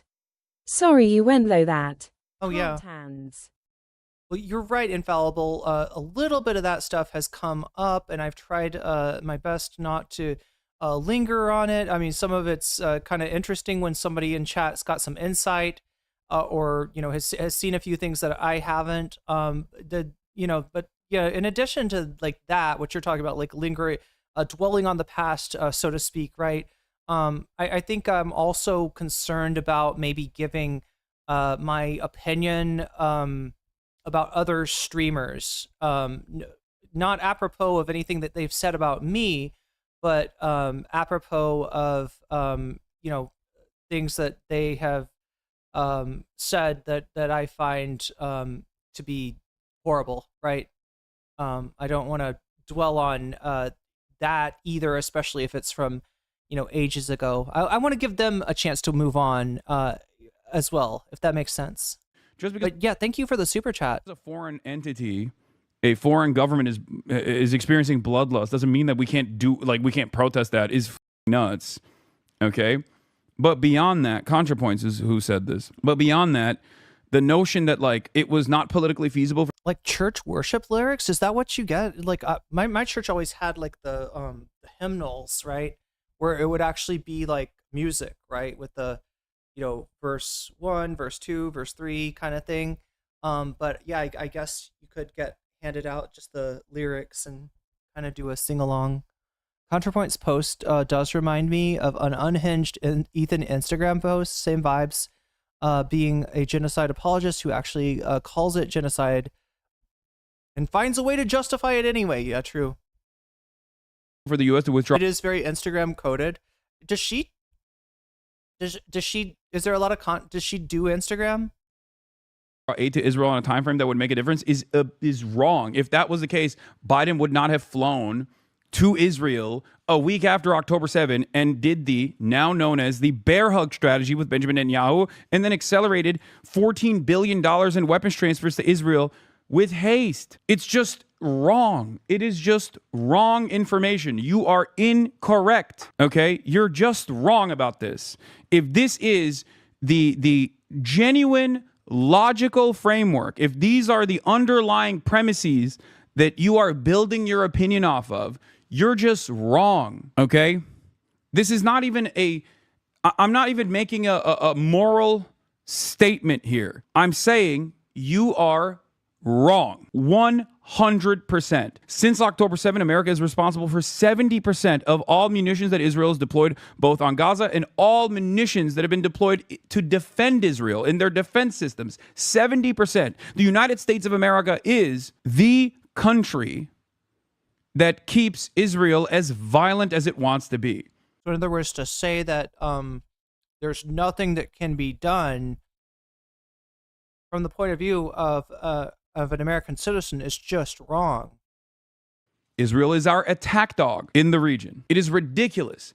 If Israel was not reliant on our endless support, both political cover. Oh, just like, oh shit, I didn't even get that. When you mentioned Sinner Justified, just like PowerPoints, and then not ID 77 says Sinner Justified is the format and tone of her voice, or of her post. Yeah, I didn't even think about that. Yeah, Contra's politics, Sinner Justified. Yeah, we just made up a new ideology to describe Contra's politics, and I think it accurately describes Ethan's politics as well. It's Sinner Justified. That's what we're dealing with. Some smug, centrist, useless bullshit. Mostly Twitter. She's pretty aware that anything that goes on her subreddit. She responded to one of my points after she got wasted on benzos and wines. I was concerned parasocially. I mean, yeah, I can understand. Yeah, it is something that she struggled with for a long time, I guess. People at Contrapoints or Destiny who have subreddits full of nothing but their parasocial followers, just not healthy. Reddit should ban all parasocial subreddits that don't allow dissent. Maybe I should give somebody else some. So, like I said, chat, I set up a NCC subreddit a long time ago, and I've never used it, right? But what I wanted to do was kind of take the name off the market, just so that especially when I was getting harassment, that nobody else would set up a no comment chick. If they're gonna set up a subreddit, anyway. But yeah, maybe I could give somebody else the transfer ownership to somebody else. The sinner is so miserable. At the UN and on the international stage, and also political cover from sanctions that would broadly be sent to any other country that was doing this level of ethnic cleansing, this much in broad daylight with Western munitions. Okay, we give it political cover, we give it protection, but most importantly, we give it directly the weapons that they use on the Palestinians. If that wasn't the case, Israel would not have a multi-billion-dollar propaganda network that steadily focuses on changing Western societal attitudes towards Israel in a positive way all the time. They would not have this sophisticated web of influence in perpetuity since the inception of the state of Israel. It's ridiculous. Okay? Why are they spending all that money then? For fun? Of course not. They're spending it because they also have to. They recognize that propaganda is an absolute necessity for this continued support. And this continued support is an absolute must for Israel's continuation as a violent apartheid regime, one that is now doing genocide. So that's just objectively wrong. It would have required replacing most of Congress and overturning decades of bipartisan strategy and diplomacy. Bullshit. Even in the best case scenario, it would have taken years, so there was a sense of futility, but worse. 2. Misery. The leftist pro-Palestine movement quickly decided that their primary goal was not merely opposition to the genocide, but opposition to Zionism in general. Yes, of course. The leftist anti-fascist movement quickly decided that their primary goal was not merely the opposition to the Wehrmacht, but it was, or opposition to the Holocaust, but it was actually opposition to Nazism in general. That is, opposition to the existence of Germany as an Aryan state. And here they decided... Yeah, this is one, there was a... he's going to refer, I think, to a... I think it's a quote retweet of...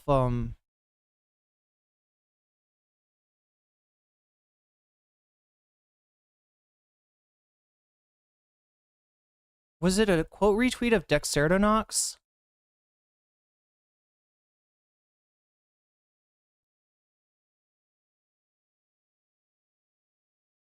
That's the Ethan Klein thing. I think it was a quote retweet to this. Look at quotes. Nope. I'm trying to make a quote. I'm trying to look at the quotes.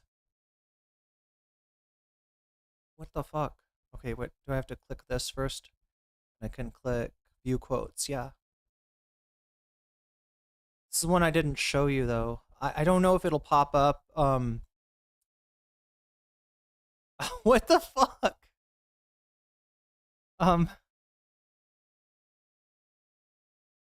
Yeah, there's been a lot of... Oh, yeah, look at that. Look at that. Somebody's responding to her post with the exact thing that I showed. I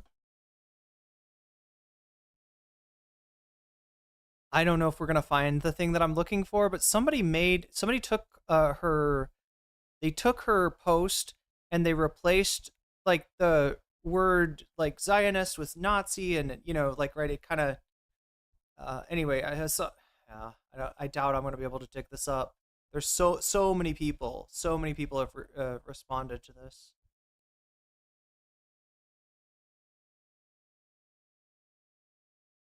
Anyway, let's just watch. Let's let Hassan say it.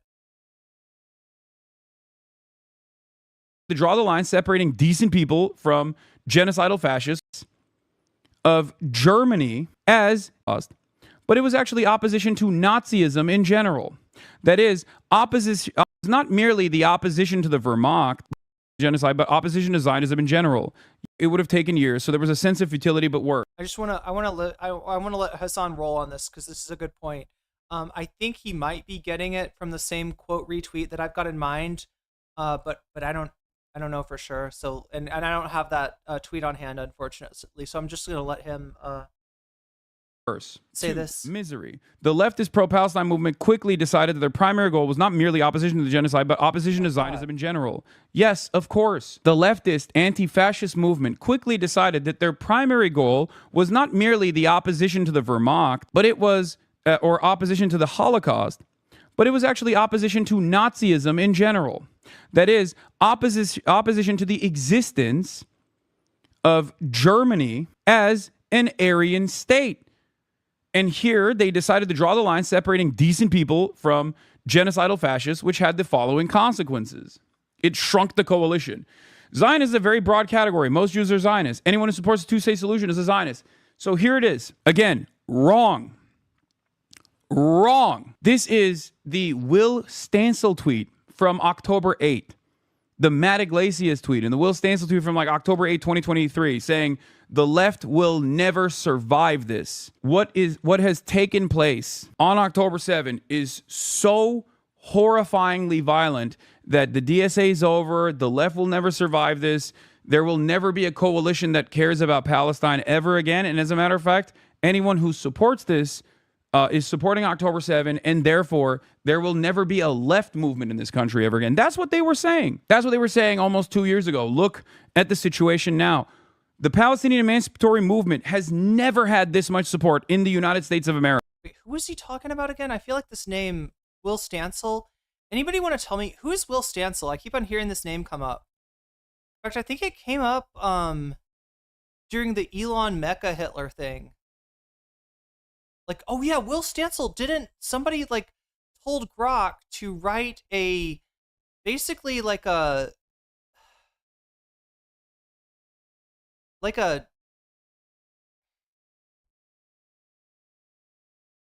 how do I describe this?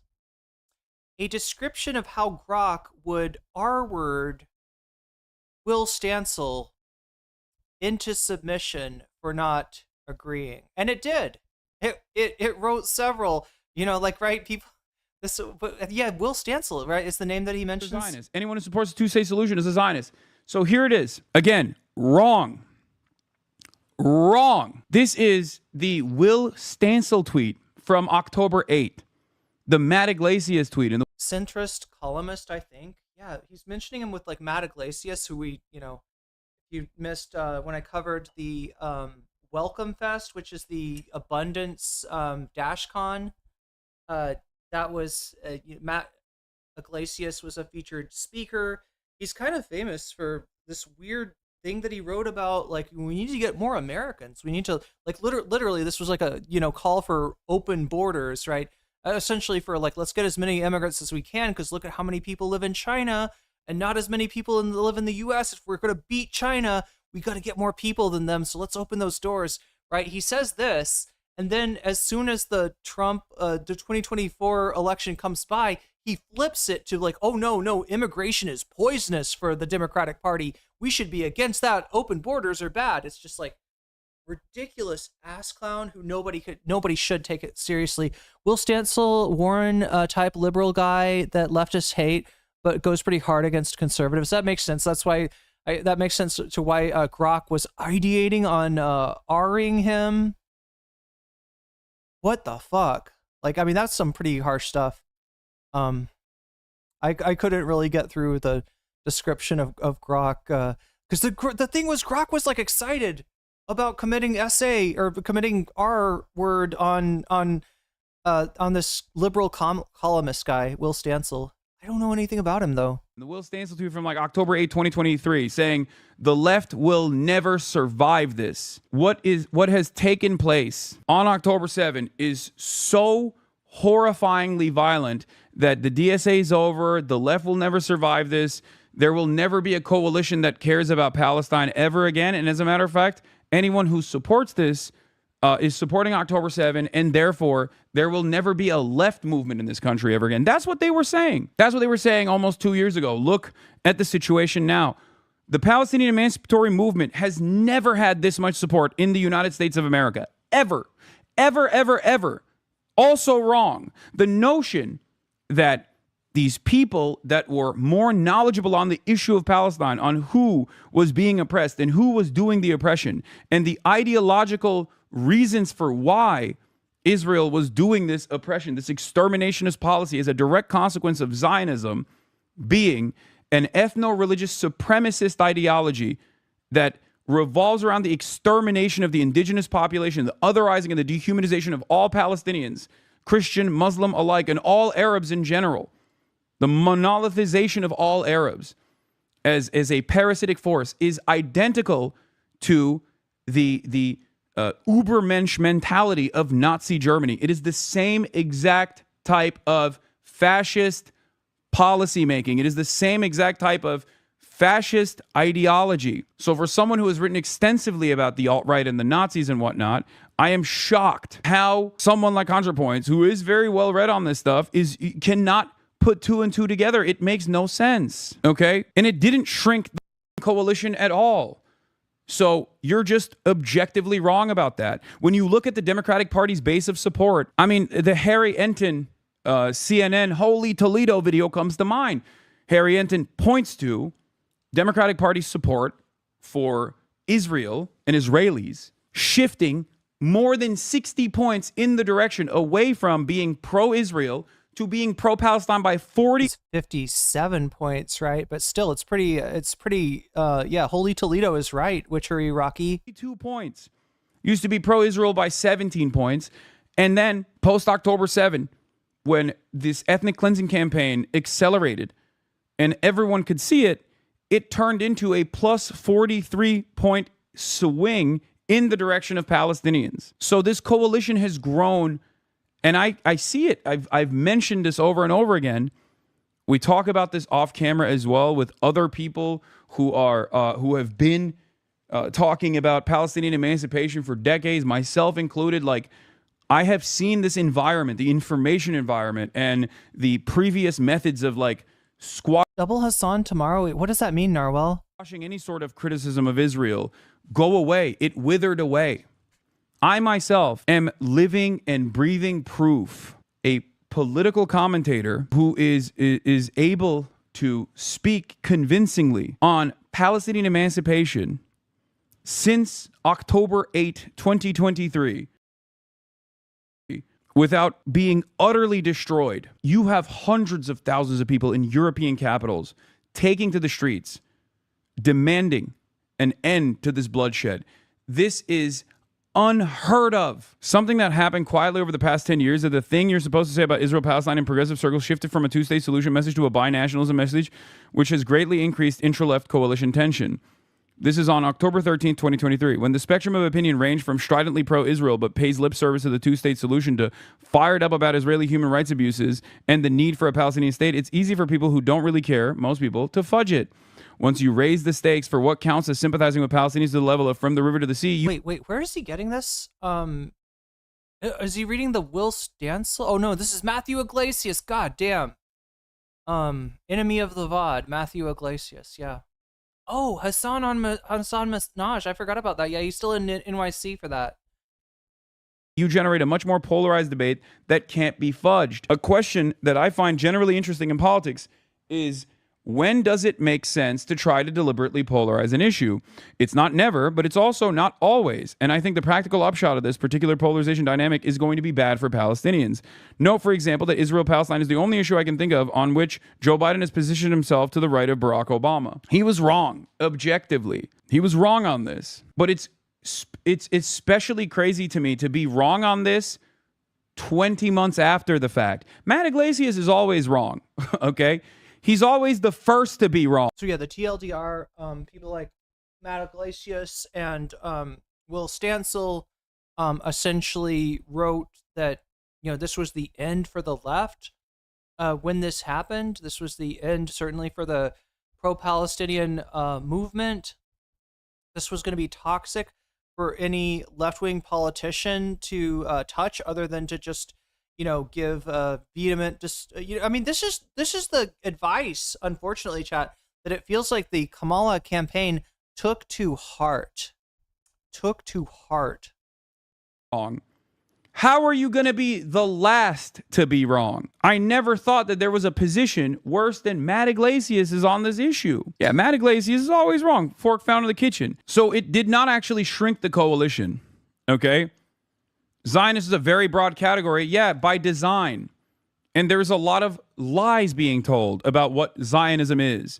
Also by design. This is the reason why Zionism is oftentimes in the media covered as like, do you care as a Jew about the state of Israel? But you know, and look, as you know, if you're, you know, if you throw in that as a Jew, right, that also adds, like, do you have any family in Israel, right? And you know, that misunderstands what Zionism is and what's wrong with it, right?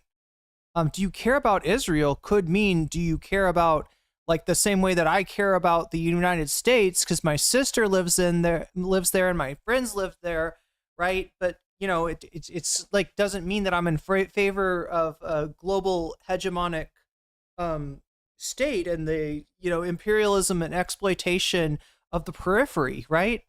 There's a difference in those two statements, and that difference is important. When the way that the question is asked about, you know, to the Ethan Klein, the polls that Ethan Klein uses to state that, like, what does he say, like 80% to 95% of Jews would qualify as Zionists, right? The issue is framed in a very fudgeable way. It's framed in a very malleable sort of way, right? And it doesn't get to the heart of what Zionism actually is and what it's about and what's wrong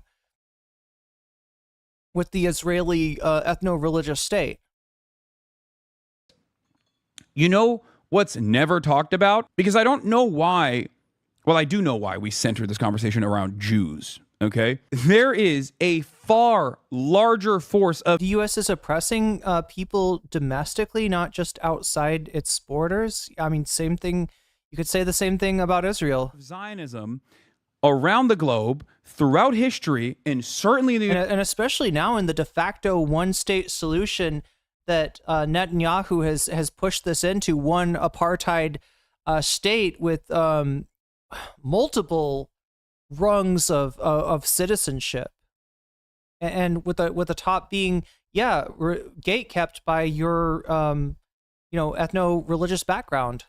United States of America that is far more consequential and has outsized control in American politics than Jews and their opinion on Israel. It's evangelical Zionism. CUFI is the largest donation group to the settlement project, to Israel in general in this country, Christians United for Israel. It is evangelical Christians. Wait, the question you're referring to was, the question that, oh my God, what's his name? I can't remember.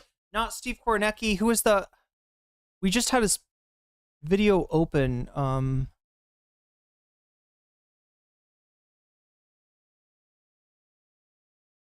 It's not this one.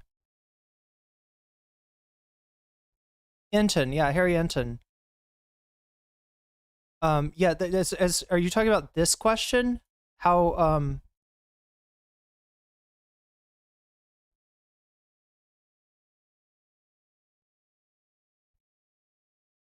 this is phrased as who, I think this is phrased. Are you talking about this question? The title is who Democrats sympathize more with?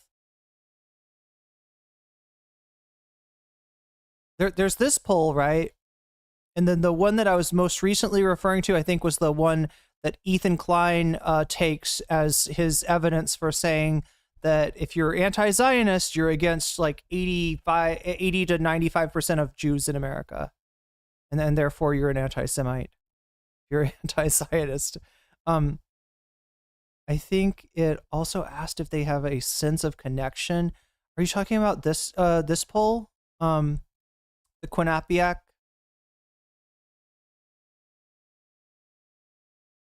One or a different one?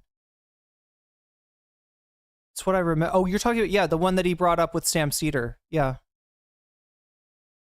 Are the force. This is why I have always said that even if every single American Jew tomorrow turned around and said, I'm an anti-Zionist, America's foreign policy and its association with Israel would not change, especially in the short term, because America's investment in Israel has nothing to do with Jews as a special category or as a special class.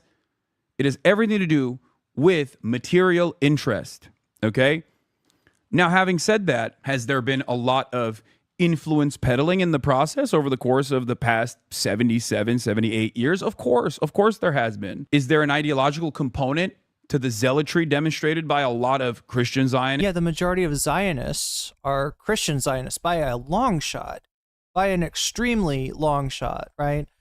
And I don't buy, and neither does Sam, what Ethan is selling in terms of his characterization of look what 75% chat of Jewish people in New York City voted for Mamdani.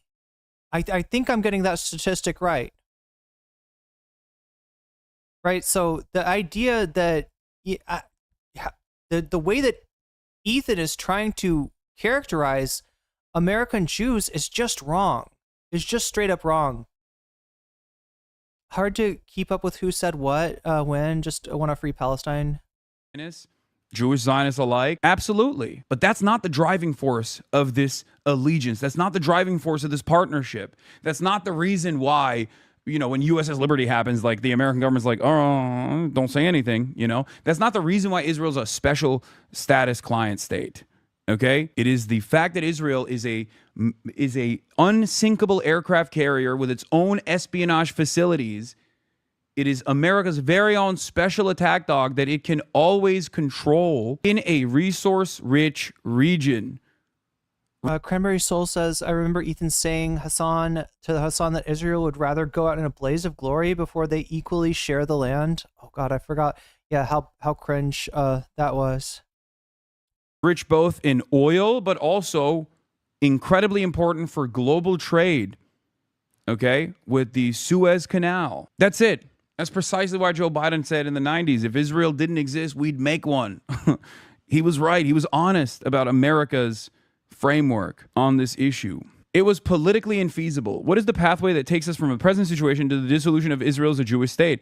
I don't see how this could happen without either a total internal collapse of Israeli society or else, nuclear war. As usual, leftists have championed a doomed cause. And at this point, it's like it turns into just your own personal, incredibly petty, incredibly self-centered attitude about what you think the online left is doing. It turns into just like looking at an issue that is black and white and saying, well, it's the worst crime that you can ever do, genocide, but the leftists are just like being crazy about it. Like, this is just your stupid gripes with leftist people online and what you perceive as like the broader movement, the broader pro-Palestinian movement. Okay? Dangerous ambiguities. The vagueness of Zionism as a political Satan enables all kinds of rhetorical abuses. The dangers of Nazism as a political statement enables all kinds of rhetorical abuses. Okay? It's like this is an argument that you're launching here is virtually identical to the Boers and their existence in apartheid South Africa, the white South Africans that wanted to maintain an apartheid. Okay, like it's ridiculous. It's like saying this about Nazi Germany. The dangers of developing enmity towards the Germans who support the Nazi regime. What is this? It enables all kinds of rhetorical abuses. On the one hand, right-wing Israelis hold up all anti-Zionist protests as existentially threatening and inherently anti-Semitic. On the other hand, there is a long history of anti-Semites using the term Zionist in deliberately equivocal ways, Zog, etc. And yeah, see, so here's the deal. Like, I don't know. Like, the feeling that I'm getting from Contrapoints is that she thinks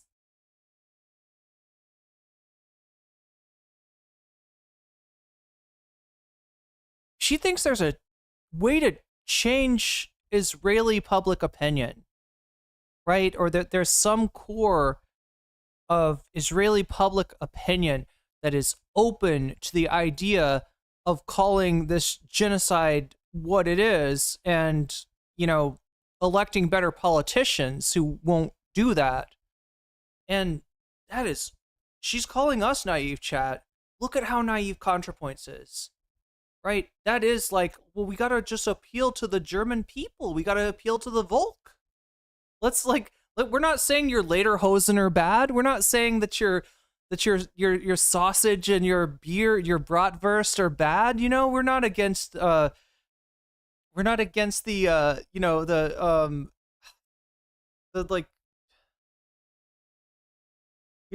greatness of Deutschland, right? We just would wish that you would treat the, Jewish people a little bit more humane. Like, I mean, it's fucking ridiculous. It's absurd to even say, when you draw that parallel. It's both sidesism. I was getting that energy. I was wondering why she's got it's pathetically naive and hopelessly useless. Anti-Semites are happy for the opportunity to misappropriate the now popular anti-Zionist label to legitimize their agenda, and many people are not. It's a TYT level take. Yeah, this is a Contrapoints TYT, heel turn. That's what we're seeing, right? Informed enough about anti-Semitism to recognize when this is happening. These problems are mutually reinforcing.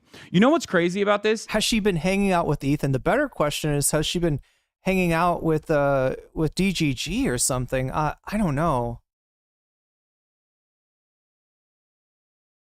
But, God. This isn't wrong, okay? But what's wrong about this is to slam this in a conversation where you're supposed to be making this distinction, but from the perspective of someone who is not a Zionist, okay? People like myself, we do this every day. There are so many much better read, much better activists out there on this issue that make this distinction every day. The difference is we see Muslims and Palestinians as human beings. And I think if you have this statement, if you can just say, well, these people are. Yeah, he survived another vote, and they also put off the. There was supposed to be a court proceeding against this guy, right? But even Trump stepped, was like putting pressure on them to postpone the court proceeding. People are being slaughtered, but anyone else getting nonstop PragerU ads recently? Nathan Drake, I'm not the best person to ask. I get Thai ads, except when I use a VPN, and then I get Dutch ads or Japanese ads. So yeah, if there's PragerU ads out there, I gotta get a USA VPN to even be able to see those, I guess. You don't see them as human beings. You don't see them as full-blown human beings. Deep down inside, you have to feel like they kind of deserve it, and they should quietly just go away because they're ruining your day by simply existing in the direction of Israeli bombs and not quietly perishing away, but instead speaking out. You're definitely ruining her brunch. Against their demise, okay? Paragraph 3, dread. The online left has spent the last 20 months distributing hundreds of photos and videos of dead Palestinian children. The main effect of this, and this is the worst part about this, by the way, the main effect of this has been to create a population of people in a constant state of blood-boiling rage with no consequential political outlet. I fear this may be worse than useless. Anti-Semitism and anti-Zionism are conceptually not the same, and conflating them is dangerous. But in practice, the way Israel is perceived does seep out into attitudes towards Jews in general. I don't think the Jews who feel isolated and wary of the current atmosphere are simply hysterical or hallucinating. Yes, there's a communal trauma and hypervigilance. Yes, there's disingenuous right-wing ghouls dismissing and censoring all criticism of Israel in the pretext of fighting anti-Semitism. But there's also a valid fear of historical anti-Semitism patterns recurring. Yo, Thai PragerU ads would be weird, chat. I went over a little bit of Thai politics yesterday. And again, it's something that I'm not going to talk about too much because I'm still an outsider here. There's a lot that I don't know. There's a lot that I don't understand. Me rendering a position on like this party good, this party bad, or this politician good, this party bad, politician bad would be, kind of meaningless at this point, right? But I talked about Thai politics when it came to an issue like the legalization of cannabis, which has now been overturned. But the surprising thing was that it was a conservative, it was a conservative party that was in favor of legalization, that being the BJT party, Bunjai Thai party, and then it was a left-wing political party that was like against it. But Contra blocked you? Oh no, Vadim, did you had you talked to her much? But I'm trying to imagine, like, yeah, what where the PragerU ads would come from and what they would be, because it's a little hard to conceptualize Thai politics.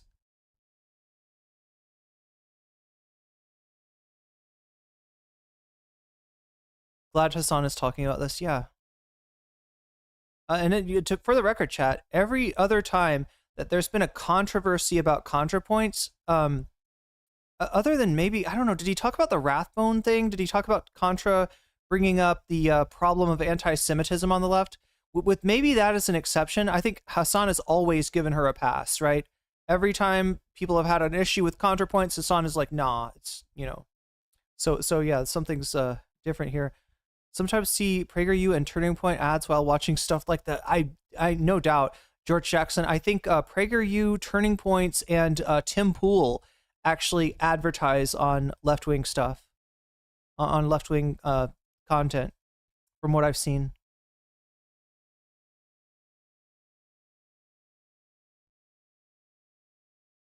She's on our Anna Kasparian arc now, yeah. Didn't the PM just resign? Maybe. The PM has at least been suspended, and I do believe the Constitutional Court will, if she, if she doesn't resign, she'll likely be removed. As the last I checked, she was still a part of the government, but she had been given a different role while she was suspended. I don't know if they've named like a full-time replacement for her, and it is going to be it's kind of a caretaker government, The only thing that's weird about it is they're making big moves, like the cannabis,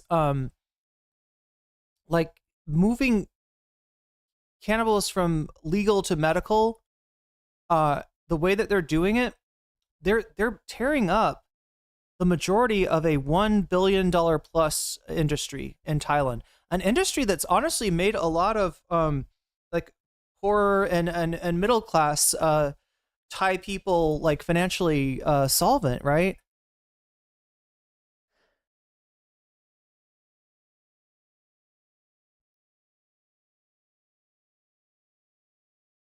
Anakin Casperia, nice. She had followed me previously. I posted a critique of her shitty post, and she blocked me. Goddamn. Hassan looks hurt. Yeah, I don't think he wanted to be. I mean, just, you know, he's very charitable. Yeah.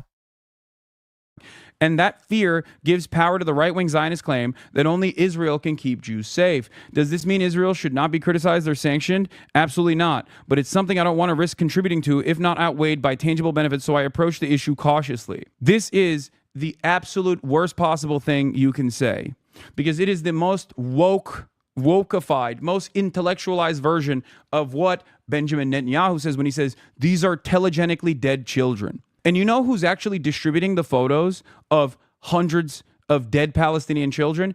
Palestinians are. It's not actually the left that's distributing those photos. It's the Palestinians themselves that are speaking out on their own genocide, on their own ethnic cleansing. So to sit there and be like, this is just the woke left being woke by really pushing people to get angry about this documented genocide every single day is a psychotic thing to say.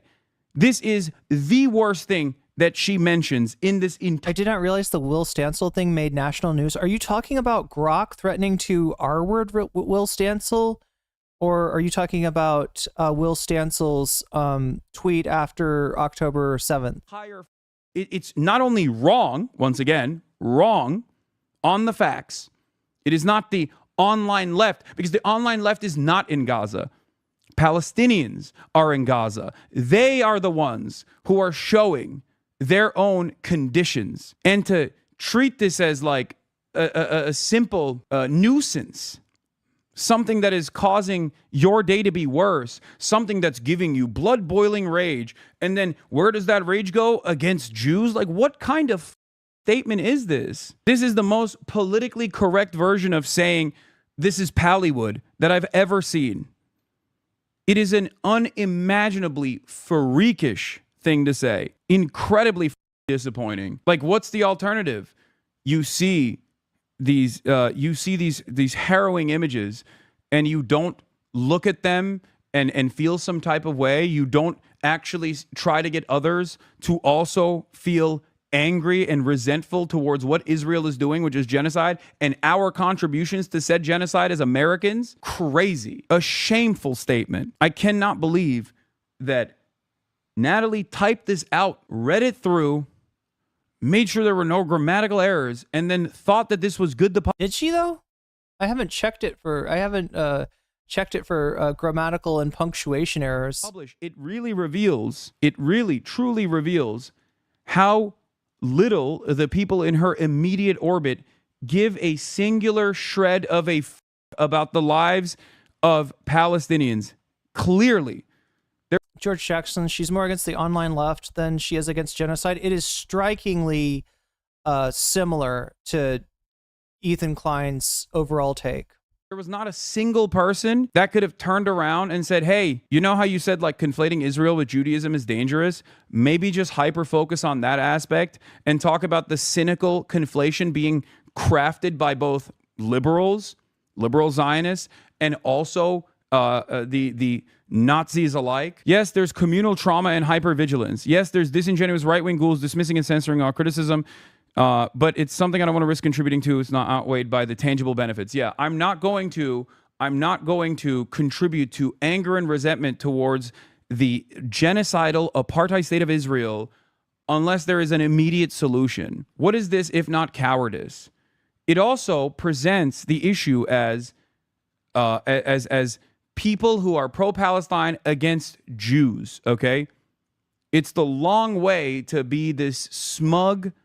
It's the long way to take this like vapid, self-centered, incredibly smug attitude while talking about how, you know, every time you're doing, you know, activism or what you think is activism, when you go out to the streets and you protest against Israel, or you say Zionism is fascist, which it literally is, right? Every time you say the truth about Israel, every time you say the truth about Zionism as a political ideology, okay, as an ethno-supremacist, exterminationist political ideology, you're actually harming the Jews. Jews have been around for thousands of years.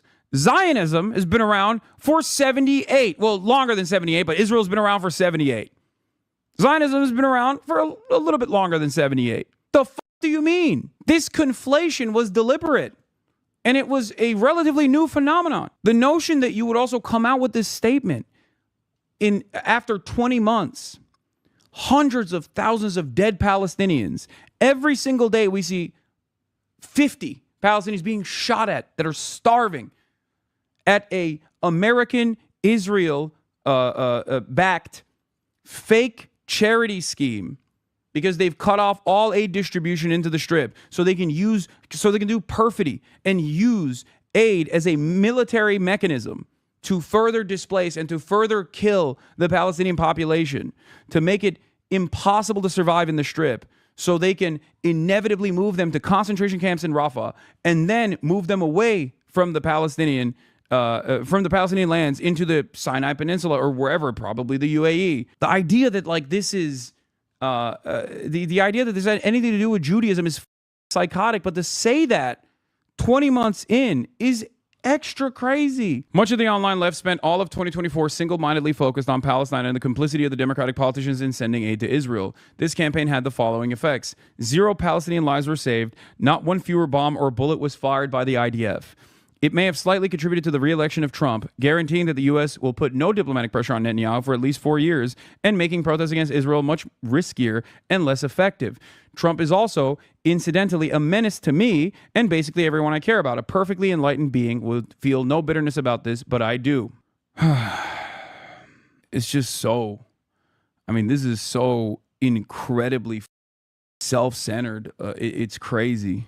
And not because I'm like centering this around what she's saying, which is trans issues and how much worse they're getting under Donald Trump as opposed to Joe Biden, even though I think plenty of trans people would disagree with that as well, saying that a lot of these anti-trans initiatives kickstarted under Joe Biden and Trump has just simply accelerated it, reaching its logical conclusion. But not only that, but especially on the issue of Israel, this is even more pertinent to the discussion.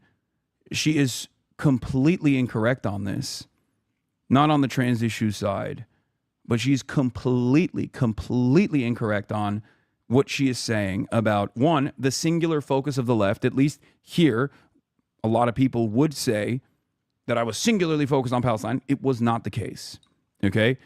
There were a litany of criticisms that I had about the Kamala campaign and a litany of criticisms I had about the Joe Biden administration, okay? Gaza was certainly an important part of this because it's a genocide. But it is crazy that, like, there is no logic here because you should be mad at the people in power.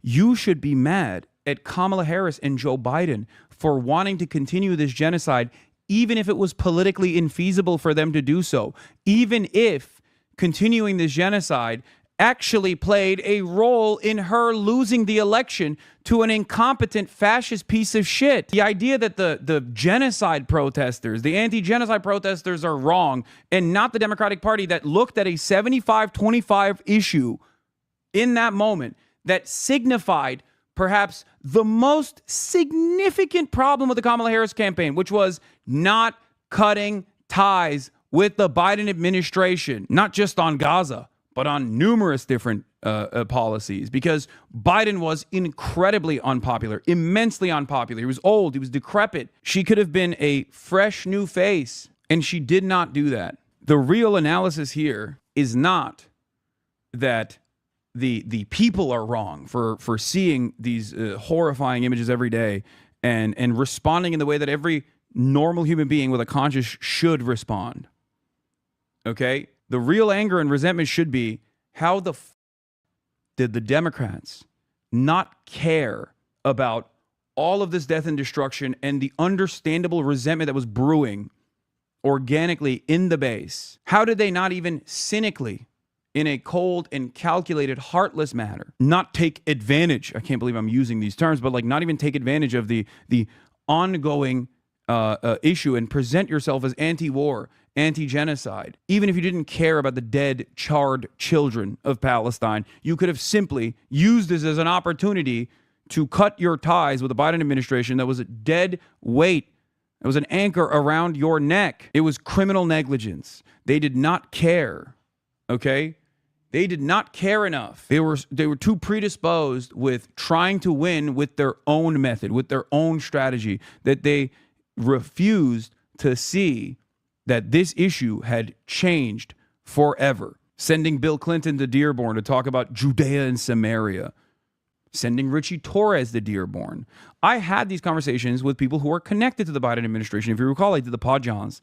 I did Pod Save America before the election and after the election. If you recall, every single thing that I brought up that the Kamala Harris campaign was doing that was wrong before the election became the major focal point of how they lost the election. Running around with Liz Cheney, refusing to let a Palestinian who was in the Democratic Party and is still in the Democratic Party speak at the DNC. Incredible, incredible failures.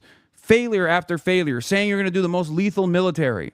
Saying you're going to be more militant at the border than the Trump administration actually is. They're not sincere about their interest in destroying all Latinos that live on U.S. soil. It's not like this was impossible to see. There were plenty of dumbasses, myself included, that saw it from a million miles away. So the real resentment should be directed at the people in power that refused to listen, that refused to abide by the principles of the democratic process where our electeds are supposed to represent our interests. And in a situation where it's 75-25, I mean, what more can you ask for? It was a genocide that started in an election campaign, during an election season, during an election year. Trump is also incidentally a menace to me and everyone I care about. None of this is the fault of Palestinians, of course, who are overwhelmingly the victims here. Oh, thanks. Thanks, Natalie, for saying the Palestinians are overwhelmingly the victims here. I hope that someday American policy will shift in their favor, and I will continue to support that cause. TLDR, I see the situation as bleak, intractable, extremely divisive, and devoid of any element that could be appropriately transformed into political entertainment. That's why I haven't made a video about it. Hopefully it goes without saying that these are just my thoughts. I'm sure other bread tubers, in air quotes, have different opinions. So that was their take.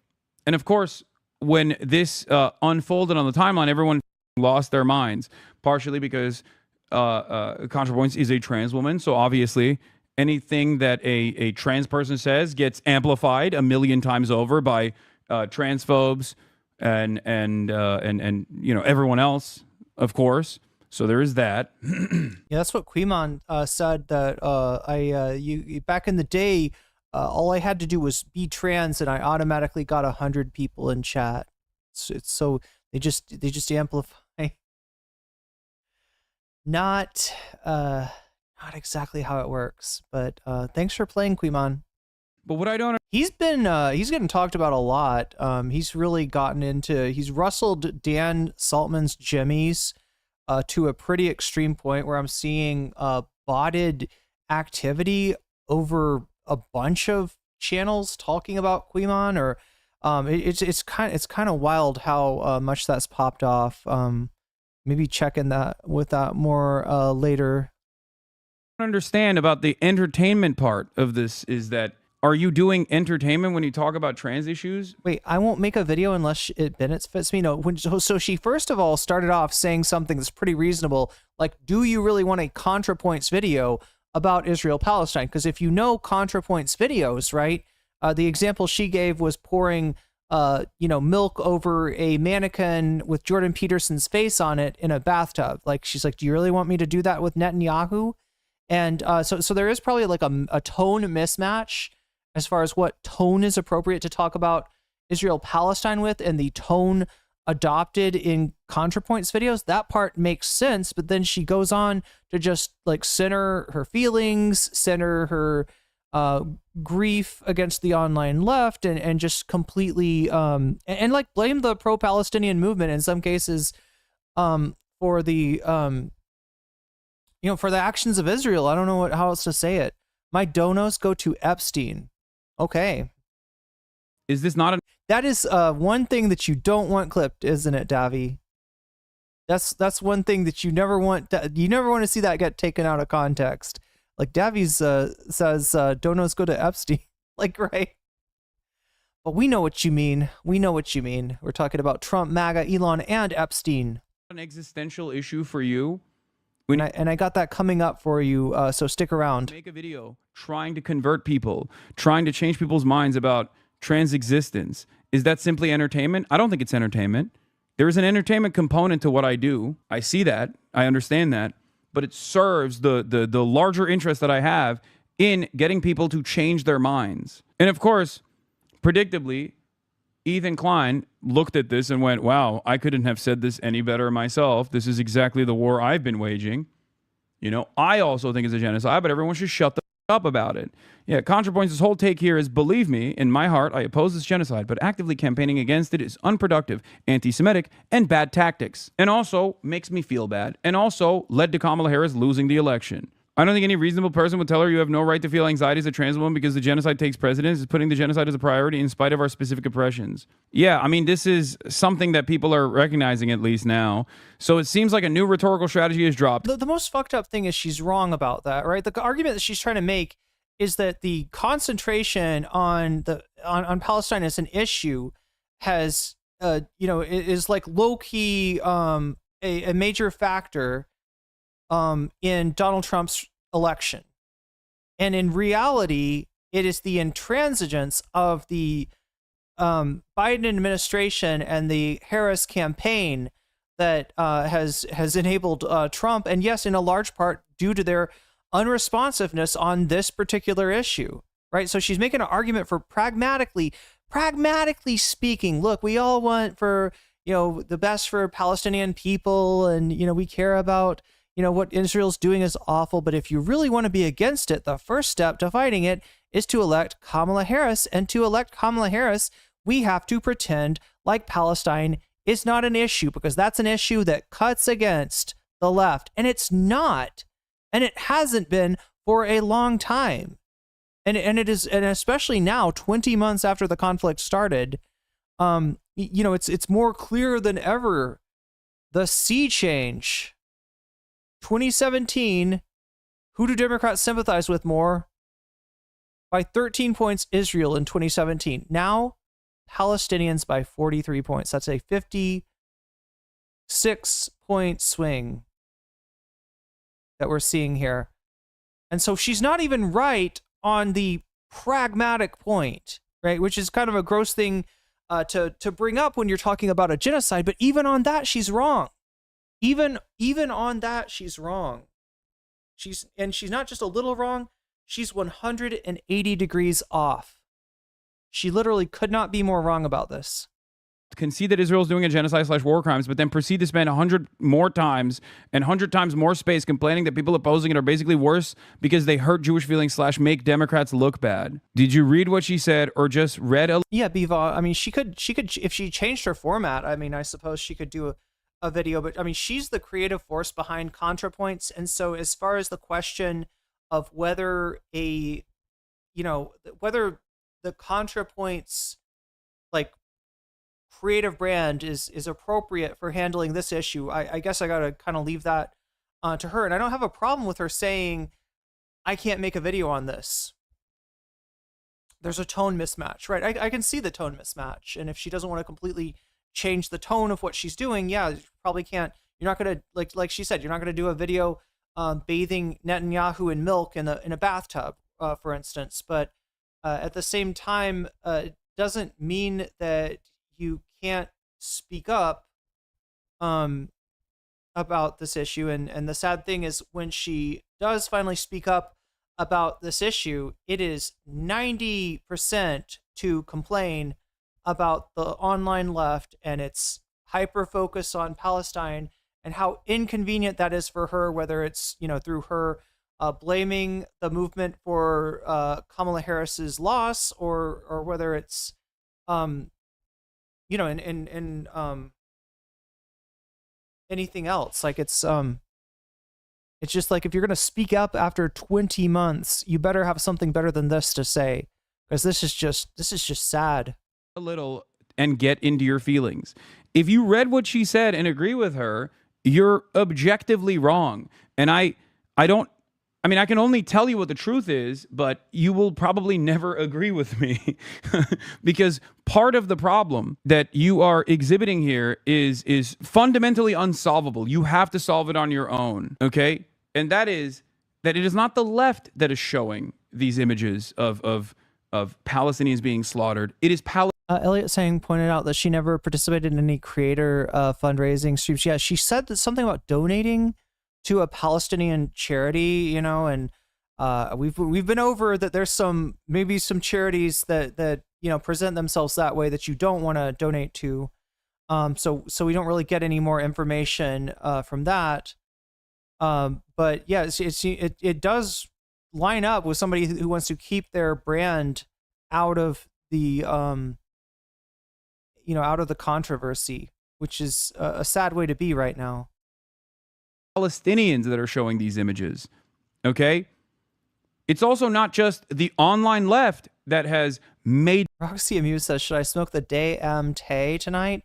Roxy, what's that like? I've never tried. I've heard about it. I kind of know vaguely it's a very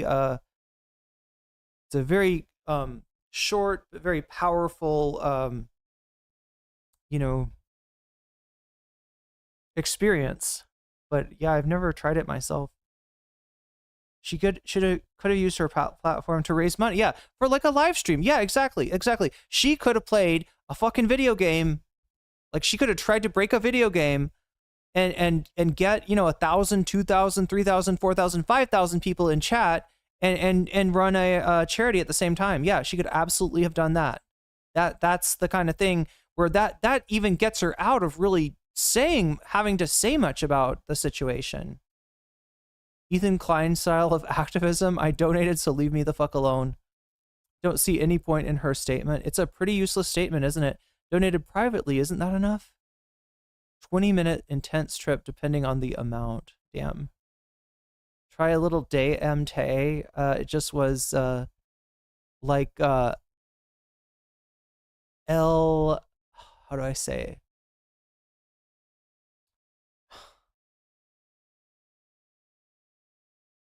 It's just like the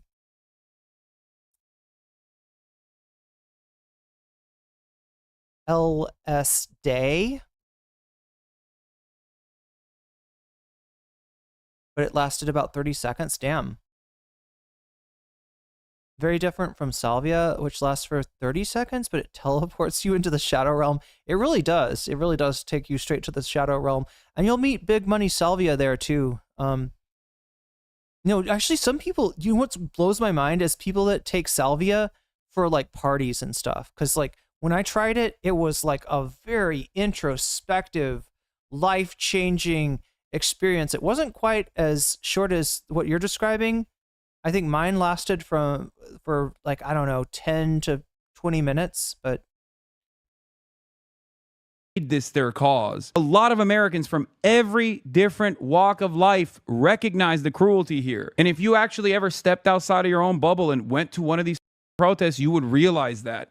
If you ever actually participated in something, if you ever actually stood for something, you would realize that. But yeah, of course, podcaster Ethan Klein voices support for Contra Points on his Instagram story. It is important to remind people that there is space to be anti-genocide, but also against annihilating Israel. Thank you, Contra Points. It's important to remind people that there is space to be anti-genocide, pro-Palestine, but also against annihilating Israel. It is my belief that any lasting peace must have two elements, Palestinian self-determination and secure borders for Israel. Without both, peace fails. Many leftists would rather focus on purity tests and social credits than having a meaningful and realistic conversation about creating a lasting peace. The reaction to your post will prove my point, unfortunately. This is the other side of the story. Annihilating Israel. Dog, you're a Nazi, okay? When you say annihilating Israel, what you're talking about is the perspective that Israel should have democracy for everyone. Israel should not do an ethnic cleansing, and Israel should... Yeah, when you say annihilate a place, like the image that you get in your mind is you're talking about like destroy civic life, kill everyone there. something like what Israel has done in Gaza, right? That's what annihilating a nation it really means, right? But when Ethan says it, he means ruining it by taking out the the ethno-religious supremacist clause from the Constitution and enfranchising everyone in the deleting the tiers of citizenship, right? That it currently has, and making everybody Palestinian, Israeli, whatever, a full citizen, right? That's what is like. Oh, that's annihilation. You've annihilated everything that I love and care about Israel. It's like that's basically like as it's a state that's as concerned with like demographics as the great replacement people, the great replacement Nazis in the United States are. Allow the Palestinians, who literally it occupies every facet of existence of breathing room, okay? Meaningful existence. Treat them like human beings instead of a parasitic force that must be excised. That is unacceptable. Why? Because you're a Zionist and you have the exact same hysterical fear that is rooted within Islamophobia and ethno-religious supremacist attitudes. Palestinians and Jews can never get along. Palestinian Muslims, Palestinian Christians, and Jews can never live in the same. You know what it is? The really ugly part of this is that it's a lot like a Vosh take from a debate that he had, where he was arguing against self-determination of marginalized people because he thought at the extreme end that could equate to the colonized people doing a genocide against the colonizers. And basically the logic of that goes like, look, we've done some bad shit to these people and they are justifiably angry at us. And if I was them, I would be thinking of genocidal thoughts against us. And therefore, we should not give them self-determination because it's too dangerous. It's too dangerous because of how we've treated them. If they got any level of power, they would certainly do the same shit to us that we've been doing to them, and that's unacceptable. And that is fucked up, amoral logic. That is a disgusting thought to be kicking around in a human head, and yet that's Vosh's thinking process, right? When people wonder why I was so gung-ho against Vosh even before the taxes folder revelation, right? That's why I think that's disgusting. I think that's dangerous, right? You're letting the immoral actions of your nation or your people in the past justify immoral actions against a group that you've been oppressing, that you have colonized, right? That's essentially what that logic that Hassan is talking about with Ethan in this case is about. Place. That is exactly what people said in apartheid South Africa. Black people and white people can't live side by side. That's exactly what people said. Some people in chat remember the debate I'm talking about. Segregationist South and the Jim Crow South. That's what they said against the abolition of slavery. Yep. Anti-Semitism being a real bigotry does not change this dynamic. This is why people say you are a Zionist. Simply claiming that you're anti-genocide, but then spending every waking moment talking about how, well, sorry, these Muslims and these Christian Palestinians, these Muslim Palestinians, and these Jews, they can't live together because that would annihilate all the Jews. That'd be a Holocaust. That's insane. That's exactly what segregationists in the Jim Crow South said. That's exactly what David Duke says, okay, about black people, about Jews. It's insane. Oh, we just want secure borders. Like how? You're using the same terminology that Trump uses when he's talking about Mexicans invading the country. How does that not read for anyone else? Because there are a lot of liberals out there who are just completely rudderless and have no capacity to analyze the situation, have no way of understanding that they are unironically defending the exact same types of bigotry that they despise when Trump does it to their friends and their neighbors. But when it comes down to Israel, when it comes down to like anti-Semitism, I think like that is brick their brain a little bit. So they don't see it in the same exact vein. Oh, it's different? Why is it different? Why can't Muslims, Christians of Palestinian background live alongside Jews in a singular, solitary, secular state? Why does this have to be an ethno-state? Whoa, singular, solitary, secular state? That sounds almost like what I say. I need you guys to understand. This is why I am sure, chat, that he's not a NCC viewer. Just I think history is very important to learn so we do not repeat the lessons, okay? Every single historic fascist movement has always packaged its ideology with reason, okay? The Nazis didn't say we have to kill the Jews because we're evil and these guys Hassan got bars. Those are my bars. aren't actually doing anything, but we love killing them because we're evil and we just like want to kill Jews. They didn't say that. They created a logical reason. They created first the Jewish question, the dehumanization of Jews, the claims that Jews are a parasitic force that is both powerful and weak at the same time, the idea that Jews are taking down the German state by engaging in degeneracy in the halls of academia, controlling the money supply, all of this stuff. And then after decades of dehumanization that also even predated Germany itself, of centuries of dehumanization and anti-Semitism, they were able to captivate enough people. They were able to basically take advantage of that pre-existing historic anti-Semitism. That is precisely what you're advancing when you talk about Palestinians in this way. Okay? First, you present an issue with the conclusion of the argument in mind. Okay? You create a fake issue. You say Jews are ruining society. Okay, the economic volatility that you're experiencing, it's because of the Jews. Then you keep just saying Jews are responsible for everything, okay, all of the wrong. And you find somebody that was killed by a person that happened to be Jewish, and you morally panic about that. You pass a law that circumvents due process and allows you to deport people without that due process, and you get the fucking Democrats to vote for it.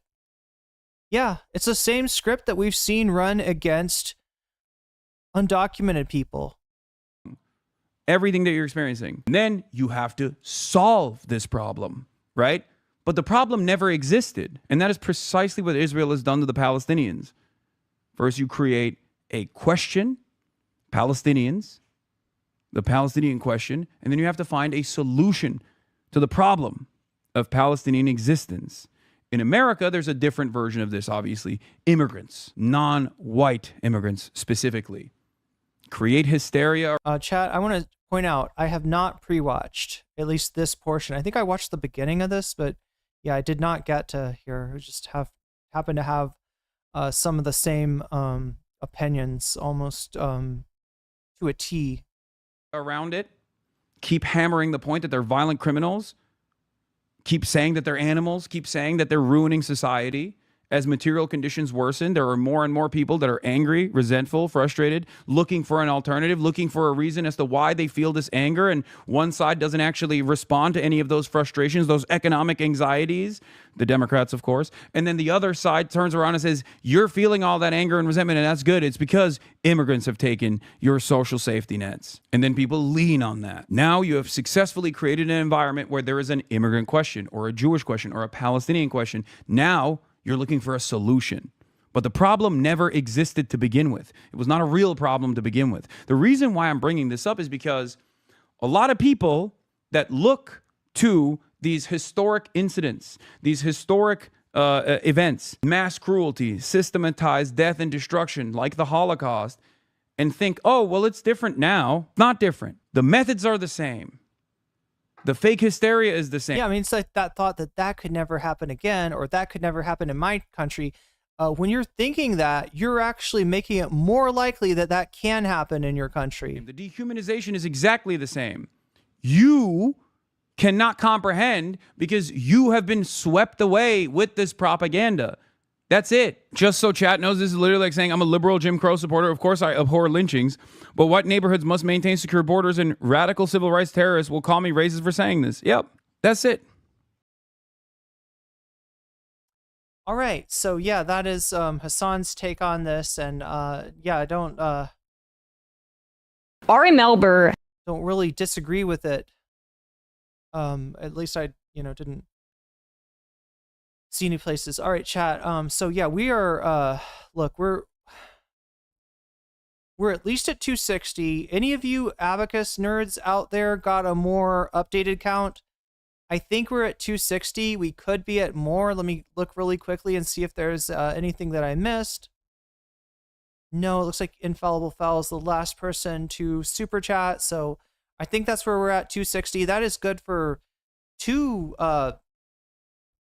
bonus segments. And the one that's winning right now is Trump, MAGA, Elon, and Epstein. So we're going to move to that first. We're going to do that. Before we do, let me just remind you to like the stream if you haven't already. I know that not all of you can support the stream financially, and that's totally cool because there's some cool ways that you can do it at no cost to yourself. One of those ways is to hit the like button, maybe subscribe if you want to keep track of what I'm doing. Hit the bell if you want notifications of when I go live, if that's more useful to you than it is annoying getting the notifications. You can also use a Twitch Prime. If you have Prime, you can hook it up to your Twitch account and use it for a free sub to give to the streamer of your choice. If that happens to be me, you will get emotes in my channel, and you will also support the stream a little bit at no cost to you. So that's a cool way to support the stream. Other way that you can do is look in the pinned chat, which is from me, and you can click on that to go over to Blue Sky. And even just commenting in the thread honestly would help. If you want to throw me a like, if you really want to throw me a repost, follow me on Blue Sky, because usually I do mention I do post when I'm going live. So if you miss the post in other ways, then you'll see it through that. But with that being said, chat, we are 260 out of 300, so we're only 40 away from that being 3 bonus contents. I will prepare just in case we need to do 3, but right now we're doing 2, and it looks like it's going to be Trump, MAGA, and Elon and Epstein. And H3 fans report Adam McIntyre to the, almost said the IDF, no, to ICE, to the ICE. God damn, it's ugly how much history is rhyming lately, or sounds similar to other things. All right, so I think I gotta, I think I know how to do this now. I'm always messing up on this, but let's just bring out the Trump tent. Oh, look at this.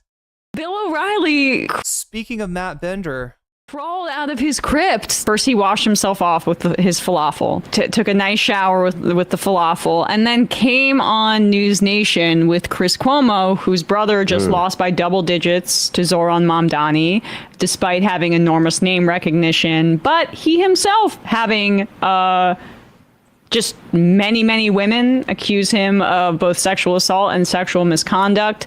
Bill O'Reilly also accused of inappropriate sexual harassment and behavior at Fox News, ultimately leading to his ouster. And they decided to use... Saw some ICE footage at the farm on AP today. Shameful stuff. At an agricultural setting. Yeah, they made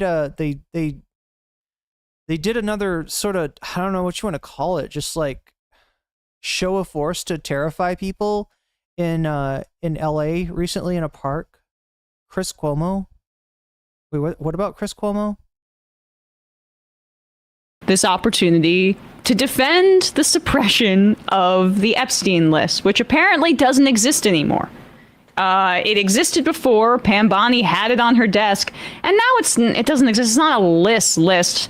Never mind, why is Ghislaine Maxwell in prison if there is no client list? Because the undergirding of her, the charges against her was that she was facilitating the abuse of these girls with the client list. Listen, who amongst us hasn't declared that we have the documents in our possession on our desk, only to find out that those documents we had in our possession on our desk are actually just non-existent and never existed to begin with? The dog ate the Epstein client list. All right. As far as I'm concerned, I just think we need to congratulate them for showing restraint and not just saying that like Epstein didn't exist. That there was no Epstein. What are you talking about? Because Right. I feel like we're 1 week away from that. It was spelled Berenstain Bears. Right. Yeah, the Mandela effect. Right. Okay, well, with that caveat, thank you, Brandon. They haven't gotten there yet. They haven't gotten to the galaxy brain that and the true reality that this is all a simulation and Epstein never existed. So we can accept this level of denial, at least for now. Here is Chris Cuomo hosting Bill O'Reilly, who is defending Trump for burying the Epstein materials that he promised to release on the campaign trail. Destroy people. I talked to President Trump man to man, eye to eye on St. Patrick's Day about this and the Kennedy files and the King files. It was all one conversation. And he said, and I agree. Can you pause it? I'm sorry. Okay. I just have to point out the gratuitous name drop and the specificity of the location. On St. Patrick's Day, I'm sure this was a very saintly conversation between these two sex predators, but also, like, we get it, Bill O'Reilly. You want to be as relevant as possible. You talk to the president. Keep going. It was all one conversation. And he said, and I agree, there are a lot of names associated with Epstein that had nothing to do with Epstein's conduct. They maybe had lunch with him or maybe had some correspondence for one thing or another. If that name gets out, those people are destroyed. Because there's not going to be any context. Media doesn't care about. Can I just say, like, a lot of people have that sort of implication on probably the best of one being Noam Chomsky, which I would like to think is just like a rich guy, doing that, and Noam didn't have any involvement with. There's no indication that he did, right? What would clear a lot of that up is a actual investigation and not a cover-up, because right now a lot of people are implicated. You should look into all of those claims and make sure which one separate fact from fiction and get the criminals from the non-criminals. That's actually a reason to look into this more. No, that's a common misconception. Everyone knows when you have a bunch of subjects, you just I'm going to pee really quick. Remember, we're at 260 out of 300. If we get to 300, we get not just 2 pieces of bonus content, but 3. I'm kind of starting off on this. I'm going to try to see if we can do, like a short stream along with this, because this is the kind of stuff that Shorts really likes. But it's so weirdly complicated to actually start a short stream while you're already streaming on a wide stream. So we'll see if that happens. I'm going to leave you in the capable hands of the M-Majority report. See, they misspelled that. It should be EMMA-Jordy report. And while IP, and then we'll see if we can fix the if we can get the dual stream on YouTube going. I'm not sure if it'll work or not, but we'll see. Anyway, I'll be right back. You just have to drop the crime. Like, when you have too many suspects, when too many people could have done it, you just can't investigate. Because, like, what happens if, I would love to see them play Clue. I would love to see. There's too many suspects here. Board game over. some correspondence for one thing or another. If that name gets out, those people are destroyed. Because there's not going to be any context. Media doesn't care about context. So you can't do that. You can't destroy human beings by putting out the files, whatever they may be. But you certainly can have Attorney General Bondi say, this is what we know. And, we're going to protect the innocent. And he's a heinous individual. In that press conference, sitting next to Pam Bondi, should be Merrick Garland, the Attorney General and Joe Biden, who had these materials for 4 years. Okay. If he had it for 4 years, who was president before Biden? Yeah. By the way, who was president when Jeffrey Epstein died in his cell? Right. Yes, that's a good point. I mean, we've seen this over and over again, though. They constantly, for every issue under the sun, when they mention anything that happened in, like, those final Trump years, they act like Trump was no longer the president. Like they've done this for numerous things. Like they're like COVID. When they're talking COVID, The vaccine, Operation Warp Speed. Yep. The vaccine. They're like, oh, I hate those lockdowns. I can't. That's why I didn't vote Democrat. Who did the lockdowns happen under? Who did Jeffrey Epstein die under? Who was the vaccine created under? All these things was their guy, but they just conveniently forget that final year or so of Trump's first term of presidency. It's very weird. I mean, still talking about Jeffrey Epstein? He's both like constantly the victim, and I guess this is just what conservatism is. He's both like immensely powerful, strong, the ultimate alpha, a step away from God for MAGA, but he's also the victim of everybody around him. And it's just like all the people that he appoints and that are all his friends, they fail him. This is how this sort of administrations or regimes have to psychologically sell what they're doing. This is the same thing with Nixon. It was all what LBJ did to me. They tapped my plane and stuff like that. Well, they tapped it because you were committing treason with the Paris peace talks, right? Like they view themselves as the victim, so they can go on offense and they call it defense. Also, Bill O'Reilly used to have Alan Dershowitz on his show all the time. I don't know if they're personal but Dershowitz friends didn't take or his not. pants. He didn't take his underwear off. Didn't take his underwear off. Yeah, I don't even know why you bring him up. Just to your point, Emma, a huge part of the cope has been like, this is not Trump keeping the file list buried. This is not Trump getting rid of evidence. This is like Pam Bondi. Like the right-wing MAGA crowd has really honed in on like Pam Bondi and like Kash Patel and Dan Bongino as like the triumvirate in charge of this like cover-up for some reason. They're all doing it for some reason. But then why can't Trump, in his ever unceasing wisdom, get his like dogs to heel then? That's the thing. That's what it rubs up against, is like he can't be this like incredible leader and also allowing all of the people beneath him to do things he disagrees with. Especially what's so funny about their complete cognitive dissonance on this is he's, of everybody in the administration, the most implicated. If this was Trump 1.0 and Acosta was still in the administration, you would be like, okay, maybe number 2, because Acosta let Epstein off literally with such a light sentence down in Florida. But Trump in the administration is the number 1 connection to Epstein.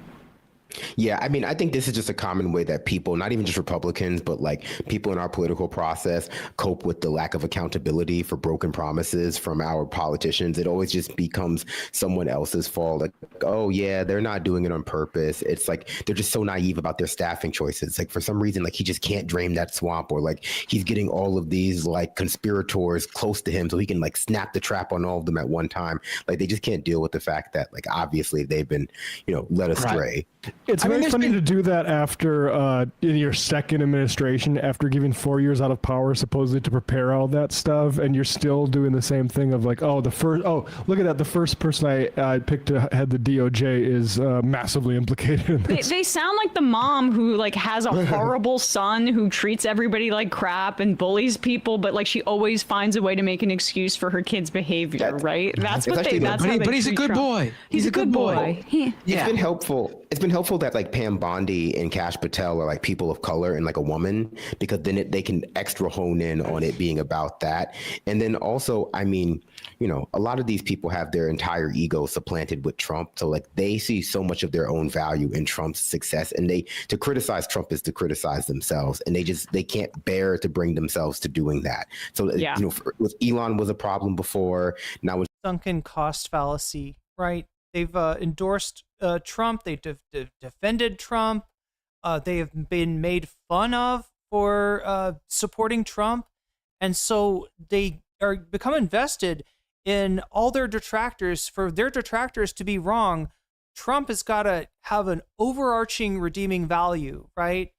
And that's why some of them are even going to the point where they're like, well, yeah, like it kind of looks like he did do something with Epstein. Maybe he even went to the island, but he was doing it for the right causes. Or, well, yeah, maybe he's a pedophile, but he's also taking down the deep state and ending, aid to transgender Sesame Street in Iraq, or, stopping the funding for transgender mice, or like, some fucking shit like that. There's all these fucking little issues that they hook them on. And then they can go and justify, okay, well, we thought he was going to take down the cabal of pedophiles. Turns out he's the head pedophile in the cabal. But all these other issues he's going to be really good at. So just hear no evil, see no evil, speak no evil. Was Pam Bondi, now it's Cash Patel. Like, it'll be someone else next week. I have seen some like base Trump supporters just to come to terms with the fact that Trump is probably implicated with this. Yeah, it's in media though, Binder, or you mean like actual people? No, not in media, just regular people, just the voters. I have seen very few, but they usually have very funny responses like, we just got to come to terms that it's very possible that Trump is on the list and maybe he is a pedophile, but the other things we need to. He's good for the other things though, and it's amazing to see them round that. Yes, come around to that. But he's a white hat. He's a white hat nonce. That's what they're calling it now. He's part of the white hat pedo cabal. The QAnon thing, which is Bill Barr's dad knew Epstein. Google it's pretty weird. Yeah. Also the Jim. What is his name? Jim Acosta. Did somebody mention the Jim Acosta? They mentioned Jim Acosta, right? Being a Trump official who gave Epstein his original sweetheart deal. Is largely not so much the mainstream Trump supporters anymore, but the QAnon thing for the longest time was that Trump was actually undercover working in this. Yes. And maybe he did rape kids, but he did so to uncover it. Davy super chatted $9. That's even worse. 99 cents. The Fredo on PBD value tenement was actually super based on this. Vinny? Oh, should we watch Vinny's take on this? I'm still trying to pull up, see if we can get a live stream, like a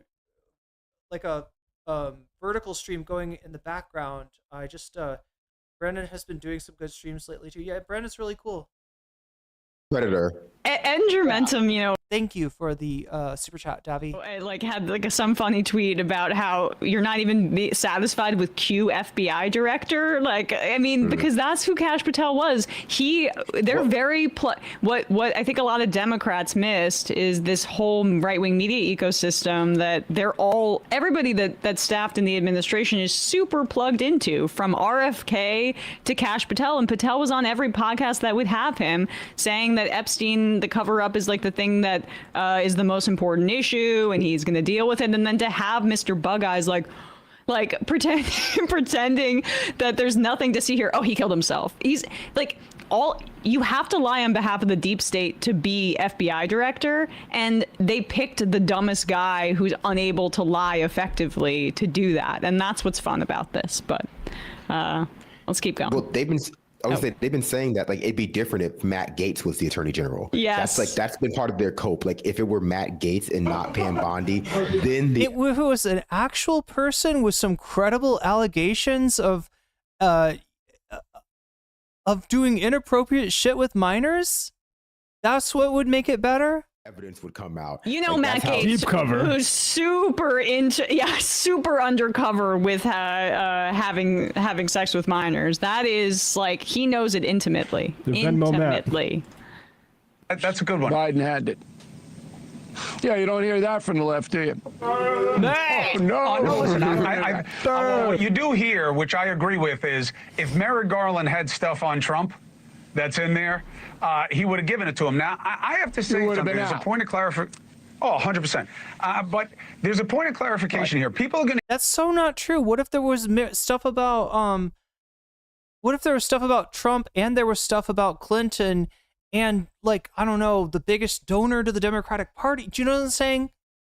If there's stuff about Trump in there, it's not just stuff about Trump. There are a million plausible reasons, if there's indeed a cover-up of this stuff under Biden, to maintain that cover-up, even at the cost of not being able to implicate Trump.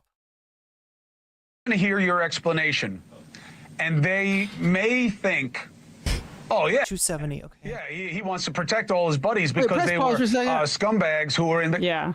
Like I've actually seen this from a number of MAGA people, all from the voter base to other MAGA influencers on social media.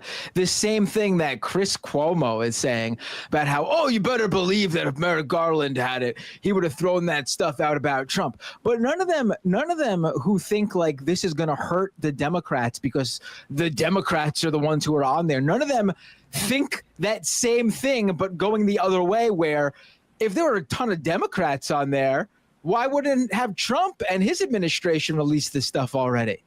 Like, they don't think, or they don't want to think this through, because then it doesn't, their beliefs don't come to fruition because their beliefs might not be true.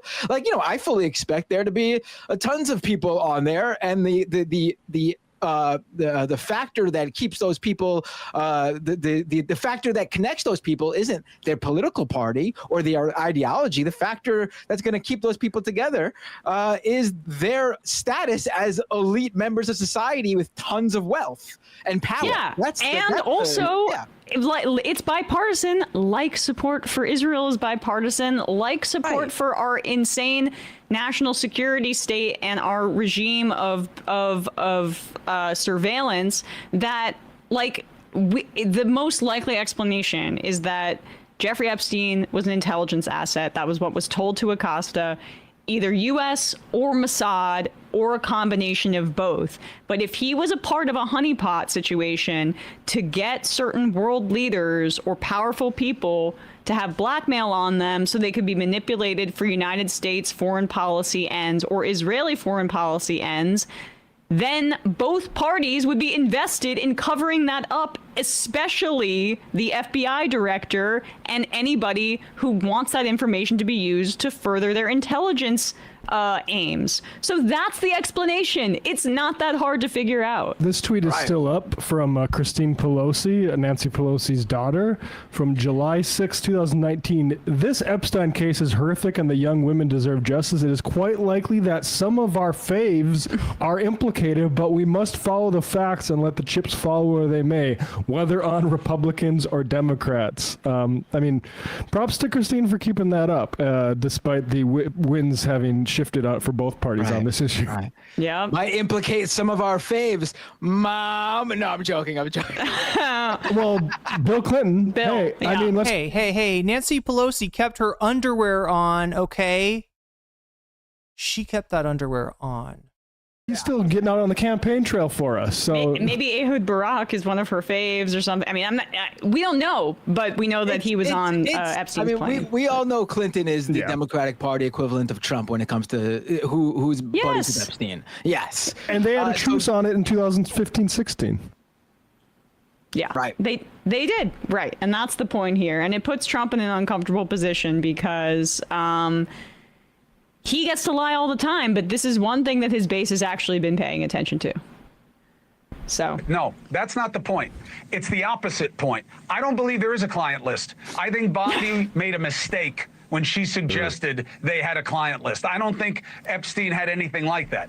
Just a mistake? What's that called? Where you make a mistake about a statement of fact. Like, that's called a lie. Right. Wait, who made the mistake? Can you go back? That could be perjury then. Or the prosecutors made a mistake by basing their entire successful prosecution of Ghislaine Maxwell on the idea that there's a list? It was just a mistake. Right. It actually, listen, I actually think it makes sense that, the thing that, the conspiratorial right has convinced themselves exists, the exact thing, this, neatly designed client list that implicates everyone directly, I would believe that version of it does not exist because they've just convinced themselves it does, and the right-wing influencers who are now members of this administration played along with it to help their own career, and now that they're in power are now fumbling around going, what do we do if this thing doesn't exist? I mean, what I don't believe is that there's no details, like the DOJ saying, there's nothing out there. We know there's something. Maybe it doesn't exist in the way conspiracy theorists believe it does, which is why their faves in the Trump administration, along with Donald Trump himself, are pretending that, there's nothing we could show you. But, they're not telling these guys the truth either. Yeah, I mean, we're pursuing that, Binder. Ryan Grimm tweeted this out, and this is the thing that everyone should remember. Anybody want to figure out what happened to the CDs the FBI found in Epstein's safe that were labeled young, parentheses, name plus name? And yeah, this is from 2019, the tweet. CDs in Epstein's safe labeled young, name plus name. That looks an awful lot like they found blackmail tapes. Like, what happened to the chain of evidence there? Right. No, I mean those are just old family vacation albums. Right. Like, you know, I mean the story that they want you to believe on its face is completely ridiculous based on everything that we've been told up until this point. Not even including all the things we've been told up until the point by those exact same people. It seems as though like they didn't even have a plan for what would happen if they got into power and they were actually expected to follow through on this particular promise, which you would imagine you would know there'd be a problem with it. And Debbie Cliff super chatted $9.99. How many people watch Chris's show? Is he doing that thing where he does TV news, but for like 120 people? Different things about, we're talking about News Nation, aren't we, with Chris Cuomo? Here, let's roll this back to make sure this is, oh my god, what did I just do? I think I pressed the wrong hotkey. I'm okay. All right, let's roll that back. I just want to see Ryan Grimm. We had they brought up Chris Cuomo, right? Or they brought up his show. Yeah, News Nation, right? With O'Reilly. Oh my god. Look, I know your brother's a fucking creep, Chris, but rehabilitating Bill O'Reilly doesn't fix that. Also, dude's been on Ozempic, maybe. I don't know. But yeah, News Nation does not seem to get a lot of views. All right, I mean they've got a decent number of subscribers. They look like a real, you know, news on YouTube network. In terms of online, they don't get that many views. I don't know. Is there somebody said that they were on cable? I'm not sure if that's right. Is News Nation also on cable? Like, do they? Because like their online component does not seem to get much. You know, does not seem to have much going for it, right? And from what I've seen, yeah, News Nation is mostly like people who've gotten canceled in real news that you know that tends to be who they bring on. What happened to the CDs the FBI found in Epstein's safe that were labeled young, parentheses, name plus name? And yeah, this is from 2019, the tweet. CDs in Epstein's safe labeled young, name plus name. That looks. Wait, I feel like that one didn't auto. I feel like it didn't do the TTS for you, Davi. Vinny was hilarious. It's like he was realizing mass exploitation that keep the Imperial Core going. He was having a revelation, is what you're saying. He was going crazy. And also, of course, these guys suck as director. They care what podcasters think about them. How many people are watching Chris's show? Yeah, that's the one I can't answer. Anybody know? Do they have it's right-wing news disguised as unbiased? But does it have a like cable component, or like are they on satellite somewhere? Like is there another way that they're being watched? Are we at 290? Wait, I don't even know.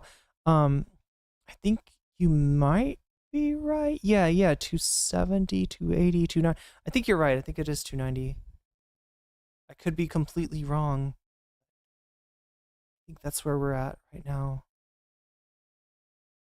Oh my god! You know what's not healing is my OBS. I cannot figure out how to make the shorts stream go. They get more viewers than CNN. I mean, that is definitely damning with faint praise. Get more viewers what online than CNN gets? Awful lot like they found blackmail tapes. Like what happened to the chain of evidence there? Right. No, I mean those are just old family vacation. I'm with Vinny. Burn it all down and expose everyone. Yeah, we should watch the PBD clip, I guess. problems. Right. Like, I mean, the story that they want you to believe on its face is completely ridiculous based on everything that we've been told up until this point, not even including all the things we've been told up until the point by those exact same people. It seems as though like they didn't even have a plan for what would happen if they got into power and they were actually expected to follow through on this particular promise, which you would imagine you would know there'd be a problem with it. And the inability for Kash Patel or Pam Bondi to like bridge that gap between what was going on 2 months ago when they were handing out phase 1 binders, the Epstein file release phase 1 binders to libs of TikTok, to DC Drano, to like, I don't know, the Hodge twins. Like, so phase 2 is like what? Phase 2 is like, oopsie, there's no information. Phase 1, it's literally Epstein list phase 1, and then Epstein list phase 2, no list. I feel like it's, it may be irresponsible to not do it, but I feel like it's degrading to even have to mention specific pieces of evidence that go counter to like the very narrative they're trying to sell us right now, because there's so much, not just like out there, but like from them themselves recently, that it seems like degrading to have to bring it up.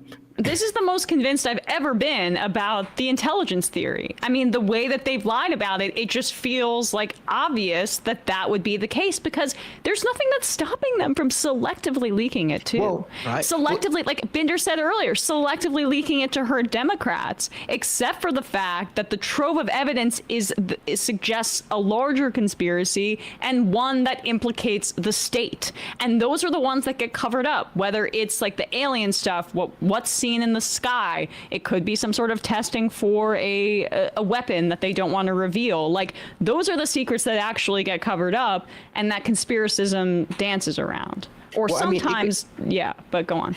No, to your point, it could be that. And I mean, there's a lot of evidence that too, but there's also in some instances, like the child sex trafficking element. Wait, News Nation played a huge role in Trump getting elected as far as basic channels go? You mean basic cable channels go?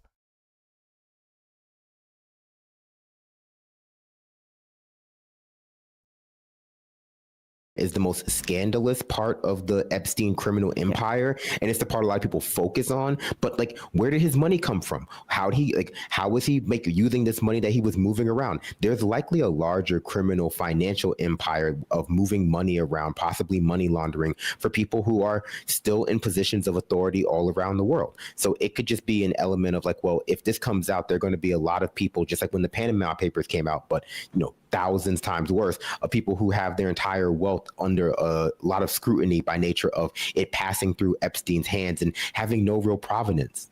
Well said. Just a hint on that. There's a CNN article. Lawsuit alleges Jeffrey Epstein sent JP Morgan Chase execs photos of young women. Former Buckeye CEO Jess Staley allegedly exchanged sexually suggested emails. I'll just scroll down a little bit here. 1 month later, Staley allegedly sent another email to Epstein. I realize the danger in sending this email, but it was great to be able today to give you in New York City a heartfelt hug. In 2010, the filing alleges that Staley sent an email to Epstein saying, "Say hi to Snow White." Epstein responded, "What character would you like next?"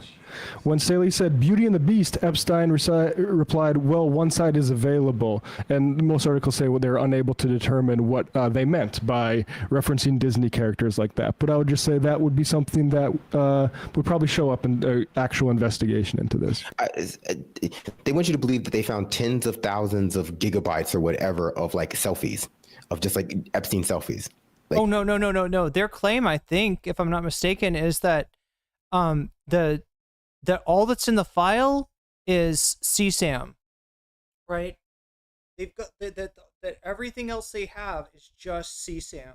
Like it's Epstein having filmed himself abusing these children, and it just like, look, if they at this point, they're gonna have to release everything that they have, and they got no excuse for not doing it, right? The same way they would have, pushed the Biden administration if it did a half-hearted release of Epstein stuff just to be like, hey, it's not Bill Clinton or whatever, right? The Republicans would have the media would have made them release it all, and we should expect no less from the Trump administration.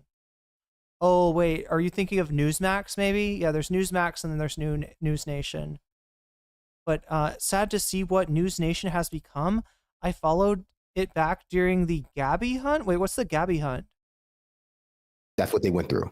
And Maxwell, Ghislaine Maxwell, is just very clearly her father, through her father, tied to Israeli intelligence. So like this is not hypothetical. It's not conspiracy theory. These are just public information. Here's what I will say, though, and I've been saying on my stream, and I think it's important to highlight here, too. Even if this information is true, it's been delivered in perhaps the worst way possible by the least trustworthy people imaginable. Yeah. And they pretend as though, like, oh, well, because some people have gotten themselves... $9.99. I think agree with Matt Chrisman's opinion. Epstein might be a real person with a SSN, but he's not a real person. He's just a proxy, not a real human. Wow. The last time I heard that about someone, Davy Cliff, it was, it was involved with chaos magic. Okay, wait. Let me see if I get this right. Yeah, this is Matt from Chapo that says that Epstein might be a real person. So there's a real guy named Jeffrey Epstein, but he's not a real person. He's just a proxy, not a real human. So wait, in other words, the guy that's in the video, like laughing with Trump, like that's like a real dude? Like that's, the guy Jeffrey Epstein that, is a real person with a social security number, as you said, but then what the person that they're talking to when they're setting up these So would the idea be that like there's Jeffrey Epstein, the real guy, and then there's Jeffrey Epstein, who, if you're like a creep like Bill Clinton, you talk to get your access to underage people and on a private island, right? And that in reality you're talking to like Joe and Langley at the CIA. Right? Is that kind of what you mean? Do I understand? Gabby Petito, Brian Enton still seems like he's doing real journalism. Epstein helped Peter Thiel invest $40 million. Now we're worth $170 million. The financial crimes were vast. The guy that guy is Jeffrey Epstein. Okay, the guy in the video.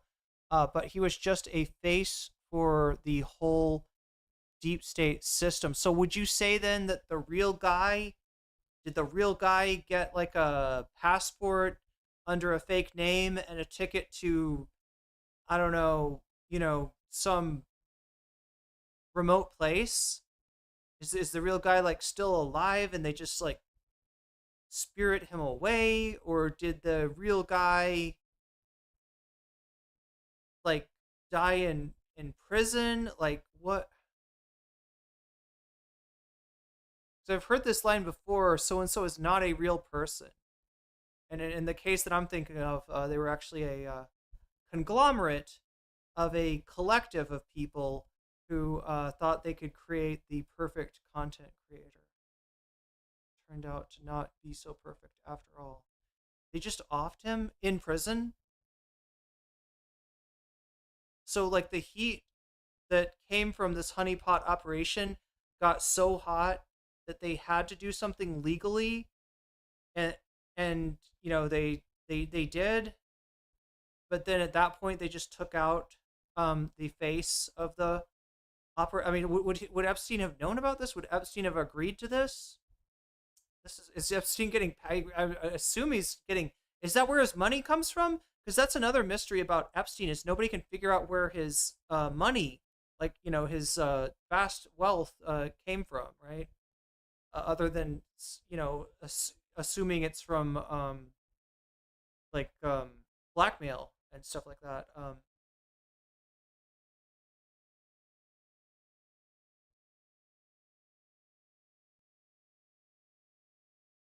Like some people have gotten themselves just so gassed up on Epstein conspiracies that we have no idea how that happened. And so they're not going to believe anything that we put out. So why even try to bridge these gaps in like our rhetoric and these gaps in disclosure? Why even address the procedures that we've gone through up until this point? But the way that they've handled it, even if this information is true, superficially, it stinks to high heaven. And that's something that we can't overlook. Right. Why would our base, who we've convinced there's a global pedophile ring with Jeffrey Epstein at the very top, and all these other actors in government part of this global satanic pedophile ring? Why do they all of a sudden think there's this global satanic pedophile ring tied to Jeffrey Epstein? I don't understand. It's exactly what you said, Brandon. They created the monster.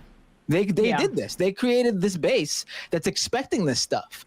I do say I don't believe it though. I don't believe what they put out but I'm just saying that like even if it were true, like they've handled it in such a way that it's superficially like unbelievable. Yeah. No, absolutely. They've backed themselves in a corner and they're lying to their base at the same time. It's like the worst possible combination of the things they could do. Absolutely.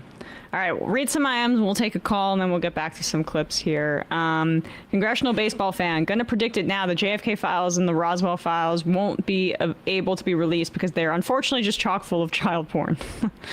I mean, some stuff has been probably more than expected, at least I expected, has been released on the JFK stuff, even probably too much where they weren't even redacting people's like. Epstein got the right of attorney over. Oh, so this is your explanation for his finances. He got the right of attorney over tons of old billionaires who had CIA connections.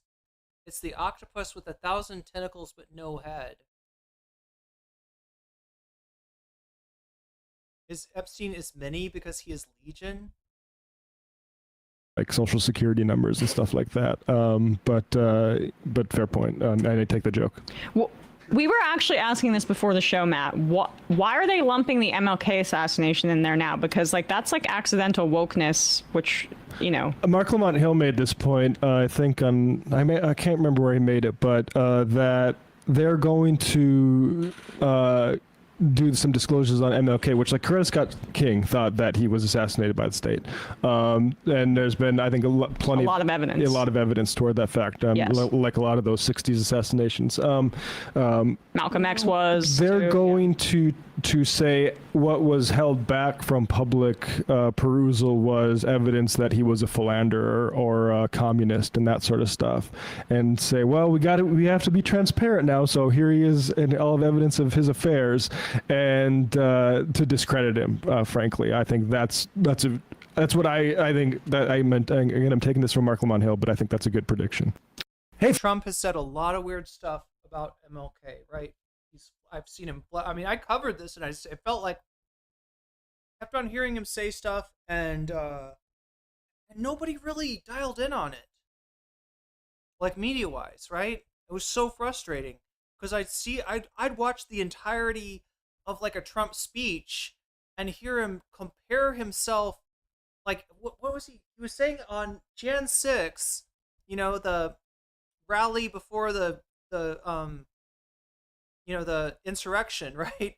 That his crowd was bigger than Martin Luther King's I Have a Dream speech, right? So he flexes on MLK there. He's talking about Mark Robinson, and he's continually comparing Mark Robinson, who is himself, in addition to being black, he is an anti-black racist, right? And hates Martin Luther King with a passion, calls Martin Luther King a commie. But Donald Trump keeps on being like, he's kind of like our Martin Luther King. In fact, I think he's better than Martin Luther King, right? Just there's all kinds of weird shit that Trump said about MLK that makes what they're proposing about the, we already kind of know that the CIA, I think they threatened MLK with the revelation that of his cheating on his wife, right? And they were saying, you need to kill yourself, right? Take yourself out, or else we're gonna release all this stuff, and everybody's gonna know what you've really been up to.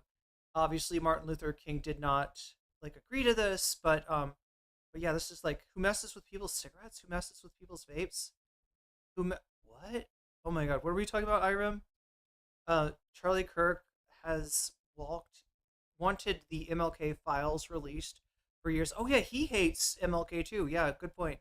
To reveal the cheating and his political support for communists to further legitimate their fight against civil rights. Yeah, so there's two strategies that the right, and I use this in a, more expansive sense that probably includes a lot of neoliberals too, but like the one way is to kill him with compliments, kill him with praise, mollify his actual beliefs down to just like, why can't we just be colorblind, right? Which is not what Martin Luther King was saying, not the point that he was making.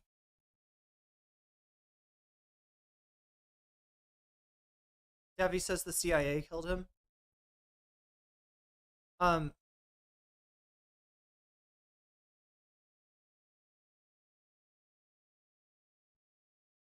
You cheated, you need to off yourself before we tell everyone. And in 50 years from now, we'll elect a PDF R-wordist into office.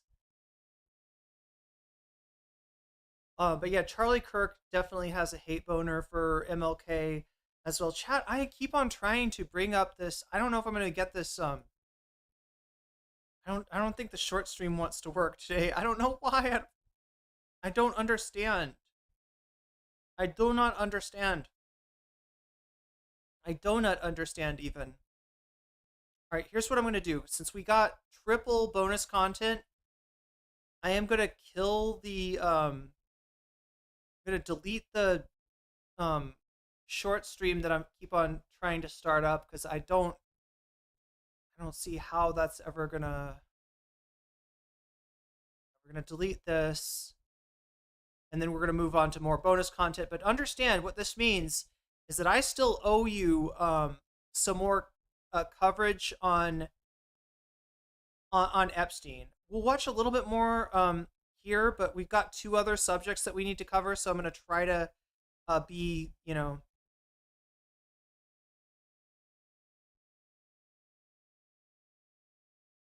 This has been a real animating issue for the MAGA movement, for the Trump administration. We got to release. Wait, is this the what's it called? The Bulwark guy, right? The Epstein client list. So all of a sudden there's this flip. So we got this, and then I have struggled a little bit with this story. I mean, look, the Epstein thing is intriguing. We've never followed it, covered it too much in depth. We've mentioned it from time to time. It is definitely, there was definitely something incredibly shady, obviously, and horrific that went on with Epstein. But it is... What I'm trying to tell you is that I've got more to say about this Epstein thing, because it's actually huge. And it is going to have some major effects on the future of MAGA, the future of Trump's administration, his regime, and the future of all of us, right? So I do want to revisit this. I also want to do all of our bonus content, which we got 3. We've got 300, which means triple bonus content. So Trump, MAGA, Elon, and Epstein. Oh my God, where's the Elon thing? Elon has talked about Epstein again. Then H3 fans report Adam McIntyre. And then what is in third place? Is it Francesca or is it Brett Cooper? I forget.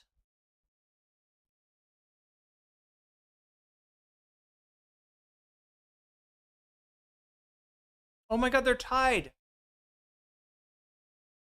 Yo, chat, this is wild. 28%, 28%. And then 22%, 22%. So, hey, vote. Help me break the tie. If you haven't voted already, now is a great time to vote. 214 of you have already. Make sure you're hitting that like while you do that, because that helps me out a lot, and I appreciate it greatly. It's the thing that gets YouTube to suggest my stream to other people. So if you want to have more interesting conversations with more people that have similar watch histories to you, then hit that like button.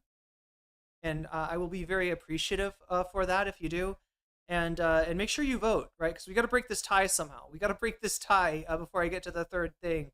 I really want to give you the Elon. Let's see if I can pull that up while we're watching this. Yeah, I really meant to do more on this, like, right? But I had kind of anticipated it as a single topic that we do in bonus content. And also my OBS is just not cooperating. It's got to be a me problem though, chat. It's got to be a user error. There's a certain way that you're supposed to stream. I think, like, I don't think it's just a weird bug or a glitch or something. I think it's me. Wait. Oh, wait. No, this is the one we want to cover. People mentioned Vinny. Have you ever seen? Have you ever seen Patrick Bet David? Are you going to ask Hassan that? Patrick Bet David show? It's my favorite. Also, you should watch more PBD. Honestly, chat. It's good stuff. It's good for your soul to laugh at PBD. If he's watching, because I know you've been on it, and Jenk has been on it as well. Hassan wants to be on it. Yeah, bring on Hassan. Bring on a Max Lefter. You can dunk on him, PBD. You can show the world how cringe the Max Left really is. Patrick, he won't have me on. I don't know why. He won't? I mean, I don't know. He's never like refused, but I have like replied to one of his tweets asking like, who should be my next guest? And I was like, I've been on twice. I don't know why. Which ones are tied? Brett Cooper calls out Hassan, which I think is not Ethan related. I think. I'm pretty sure. There's no way that Brett Cooper's like siding with Ethan, right? I'll be honest with you, I haven't seen that one yet. And then Francesca on Don Lemon, I think that has to do with Epstein, right? So yeah, Francesca and on Don Lemon, I think they're talking about Trump and Epstein. Brett Cooper calls out Hassan. I honestly don't know what she's calling him out for, but I doubt it's to do with Ethan. I doubt that that Brett Cooper is out there. It'd be well, I don't know. I guess I shouldn't be too surprised. Like, the quartering is caping for Ethan Klein. It's possible that Brett Cooper could be as well. Who knows? He doesn't have you on. I don't know. I love you, Patrick. You know, I'm here's the a thing. big fan. He said, I think after the first time I was on, he said he got more emails. Chat, I very much want. Do you think I could rock a trucker hat? There's been some talk about that, right? I think the conclusion that people came to was that you got to be hot as fuck to rock a trucker hat, right? It's not a good piece. It's not a good accessory. But if you are sexy as fuck, maybe you can wear it. I want to try. I want to try, chat. Can I has Riz? Angry at him for having me on than any other guest, and I feel like if you went on, it would be even drum up. Yeah, like I said, 214 votes. Anybody that hasn't voted yet, you have extreme power. You can decide, possibly unilaterally, even what we get as the third topic. So make sure to make your voice heard. More clicks. Listen, I know that Vinny and Adam, at least, are going to watch this. I mean, Adam will. Vinny hates me. Vinny, I don't think we'll be able to. But let's play this clip. I look like a 5-year-old named Dale when I wear trucker hats. Is Dale the guy from Is Dale the guy on King of the Hill? I mean, because Vinny, I think it's really he does. I think he really doesn't like me. He doesn't like me either. I did the Piers Morgan thing with him where he like got really red because no, he likes you. He only gets red for people he really likes. So angry. He was like, "You're a rich, spoiled kid, fake socialist." I was like, "Vinny, I love you. I don't want you to die. Like you're getting really red." Quick trigger. I sat next to him, and he also, you know what he also has a problem with is volume, control of volume. Oh yeah. Yeah, I mean, I had to turn like his thing way down. He was sitting next to be fair, that's probably a soundboard problem for PBD. He was screaming. Yeah. He was getting very, very animated. But here, I've seen this video as well. He's gonna do a number on this one. Here is Vinny and Adam having a debate over the Epstein client list. We are built on pedophilia and blackmailing the most powerful What do you mean we are built? Define that. Do you mean our saying- entire country? No, our no, entire I'm government? just saying- our entire... George Washington, Abraham Lincoln, Benjamin Franklin. Yes, all pedophiles. Yes. All Illuminati, all pedophiles.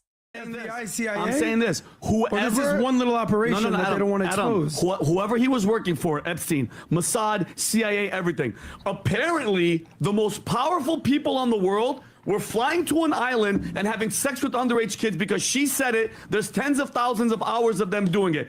If we're built on that and the most powerful people that are running the show are in charge. Okay, he low-key sounds like he wants to watch those 10,000 hours of CSAM.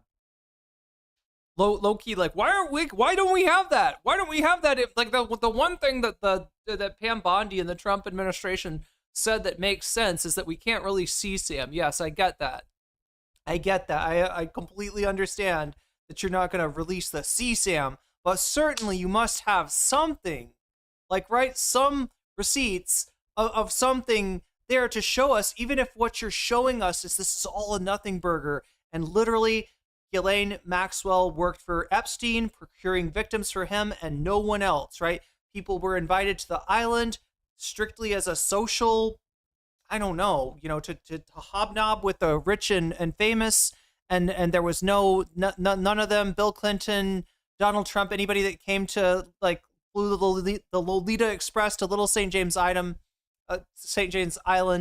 none of them did anything bad. It was just Epstein. It was like, right, even if it's to show us that, you should have some receipts, right? And that's what we haven't seen. We just got an explanation. Okay, Epstein definitely killed himself. There are no other people that we could prosecute. That's impossible, right? We got no other evidence as far as we can see. Only Epstein did bad stuff to little kids, right? And it's just like nobody fucking believes that. So if you're going to say that, maybe release it along with some receipts to show here's why we think that. Here's why we, and obviously redact, the names of the innocent, redact the names of the victims, obviously. But yeah. Guys telling Cash Patel, the thing that you just read, shut up. Shut up about it. Hold on, you know who I am. He knows who I am. I want accountability for everybody. If it's Trump, if it's Bill Gates, if it's Bill Clinton, I don't care. If it's the president of anything, expose them, because Adam, the truth has to come out. Okay, so I only have one question for you, yes, my dear friend. I agree with you. But at what price? It could be but hold on, hear me out. At price. At what price? At any price, Adam. So you're saying to expose whatever happened on Epstein Island, you're willing to do whatever this looks like. Yes. Tear down the government. Expose all the secrets. This is hilarious. Pause it for a Basically second. in Now it harm's way. seems like, I don't want to be siding with Vinny here. Yeah, no, I do. That's why I love him. But it seems like Adam is suggesting that if this list comes out, our government's going to fall. Yeah. And our government being the Trump administration. Yeah. That would imply that Donald Trump is on that list. Yeah. Like Christine way. Pelosi, remember that when she said some of our faves are going to be implicated? Yeah. Nancy Pelosi's daughter tweeted that out. Yeah. When initially when this stuff was coming out like many years ago, and she's like, listen, some of our faves are going to be implicated in this, and that's okay. And that's basically what Vinny is saying. And I love that. Vinny is right. Vinny is right in this instance. Now, I know there's a lot of people going like, well, maybe Adam's Mossad himself. Maybe Adam is trying to run interference. He would. I mean, if Adam is Mossad, then they've also incurred. They've also incurred in shitification similar to the CIA. Exactly. Good. Keep playing this. Expose all the secrets. Put America basically in harm's way just to find out what's up. What do you mean, Adam? Because these are the most powerful people in the world. Yeah. They're apparently on this island. Adam, so let the truth be told or the heavens fall. I don't care. Okay. Yeah, Adam. And that's what Vincent Oshana is. I am 100% accountability, and I don't give it. If that's what we were built on. But at what price? I don't give a shit. Tearing down America? Price. Guess what the price is, Adam? God. So God's the price. You want to rule a city of ashes. I don't give a shit if it's built on pedophilia and raping kids. But yes, because you're being emotional. No, I'm not. I'm being real. He did the Tim Pool thing. He did the Tim Pool thing.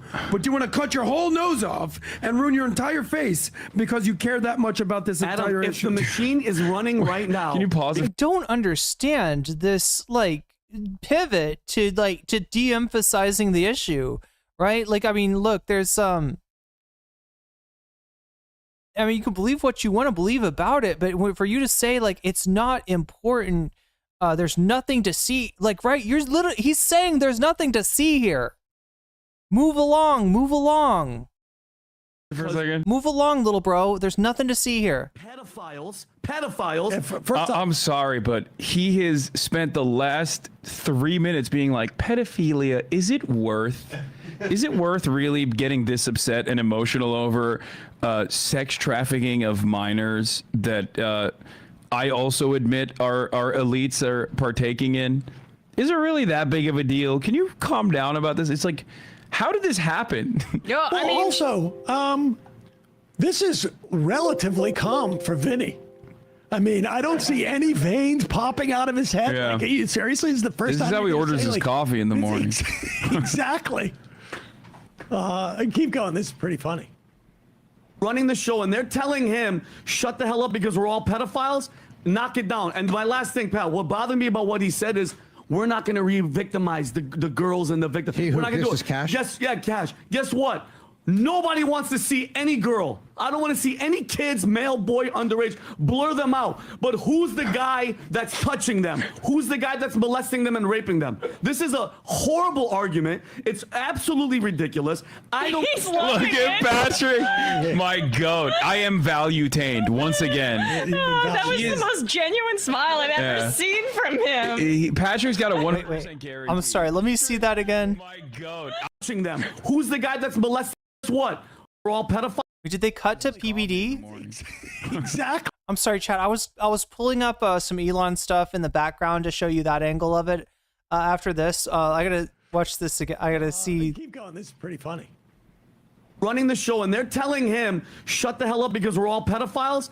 Knock it down. And my last thing, pal, what bothered me about what he said is, we're not going to re-victimize the girls and the victims. We're not going to do it. Cash? Cash. Guess what? Nobody wants to see any girl. I don't want to see any kids, male, boy, underage. Blur them out. But who's the guy that's touching them? Who's the guy that's molesting them and raping them? This is a horrible argument. It's absolutely. That is, yeah. Damn. That's kind of a epic PBD react that we're seeing right now. This is classic. Classic Patrick Bet David. I'm value-tained, I'd have to say. It's absolutely ridiculous. Look at that. Oh, no. I don't. Look at Patrick. My goat. I am value-tained once again. That was the most genuine. Look, chat, I usually disagree with Cenk Uygur on almost everything. In fact, as I was scrolling through Elon Musk's timeline, which I had to find, right? I've got Elon blocked, so I had to find somebody tweeting at Elon Musk and then click on that and then be like, yeah, I know I blocked him, but show me the tweets anyway. Scroll. I see he's retweeting Cenk Uygur, right? And usually Cenk Uygur's, like the fact that he's worked so hard for the Elon retweet and he's got it, it's pretty pathetic. But I will say that he's right about one thing, and that is that you should argue with Patrick Bet David and then have a beer with him. That one he's right about. All right. No one else, maybe Vinny, but yeah, no, definitely have a beer with Patrick Bet David. Like, I don't even know. Smile. That guy's too funny. Never seen from him. Patrick's got a 100% guarantee. You will be value-tained. Oh. Are you not value-tained? I am so value-tained. Are you not value-tained? Oh, God. I love him. Apparently, let's play this clip of Trump. This just happened. So. Oh, yeah, I was about to show you this. Trump was asked at the White House about this. And like I said, chat, I'm going to give you a short little version of the Epstein stuff via Majority Report. I will be coming back to this. I'm going to try to do maybe this morning for you. I don't know. I always say this and then I end up like this morning for you is this night for me. And then I have to go to sleep and it never works out, chat, but I really want to cover this Epstein stuff because that'll get us to 15K 100%. Apparently he Trump was asked about Epstein. And of course, Trump said Zoran's an anti-Semite. No, well, I mean, but we also have to be fair to here with Trump. Like, he is a very sensitive guy, and he wants to be, respectful to all victims of all kinds. Are you still talking about Jeffrey Epstein? This guy's been Jeffrey Epstein? Who is that? Talked about for years. Yeah, since I partied with him back in the 80s. You're asking. We have Texas. We have this. We have all of the things. We've done so much. We got muzzle velocity. It's meant to distract you. Why are you concentrating on the one thing that I don't want to talk about? Why are you concentrating on the one thing that I'm trying to distract you from? Oh my God. Are people still talking about this guy, this creep? That is unbelievable. The guy that hooked you up with fucking minors? Yeah, they are. They are, Trump. And they're gonna get you. They're closing in on you, Trump. They're closing in. More and more people on your side are figuring out what you did to those kids, you creep.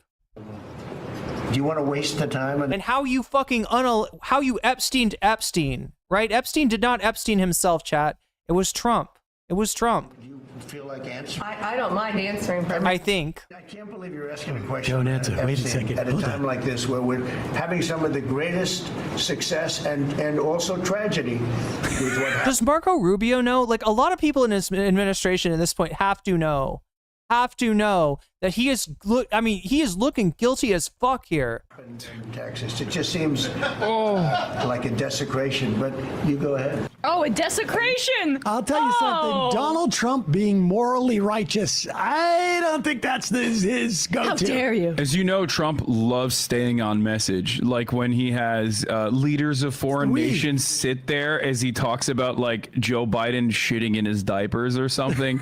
Like he'll as he pisses in his urostomy bag. Yeah. He wait, it's not a urostomy. What is it? A catheter bag? Is that what you call it?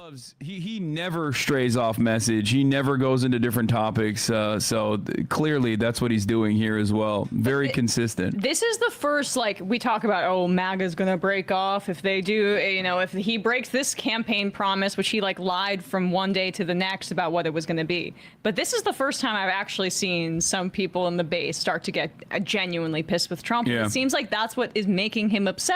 Because that's all he consumes. He's not in touch with public opinion. He's not in touch with like how generally people view him. He's in touch with how the base views him, and it's a case study again. John Jeffrey, I'm so surprised. You got so much smoke for Emma Vigeland here, and yet we're reacting to a clip of Patrick Bet David, who is an actual millionaire by virtue of his MLM. In other words, he's rich because of other people's foolish trust of him, right? But you want me to worry about how much Emma's elementary school costs per year? And for Democrats, serve your base. A lot of the rest will follow. But this is like, if we want to start calling out privileged rich people in the media, John Jeffrey, I could have a whole nother channel on that. Do you want me to? Is that interesting content? Like, there's a lot of privilege, or, you know, like in terms of people with like clout and with exposure. Yeah, there's a lot of fucking rich people, right? I mean, Hassan's a millionaire. Wait, why aren't we talking to? Is it because of how she grew up, right? Is what is going to be an issue for him. Like, I don't think this is going to go away fully. Sam eats really nice apples, I'll have you know, right? I believe this man even has a few apple trees in his yard, right? Are we going to start like are we going to pocket watch everybody in the media? I mean, I could go for that. That sounds like a very lucrative stream. That is, it is fascinating to see Trump attempt to get just. I don't know if Sam's a millionaire. Anybody can back that up. Sam just eats really nice apples, right? That's all I know about Sam. Indignant. Like, how could you bring up something so unserious? But if Sam is a millionaire, right? I don't know. Maybe there's hope for me someday paying off my student loans, right? If you can do that with a ragtag crew like MR, that really gives me hope. At this time, so insensitive. Yeah. Meanwhile, I like the prisoners of war who don't get captured. It's fascinating. I think it is indication that I'm gonna have a stream. It's gonna be called Pocket Watch. All right. Look, somebody jump on that IP for me. Somebody jump on that YouTube, because we want to get that. We got to get the Pocket Watch channel, and we're just gonna fucking go over everybody that's rich in the fucking media, and like we'll go over like how much did their parents pay for their elementary school, right? How much did they, what kind of college did they go to? We'll find pictures of their dorm room and be like, damn, that's nice. Look at that, a jacuzzi in the dorm room. How do you get that? How do you get that? Well, it's called your parents donated to build the building, and they built exactly one dorm room with a jacuzzi in it. And guess what? You got it when you went to school there. He's worried about it, but it's probably going to be gone in a week. Yeah, sure. Hey, folks, don't. Well, there we go. Millionaire Sam Cedar jumping out at you. Jumping out at you to take your surplus value. Oh wait, no, I guess he just does that to his employees, right? Capitalist Cedar. Anyway, chat, like I said, I would love to cover this more. I don't know what's going on with my software, but yeah, it's apparently not the right time to do a deep dive into this Epstein stuff. But just trust me, that stuff is going to be coming up. Rich people are sweet. I forgot. Are they? I didn't go to school with any. Wait, no, I think I went to school with like one girl that was pretty rich. Like her dad was in politics, so I mean, she's got to be fairly rich. I should call her up. See if she can see if her dad wants to invest in my stream. I don't know. He might not like my politics though. Probably wouldn't. Don't forget to hit the subscribe. Anyway, like what I'm saying, okay, so we got like, let me look at the poll, see if anything's changed. Oh my God, chat, I really need you to break this tie for me. Yes, 6 more people have voted. It's still tied. Francesca on Don Lemon is tied with Brett Cooper on Hassan Piker. And unlike the number 1 and number 2, I can't see which one is technically ahead. It just reads as 22%, 22%. So make those votes. Cast those votes. It's on YouTube right now. If you're watching on Twitch, come over to YouTube and please help us break this tie, because otherwise I won't be able to decide what to do for the third piece of bonus content, which you have earned by supporting this stream. And thank you to everybody that has. All right, H3 fans report Adam McIntyre. Let's go. Let's do Adam McIntyre next.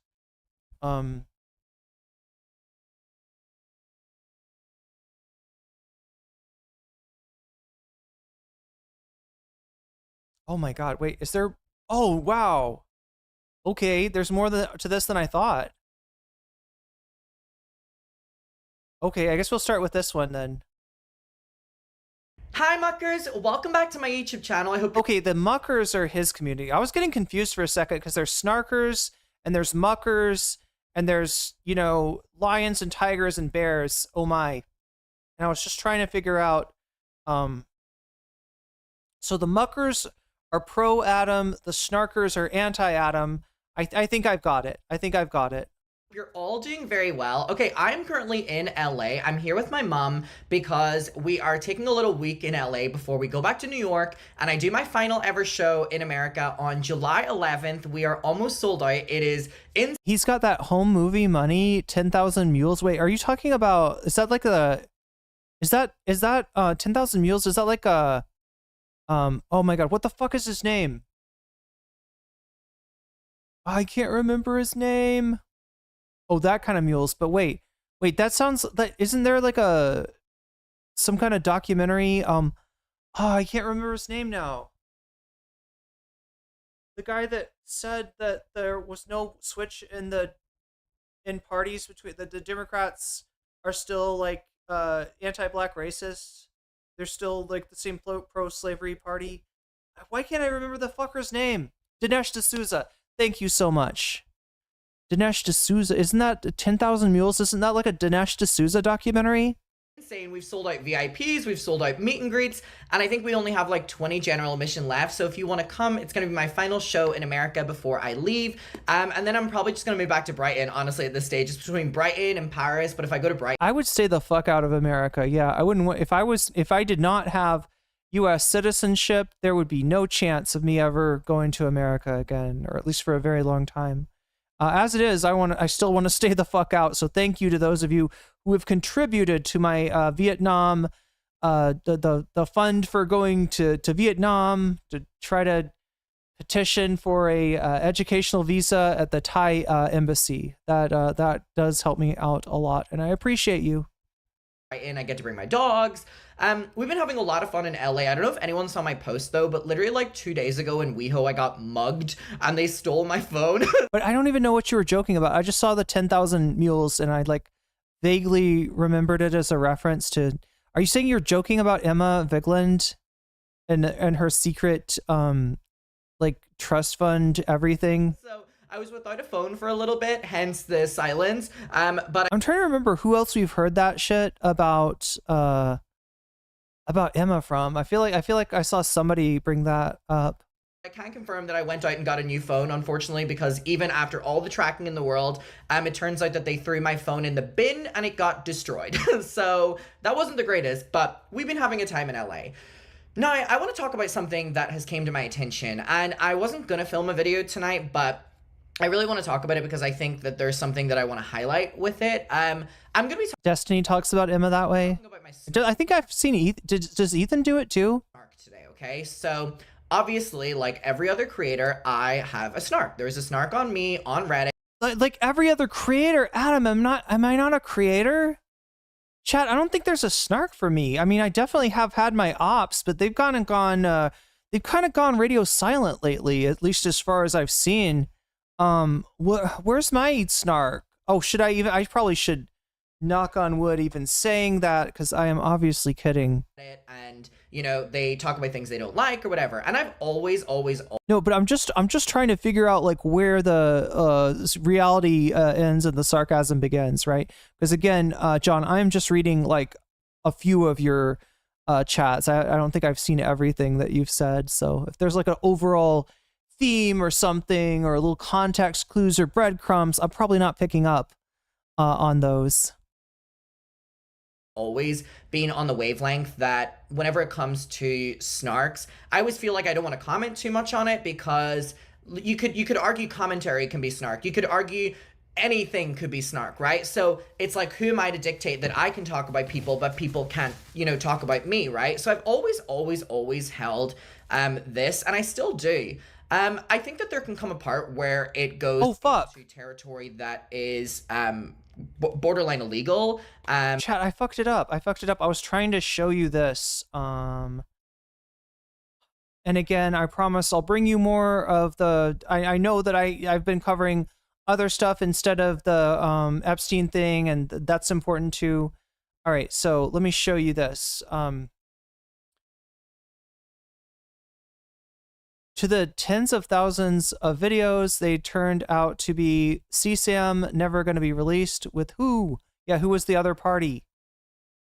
They didn't mention that. So this is Elon Musk's Twitter. He's reposted this.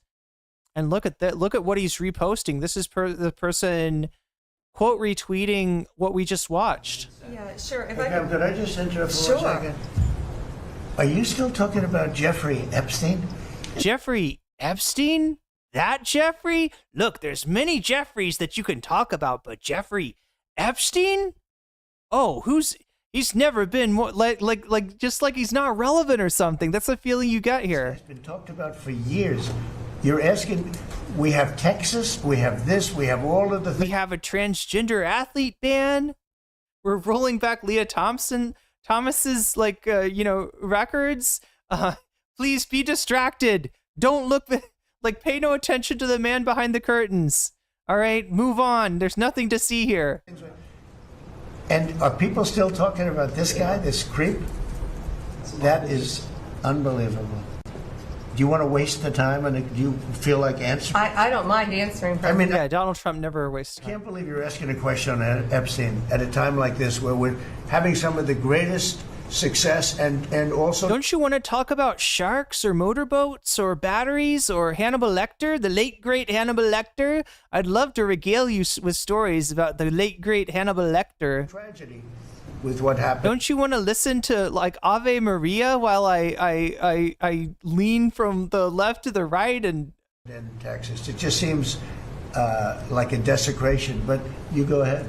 Sure. First, to back up on that, in February, I did an interview on Fox, and it's been getting a lot of attention because I said I was asked a question about the client list. So this is her trying to save her job at this point. And my response was, It's sitting on my desk to be reviewed, meaning the file along with the JFK, MLK files as well. So I was asked about the client list, and there actually is no client list, ha ha ha ha, but I didn't say anything about that for no particular reason. I was asked a question specifically, are we going to get the Epstein client list, which I know that it doesn't exist, and so I answered it's sitting on my desk, meaning that something completely different than what was asked about is sitting on my desk. That's what I meant by that. Also, to the tens of thousands of video, they turned out to be child porn downloaded by that disgusting... We were so excited to watch the 10,000 hours of video. We thought that maybe they were, I don't know, like Thai dubs of the Berserk anime, but it turns out they were nasty CSAM by that pervert Jeffrey Epstein, that horrible man. We thought there was something good in there, right? We thought we were going to get like the... I don't know. God damn. Jeffrey Epstein, child porn is what they were. Never going to be released, never going to see the light. Oh, that's what they're asking. Yeah, that's what everybody's upset about. They're like, please release the child porn. Day. To him being an agent, I have no knowledge about that. We can get back to you on that. And the minute missing from the video, we released the video showing definitively the video was not conclusive, but the evidence prior to it was showing he committed suicide. And what was on that, there was a minute that was off the counter. And what we learned from Bureau of Prisons was every night, they redo that video. It's old, from like 1999. So every night the video is reset. And is she saying they record over the video? Is that what that means? Every night should have the same minute missing, so we're looking for that video to release that. So in other words, there's a magic minute that if somebody knew what that minute was and was very quick about it, they could potentially, I don't know, kill somebody and get a big reward from all kinds of rich people for tying up some loose ends for them. You just have to know what that minute is, that magic minute. As well, showing that a minute is missing every night. And that's it on Epstein. Assholes. So anyway, this is also on Elon's Twitter. They arrested and killed Peanut. This is Peanut the squirrel, if you remember. But have not even tried to file charges against anyone on the Epstein client list. Government is deeply broken. More squirrels and raccoons have been arrested than anyone on Epstein's list.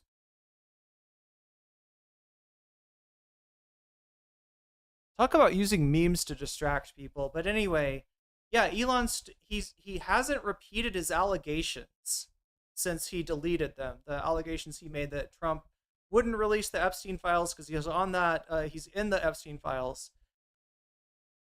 But he still is agitating along with the people, asking for a more comprehensive, explanation for what happened with Epstein. And let's see if I can find you that Cenk Uygur tweet that I was talking about. I think it's about Epstein. Yeah, here we go. It's literally insane. I can't do it. I always think I can. Oh God, is he still playing Path of Exile? What an asshole. Oh no, that looks like Diablo. Is that Diablo? Anyway, chat, I'm getting distracted, right? Literally insane to say that you won't prosecute child R-wordist. Trump administration says there were hundreds of underage girls who were R-worded, and we won't prosecute a single person who did it. Isn't that nuts? Previous administrations also didn't prosecute. Why is this? What the fuck is he doing? Kekius Maximus, #1 ranked hardcore. Oh my God, I think it is PoE, right? I've played PoE once. Yeah, that looks like PoE. Anyway, it doesn't matter because it's not him playing. It's not. He's still doing this shit where he's playing people. He's paying people to pretend that he's good at Path of Exile. God damn, what a pathetic asshole. Anyway, back to boom, boom, boom. Boom, boom, boom, boom, boom, boom. There we go. Snark reported me to ICE. And something has happened on my snark within the last couple days that I was a little bit... At least they didn't get the guy who killed Peanut to be Secretary of Homeland Security. No, apparently it was Biden that killed Peanut. Silent on, and I wasn't considering making a video on because I have launched an investigation into it because it has tread the line now. But basically, my snark have reported me to ICE. Okay? Yes, that is a real sentence I just said. My snark have reported me to ICE. As in, ICE in America. And I really want to talk about it. And I've been advised not to talk about it because of what we're doing. But I really want to talk about it because I think it's really important to WB says we call it the suicide minute in the industry. Yeah. Show that people are now weaponizing ICE in a way that's just like against creators they don't like. Okay? So, quick summary. I have been in America since February, on and off. Chat, I'm not a big person about like public shaming. And especially when it's like just so much attention directed at somebody that some of that public shaming could potentially take place in person and so forth, right? I always try to avoid that. When I'm talking about a content creator that I'm showing you unfavorably, I will usually say something like, please do not harass them, or stuff like that, right? But oh my god, when it comes to people weaponizing ICE against a content creator they don't like, or anybody fucking trying to fuck with anybody using ICE. Oh my god. Look, I'm not gonna say that you should go and try to expose their names or anything like that. I'm not gonna say that, right? But I will say that if they were exposed for what they did, weaponizing ICE, and a whole hell of a lot of people were to pay attention to that, that is something they deserve, right? Like that shit. Dante needs to make a whole new circle of hell for those people, right? That's some scumbag fucking behavior. I did shows in London, so I went back to London, and then I was traveling back home to see my dogs, and then I went to Japan. So, I've kind of been in and out of America since February. That was when my work visa started.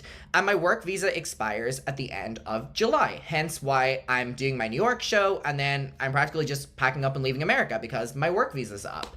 So when I look at my passport right now, I have, and I can see my stamp, I have an O1 work visa.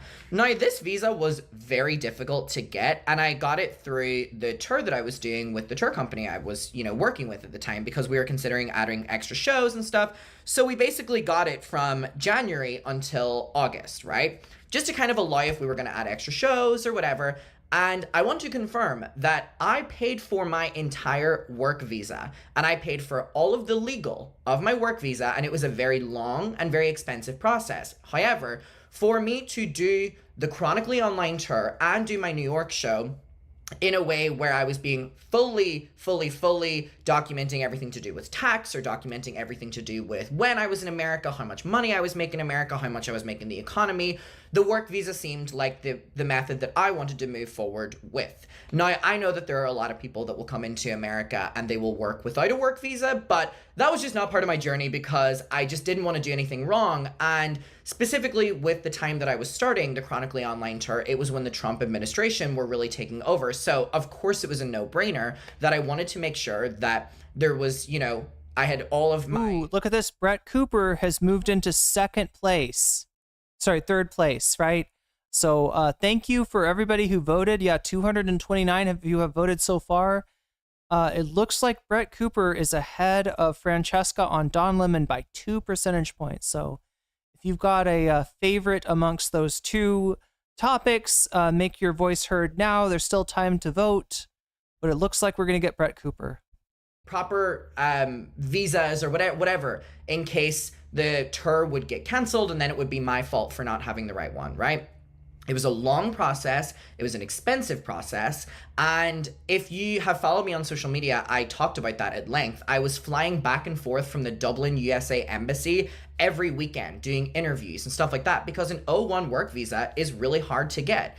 this is it right here. It basically is a visa for extraordinary abilities. And it has a lot to do with like motion picture and everything to do with the arts and the creative field. Now, it is very hard to prove that your extraordinary ability in an O1 visa in general. It's even harder to do that when you are a YouTuber. However, the way with the plentiful of documents that we had to provide to the government, it basically was news articles, the fact that the show's first leg, when we had applied for the visa was I think 5 shows and we sold out 3 of them, or maybe 4 of them on first leg. So we were able to show that there was a reason that I was coming into America. So obviously we ended up getting approved for the visa.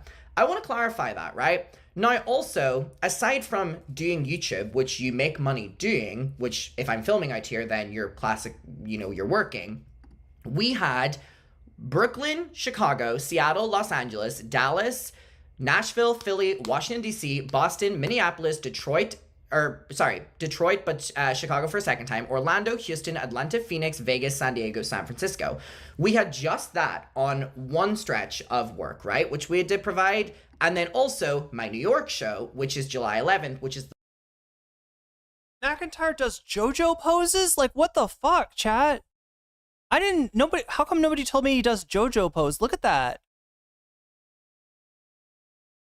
The last piece of work that I'm doing in America before giving up my work visa, that was my schedule, right? Now, on my Snark, they posted a photo that I had posted of my visa showing that I got the O1 work visa right here, type class O1 work visa, which is this visa that you use. You see the little R next to it? They posted this and a lot of people were sending it to me and I had no idea what was wrong here. And then a quick scroll down shows that these people on my Snark are actively excited about the fact that they are reporting me to the American Immigrant and Customs Enforcement, ICE. Literally, we have people on my Snark that are posting. What? That's a person that's, oh my God. No, that's more of a scumbag than I realized. The only time I won't say fuck ICE, right, is when you report Adam McIntyre for the glory of H3 and the Fupa Troopas, right? Otherwise, I'm totally against ICE. I'm against what they're doing. I stand with the protesters in LA. I want the National Guard and the Marines out of LA. I want ICE out of LA. But please, ICE, abuse Adam McIntyre.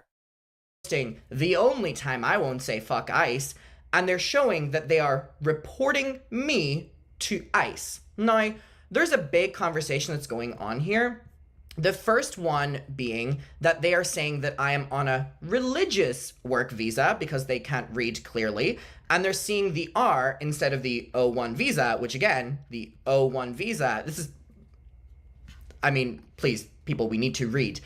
There is an entire thread on here about how they are analyzing that I am on an R1 non-immigrant visa that is for religious organizations to perform religious duties.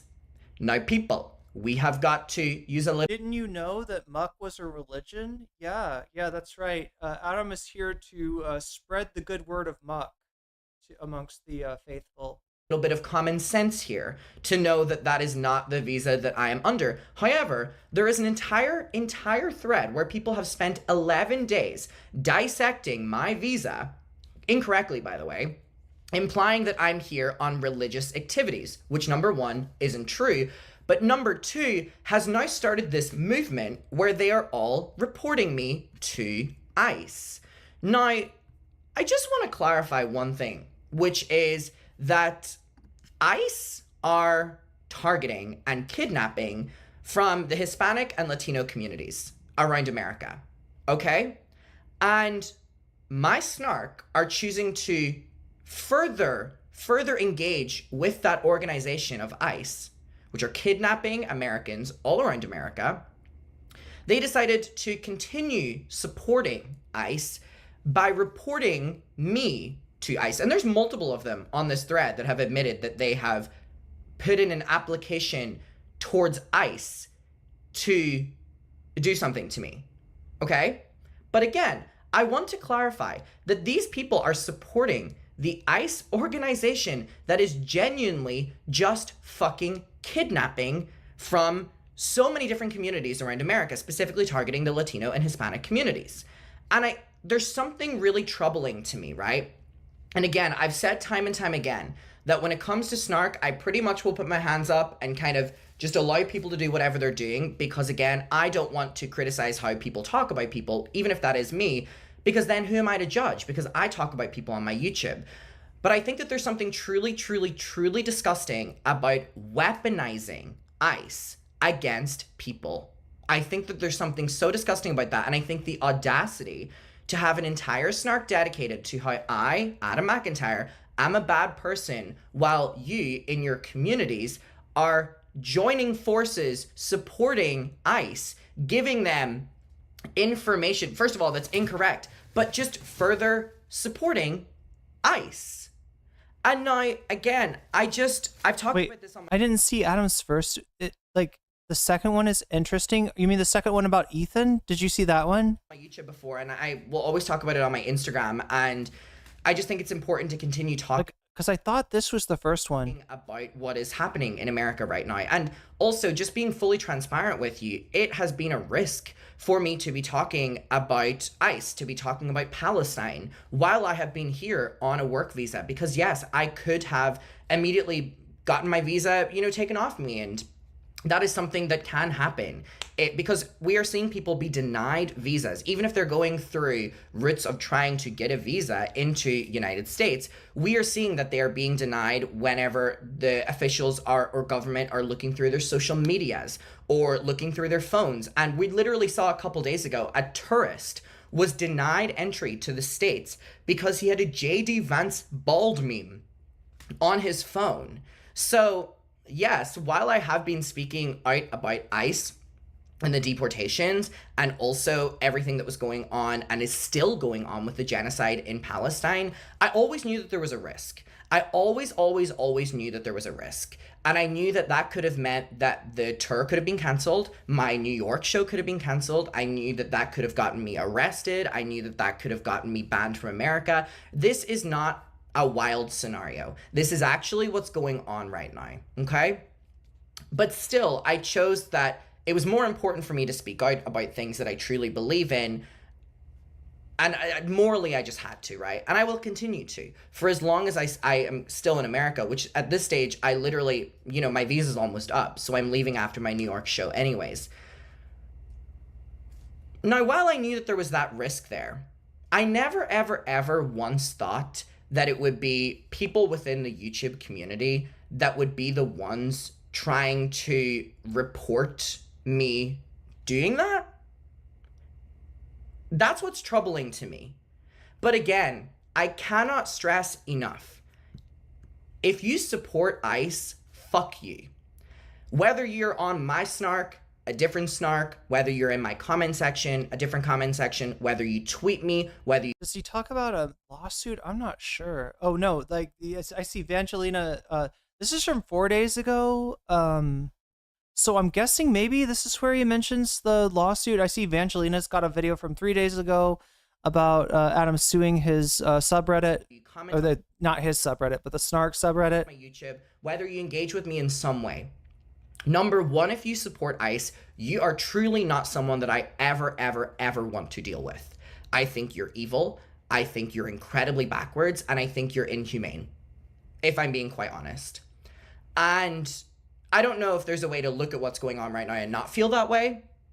But number two, the fact that there are communities online, which again, I also want to clarify that it was not that long ago that I was in meetings with managers who brought up snarks to me and said, oh, we worked with XYZ creator and we were easily able to get snarks taken down for harassment, terms of service, and also copyright if they upload your things. And I have always said, please don't do anything because I don't want to be a hypocrite. I remember specifically during the Colleen of it all a couple years ago, that was when it was at its peak. And these people were uploading a lot of my clips. And I had people coming to me saying, do you want this page taken down? They're infringing your copyright. And I always said, and everyone around me can confirm me on this, I always said no, because then I'm being a hypocrite. And again, to other posts on this page, fine. That is, I'm not holding you to that. I'm not holding you to that at all. But the fact that there is an entire conversation that's been going on for almost 2 weeks now, where people are gleefully, incorrectly by the way, reporting me to ICE.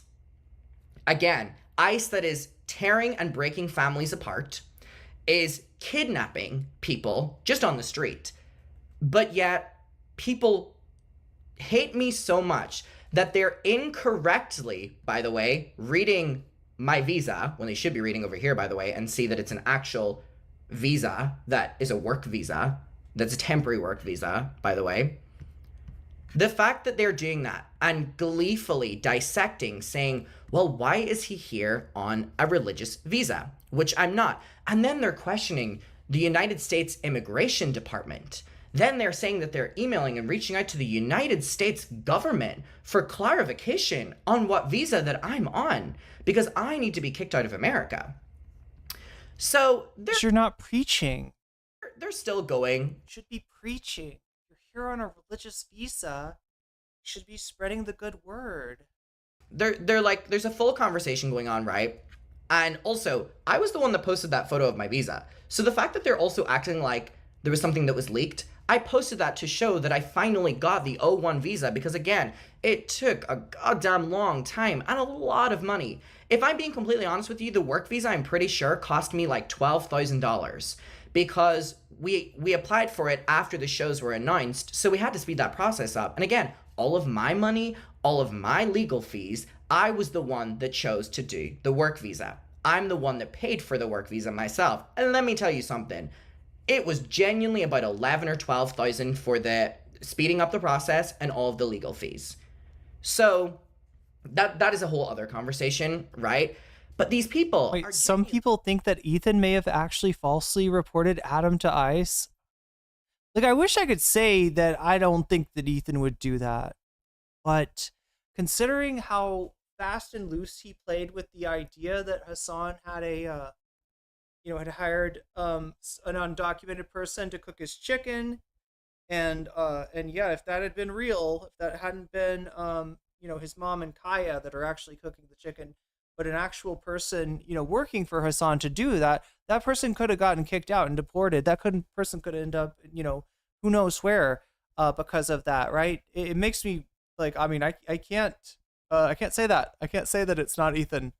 So ignorant that, first of all, I love this. They're not even asking Google. They're asking ChatGPT. That sounds like an Ethan move. That sounds like an Ethan move. I'm sorry. They're asking or Dan Saltman move, but ChatGPT. I think that really sums up these people, right? We're not even Googling at this stage. We're using ChatGPT. Amazing. I asked ChatGPT so many questions. We need you to go back to school. We need you to go back to school. So they're saying, does Homie know if he's religious or not? Because they're saying, hasn't he spoken in the past about not being religious? I'm not on a religious work. He said he wasn't religious, he was an atheist, and then he forgot.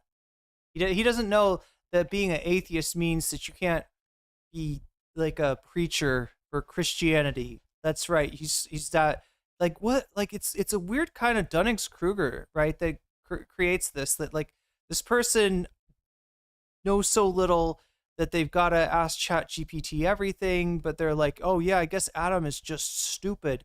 And he was like, oh yeah, I'm an atheist. Yeah, that sounds cool. I'll be an atheist.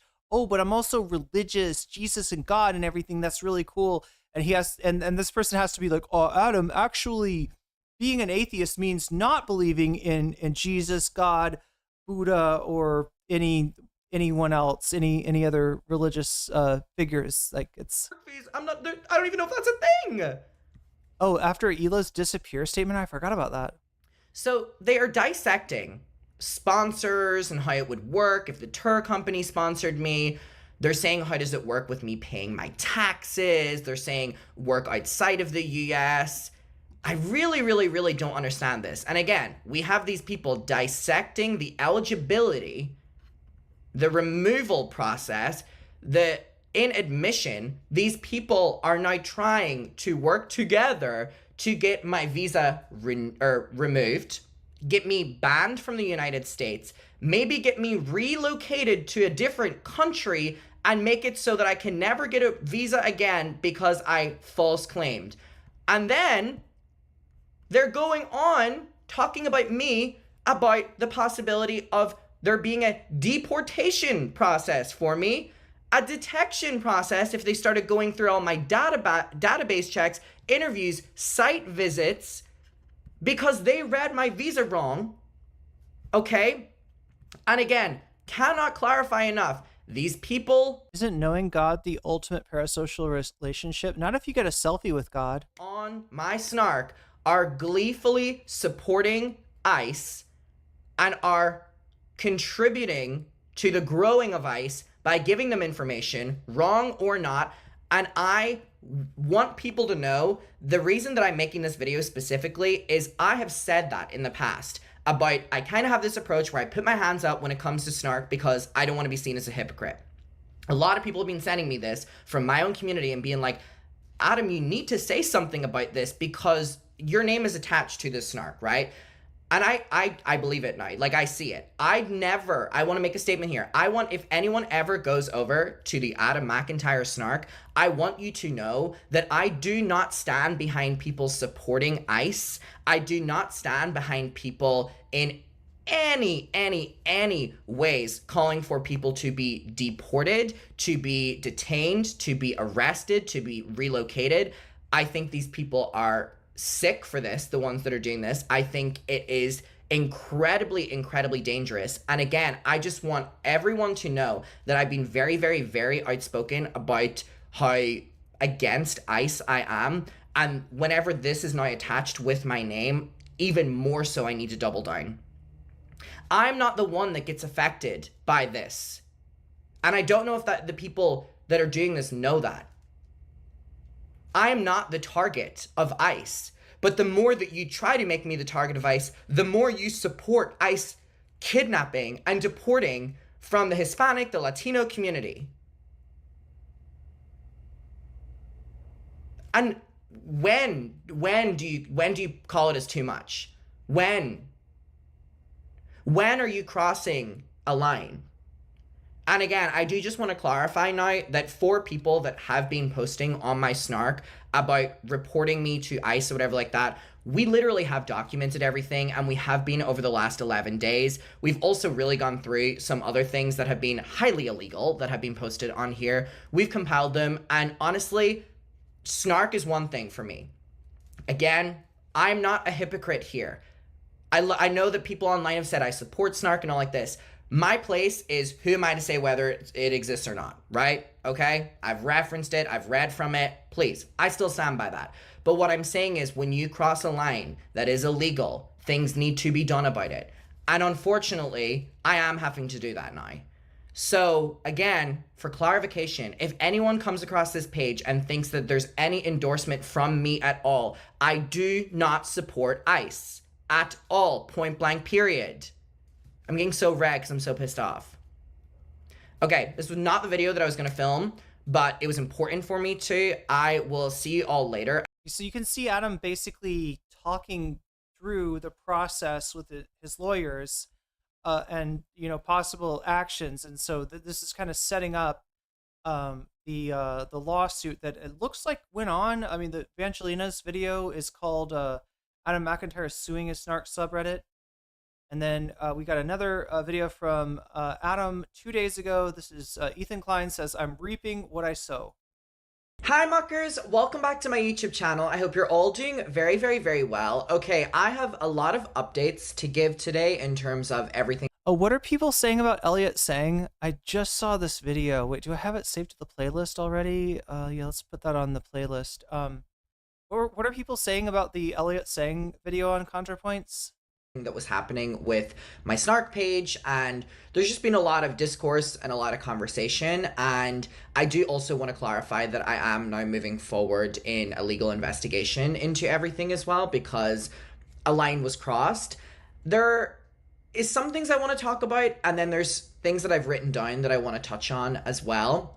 Now, if you do not know what happened, basically the Adam McIntyre snark on Reddit were posting my visa and were for 2 weeks having a conversation in terms of I was in an incorrect visa in the country. They were saying that I was illegally lying in America. They were also basically implying that I wasn't paying tax, that I was scamming the tax system in America, the government, all the rest. And they were actively posting that they were reporting me to ICE. They posted screenshots of submissions to ICE about me. And they would write things like, I'm normally against ICE, but in this instance, and Reddit have really strict rules, which is like a contact rule as well. And all of that was broken, obviously, but there were a lot of other things that were broken in the process of that. Now, I just really quickly want to get to what I've written down because I want to make sure that I'm repeating it properly. And also I had help getting this written because I want to make sure that I'm saying the proper things. But basically, again, clarification, I was the target of a deliberate and malicious false report to the United States Immigration and Customs Enforcement, ICE. It was made by the individuals on the subreddit r/Adam McIntyre snark. And they have been posting on an unmoderated subreddit about me for the longest time. The moderators literally dropped off and it was a free-for-all, and it turned into people literally trying to get me arrested, trying to get me thrown in detention centers and all the rest, okay? Now, it crossed a line whenever you start trying to put me in danger. You know, people have been saying, well, how can you be for snark? How can you be against snark? How can you be all these things? But now it's a problem for you. No, that's not actually true. What I've always been consistent in saying, even in my last video when I first talked about this, is I've kind of always had this approach whenever it came to snark, which is with the content that I make, which is talking about other people and commentary and can be drama. I was like, I kind of put my hands up and I'm like, well, who am I to say what other people are posting, specifically when there's so many snark pages online, right? Because I don't want to be seen as a hypocrite. And I also kept that standard when it came to my snark. And there was also 3 other snarks about me that were simultaneously running in the process of this. And whenever I would hire managers, the first thing they would say is, for brands, we want to get rid of the snark pages. And I always said that I didn't want that to happen because then I could be seen as a hypocrite. You know what I mean? You could argue that, oh, well, Adam's talking about people, but we can't talk about him. That's kind of been my attitude, right? And now it was very easy in the past whenever managers were saying to take down snark pages because they were uploading copyrighted content. You could argue infringement, you could argue harassment, all of the rest, right? But I have said this time and time again, I actively went out of my way not to get my subreddit taken down because I didn't want anyone to ever call me a hypocrite, which is ironic because even in the process of people trying to get me deported or arrested and submitting me to ICE incorrectly, there's still people that are like, oh, well, Adam's a hypocrite. And I'm like, actually, you have no idea what you're talking about. So it literally crossed a line. This was no longer snarking. This was putting me in government records incorrectly because you don't know how to read a visa. So again, I just want to clarify that it was someone or multiple people that were falsely reporting me to ICE. They claimed that I was in the US illegally or violating immigration laws. And again, this was absolutely false. I am in full compliance with immigration law, and there is no violation of status, residency, or visa terms. I'm on an O1 work visa, so I could complete my tour. I have one more show in New York in like 2 days, and then I leave America. That is how my visa, a work visa, works. However, it's important to clarify that ICE take every report seriously, even anonymous ones. This now means that my name, Adam McIntyre, and my personal information have been submitted to a federal agency with the power to investigate that, detain, or deport me. This is not a joke, and this is where it has crossed a line. You're now dealing with federal agencies having the ability to do whatever they want to me, which we're already seeing them do to Hispanic and Latino communities, where they are genuinely kidnapping from these communities. And people are trying to weaponize that system about creators that they do not like, when we should not be feeding into this system in the first place. Now, again, ICE, Immigration and Customs Enforcement, conduct raids without prior warning. They hold individuals in detention centers for however long they want. They separate families and restrict access to legal counsel. And they also just have a lot of... The system can be moved in whatever way they want, okay? And again, the target of this is mainly the Hispanic and Latino communities around the world. But we are now seeing people on snark pages. It smells delicious, chat, but I cannot eat any more fruit. I'm going to put this fatty melon away. Weaponize this and this system, which is a flawed system and a completely disgusting one in general, about people they don't like online, which is incredibly, incredibly, incredibly scary. So I just want to clarify that filing a report to ICE is not the same as trying to cancel someone. It is so far past that. It's an attempt to use the United States immigration system as a tool of harassment. You're literally trying to turn the government into a weapon against creators or people that you do not like. Now, again, this was important for me to write down and make sure that I repeat here. I want to tell you that I'm not trying to make the issue of ICE, deportation, or immigration trauma about myself in any way, shape, or form. There are immigrants, asylum seekers, refugees who are the ones who are being directly and violently impacted by these systems in ways that I, Adam McIntyre, will never fully be able to understand ever. Now, we're seeing families being separated, we're seeing children being detained, and people are struggling and being sent away to detention centers, and we never hear updates from them. You know, now, I cannot stress enough how I'm not trying to make in any way that about me. I'm trying to highlight how people are now using that flawed system as a harassment tool. So again, what happened to me was an attempt to abuse that system, and that's why I'm speaking out. I'm not trying to center this around myself in any way, shape, or form with the ongoing crisis, but I'm trying to call attention to the fact that there are people that are now treating the system like a game, like a weapon that they can literally just aim at someone that they do not like. And when Ethan says shit like, you know, they called CPS, now the gloves are off, right? This is the result of that. This is the result. One person potentially called CPS again. We don't know what actually happened. We don't know if it was Ethan calling CPS on himself. We don't know if it was somebody in Ethan's life calling CPS on him. If it was somebody that was actually concerned that watched that weird clip where he talks about his, you know, kids rolling around on the ground, like putting stuff in their mouth. The dog had giardia.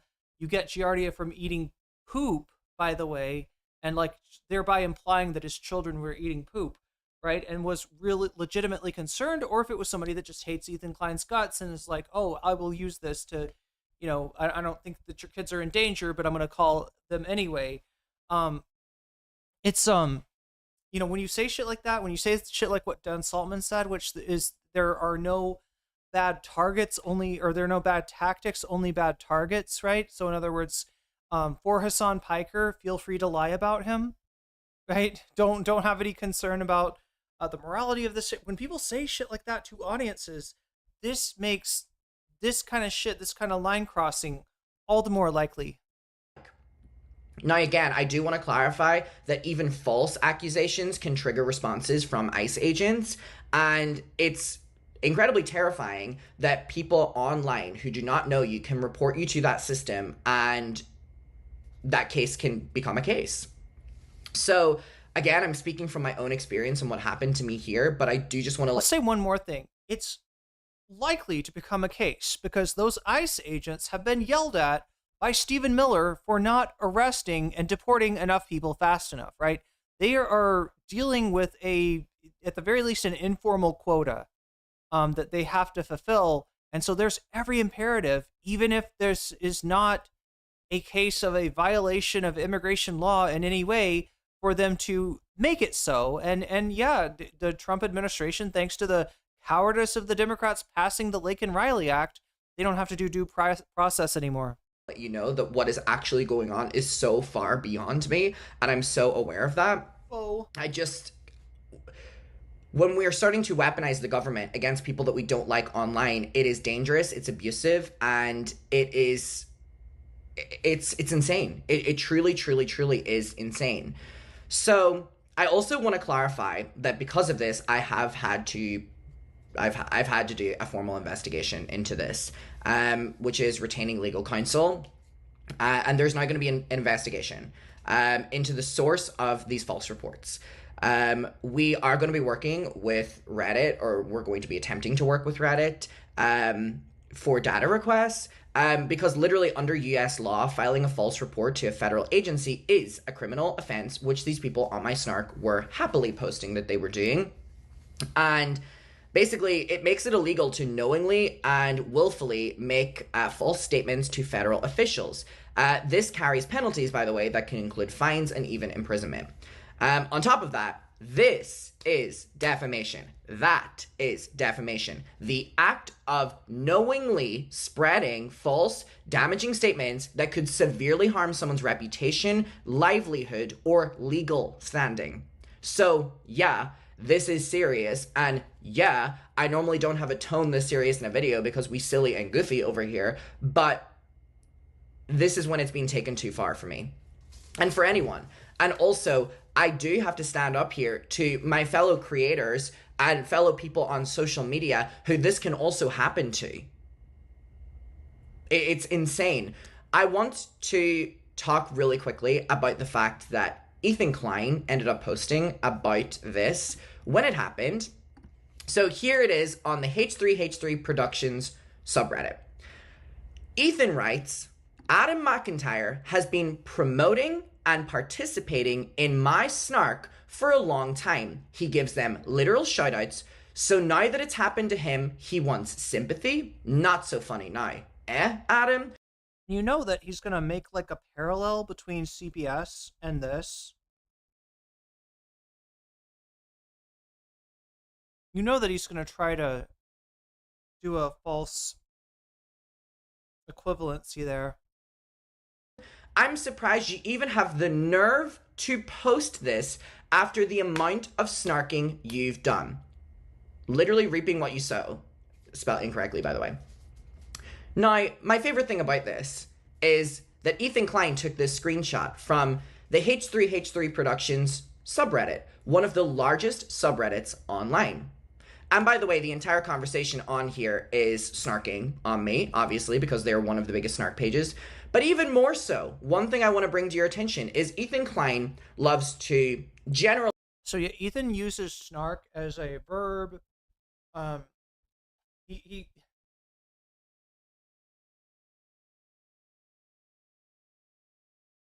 Ethan Klein is trying to make it a thing. Oh, are you snarking? Are you doing a snark? Is that some snark? Like, did you say something bad about me? Well, if I can find somebody saying the same thing bad about me on this webpage, then you are snarking. You're a bad person. We're with the bad people, right? And it's kind of like, it's starting to become like a meaningless, I mean, it's a silly internet meaningless term to begin with, right? But it becomes like even more so. But the, what Ethan, like, so he's defining it as like, yeah, if it's, you know, if it's a page that talks shit about a content creator, well, what happens when H3H3 Productions talks shit about a content creator? What do you call that? And by Ethan's definition, that the definition that he set up, that is snarking. Your subreddit, which is supposed to be a community for celebrating your work or for talking about your work or whatever, right? Your subreddit is functioning mostly at this point like Kiwi Farms, right? Like something that's even worse than a Reddit snark. Snark. He uses the word snark when he talks about individuals or communities online that talk about him negatively and whatever that may be beyond, okay? Keeping it as simple as possible here for terms, because I have a point here, right? So Ethan does that. So even if there were a couple people on a snark who are doing terrible things to him, crossing the line, going too far, he will then generalize that term with snark.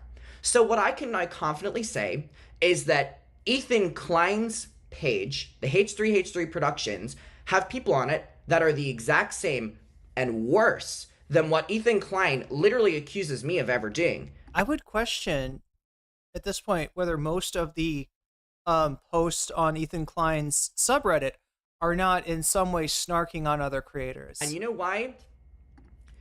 The person who did the post about my visa. Let's do some digging. Oh shit. Oh shit. This is their account. ICFox749. This is all public, as you can see right here, and they were posting about it for 2 weeks before anyone even noticed, right? Sorry, there's a big conversation again where we're seeing people submitting me to ICE. Now, ICFox749. Let me pull this up for you really quick. Oh, I also want to clarify that on my snark, it said one of the rules is no Ballinger bashing. Many of us are Colleen supporters, and we will not tolerate snarking on Colleen, her family, or friends of the Ballingers. So is that kind of where this started from? Was people mad at Adam exposing Colleen? We do not require you to be a fan, but respect those of us who are. That's one of the rules. Anyways, so that person who did the post and started this movement, right, about me and my visa and getting me submitted to ICE, when you click on their profile, you see that they are an active member of the H3H3 Productions subreddit. Now, they post very often over there, even as much as posting multiple times a day. Multiple times a day. So, I'm literally just scrolling through and I'm seeing posts that they're doing over the last even just couple weeks. Look at this. Now, again, I only scrolled a little bit down, but we're seeing even from 100 days ago, they're posting on the H3H3 Productions Reddit. And again, literally just seeing within the last couple weeks, they are an active member of the H3H3 Productions Reddit. Now, I have said for a very, very, very long time that I believe that the H3H3 Productions Reddit is one of the biggest snark pages in the entire world. And I will always double down on that point. The H3H3 Productions subreddit. Can you imagine if all of Ethan's moral panic about snark, if it actually resulted in getting his own page taken down? His own subreddit, right? This isn't Adam McIntyre snark we're talking about. This is H3H3 Productions. This is essentially Ethan's Kiwi Farms, right? Ethan's personal army to go and harass people that talk shit about him. Can you imagine if that shit got taken away from him by virtue of his own caring? Is a snark page. What they do is they talk about people and they snark on people. And Ethan Klein himself is also, in my opinion, a snarker. You know why? Because they have this ecosystem. This was a screenshot posted of my video in the H3H3 Productions Reddit. People were snarking on me in the comments. Ethan Klein takes a screenshot of their photo posted on his Instagram story with a caption that then the H3H3 Productions subreddit then repost Ethan's Instagram story, and we're seeing over 200 comments of snark or this is the ecosystem that they have, and this is what people have a lot of issues with Ethan Klein over, that he is a hypocrite when it comes to snark, okay?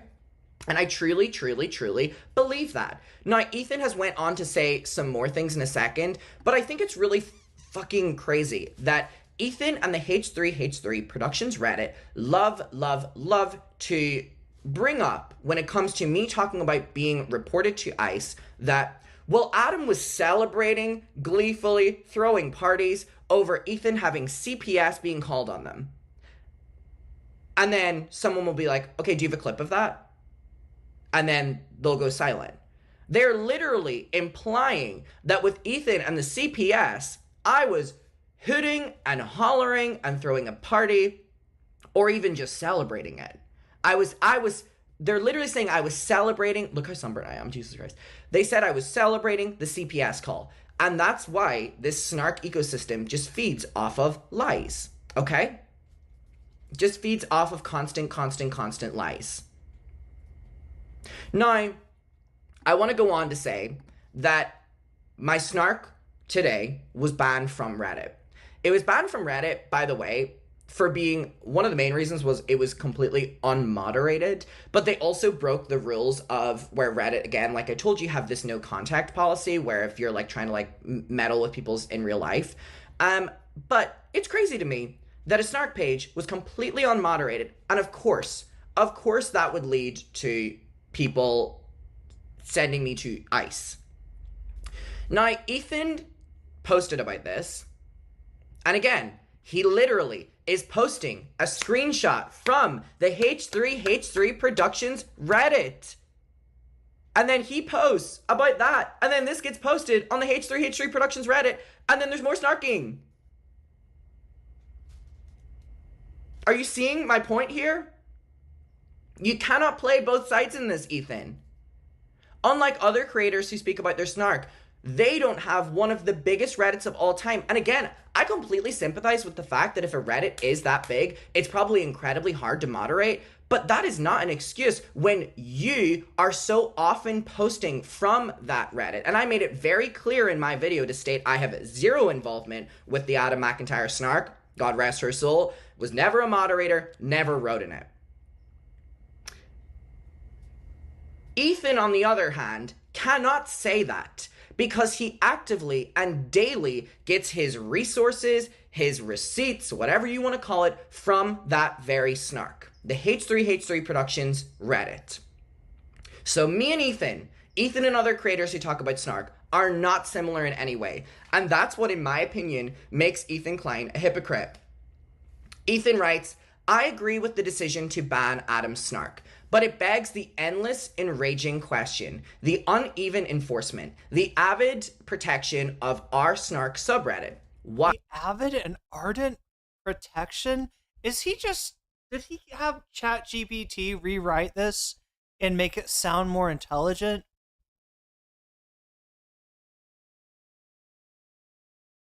The avid and ardent protection? Why? Our snark has been reporting our Swedish crew member to ICE for the last 2 years, out in the open, unapologetic. So, also, with that point, they're obviously talking about their employee love. If anyone who's watching this right now has that from any of the H3 snarks that may have existed, please send it to me. Because right now, this is another one of those Ethan saying something and then not showing a screenshot for it. I'm not saying anything in any way. I'm just saying, can someone please send me that? Because again, it would so help Ethan's argument if when he would throw out things like this, he would show them as well. And now again, this is me trying to support him here. I'm saying post this stuff as well. That's what I did when they were reporting me to ICE. And that's what got my Reddit taken down. So again, if anyone... Look, the analog to this would be that if Ethan found a thread on one of the snark page where they were like coordinating, like false claims to CPS. I don't think that Ethan has those receipts because as far as I know, they don't exist. It probably won't be Ethan. I'm sure someone on the subreddit will post this and then Ethan will see it. Post this. Again, that may just mean me not being on the internet.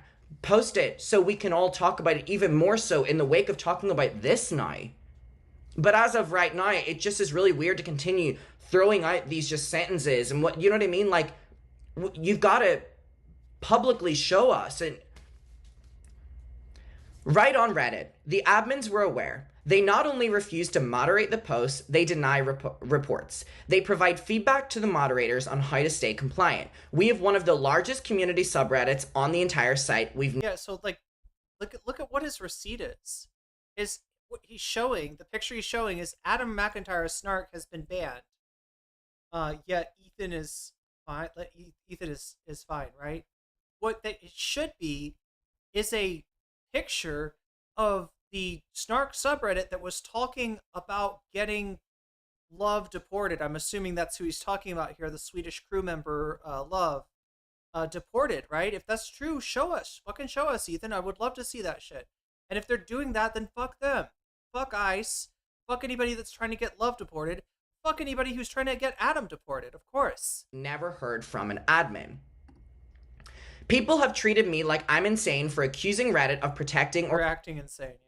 participating in our snark. I hope this at the least confirms what I've known for a very long time. Reddit is being weaponized by people inside their Yeah, Ethan, you're being gang stalked by Redditors. That's right. Organization. And again, I cannot clarify enough that Ethan Klein is literally, while writing about snarks, posting a post from his Reddit, which again is one of, like he says, the biggest communities on Reddit, and again, is one of the nastiest snark pages in the entire fucking world. Whether they don't have snark at the end of it, Jesus Christ, whether it's any person that Ethan's talking about on the show, they will target anything about people. And again, even just on that post of this, where they're uploading Ethan's Instagram story about me, the top comment is, Mexican immigrant here. See how ICE is just for Mexicans isn't true? ICE can be weaponized against anyone. If it affects us, it will affect you. Also, don't lay in bed with snarkers. Just a little advice, Adam. And now I'm guessing he doesn't know what that last word is, but that's Spanish for asshole. What the fuck? They just called him a pendejo. And that's the top upvoted one. My entire 2 videos have been talking about the people who are directly being impacted the most by ICE, and also further clarifying that yes, I can be affected by it, but that's not the communities that are being and it's crazy. Like, literally scrolling through here, this creature claimed CPS calling snark etc. was just trying to help Ethan. This creature? So apparently I've said CPS being called on Ethan was just trying to help Ethan. Well, maybe the ICE reports were just trying to save you money on a flight home, you little rat. I love you for this. You little rat felt so good to hear. Creature, not creature. Where did Adam say that people were just trying to help with the CPS? If he said that, he's such a vile, disgusting rat. You know why? Because it never happened. Because the H3... I've had a lot of lies told about me on Reddit. I know exactly. Yeah, they just kind of build on each other. It's like, somebody lies and somebody like replies to the lie as if it's the truth, and pretty soon they build a whole fucking edifice of lies. 3 Productions Reddit run with such shit moderation, unless they're talking negatively about Ethan. They run with fake reports, they run with fake stories, and they just have this dumb, never-ending, nasty narrative. I'm pretty sure, didn't Ethan even say online that Reddit he got really pissed where he was like, Reddit were saying, oh, well, your Reddit does a similar thing as what you're accusing other people. There was something like that, right? Because it's true. The people on the H3 Productions Reddit at large are snarkers. That is why they are fucking there. And they've turned on Ethan multiple times as well. And that's where the moderation comes in. It's just... I mean, take a scroll. Take a fucking scroll through this. Literally take a scroll. And you will see that exactly... My point. I find it incredibly frustrating what Ethan Klein says when he has one of the biggest, in my opinion, snark pages of all time against every person that he's ever had issues with. That's not taking anything away from pages that snark on Ethan, but I'm saying that it's incredibly hypocritical when he houses one of the biggest places for that on the internet. And furthermore, again, just doubling down on the fact that the person who was doing my post is an active member of the H3 Productions Reddit. The more Ethan tries to stir shit, the more likely people on Reddit are going to take a look at his subreddit. And it would be a shame, given what an old subreddit that is, what a large subreddit is, how much Ethan adores his fucking pet and sends it after anybody that he ever has an issue with, right? It would be a shame if that thing were to get deleted the fuck off the internet forever. That would be a shame, because that him trying to rebuild that shit, yeah, I mean, would they have another subreddit? Sure, right? Would a lot of people, the people that watch Ethan every day, would they join it? Sure, right? But in terms of the size, it would never, ever, like, that's Ethan's size as a YouTube channel, H3's size as a podcast, and I'm going to say H3H3 Productions size as a subreddit is due to the fact that the dude is older than dirt. He's been around the internet forever. And if he had to start from zero, he wouldn't get very far. So, Ethan, I could argue that your people are the snarkers and your people are the one that are reporting me to ICE. You know what I mean? I can't with the hypocrisy. I can't with the lying. I can't with the narrative that he continues to put out, because you know what frustrates me to my core? What frustrates me to my core is when Ethan talks about snark, and I'll be listening to him. I'll be like, that's a good point. That's a good point. And then I'm like, wait, I click on your Instagram story, and not only are you snarking on people all day, every day, but you're posting things from the H3H3 Productions Reddit, which at its fundamental core at least houses a lot of snarkers. And of course it does when it's that big. But that's what makes it hypocritical.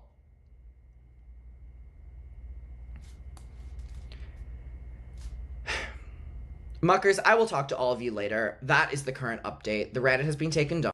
So Reddit's been taken down. What do we have? Brett Cooper leaves Daily Wire. Oh my god, chat. I'm trying to find this. It's a recent post, recent video.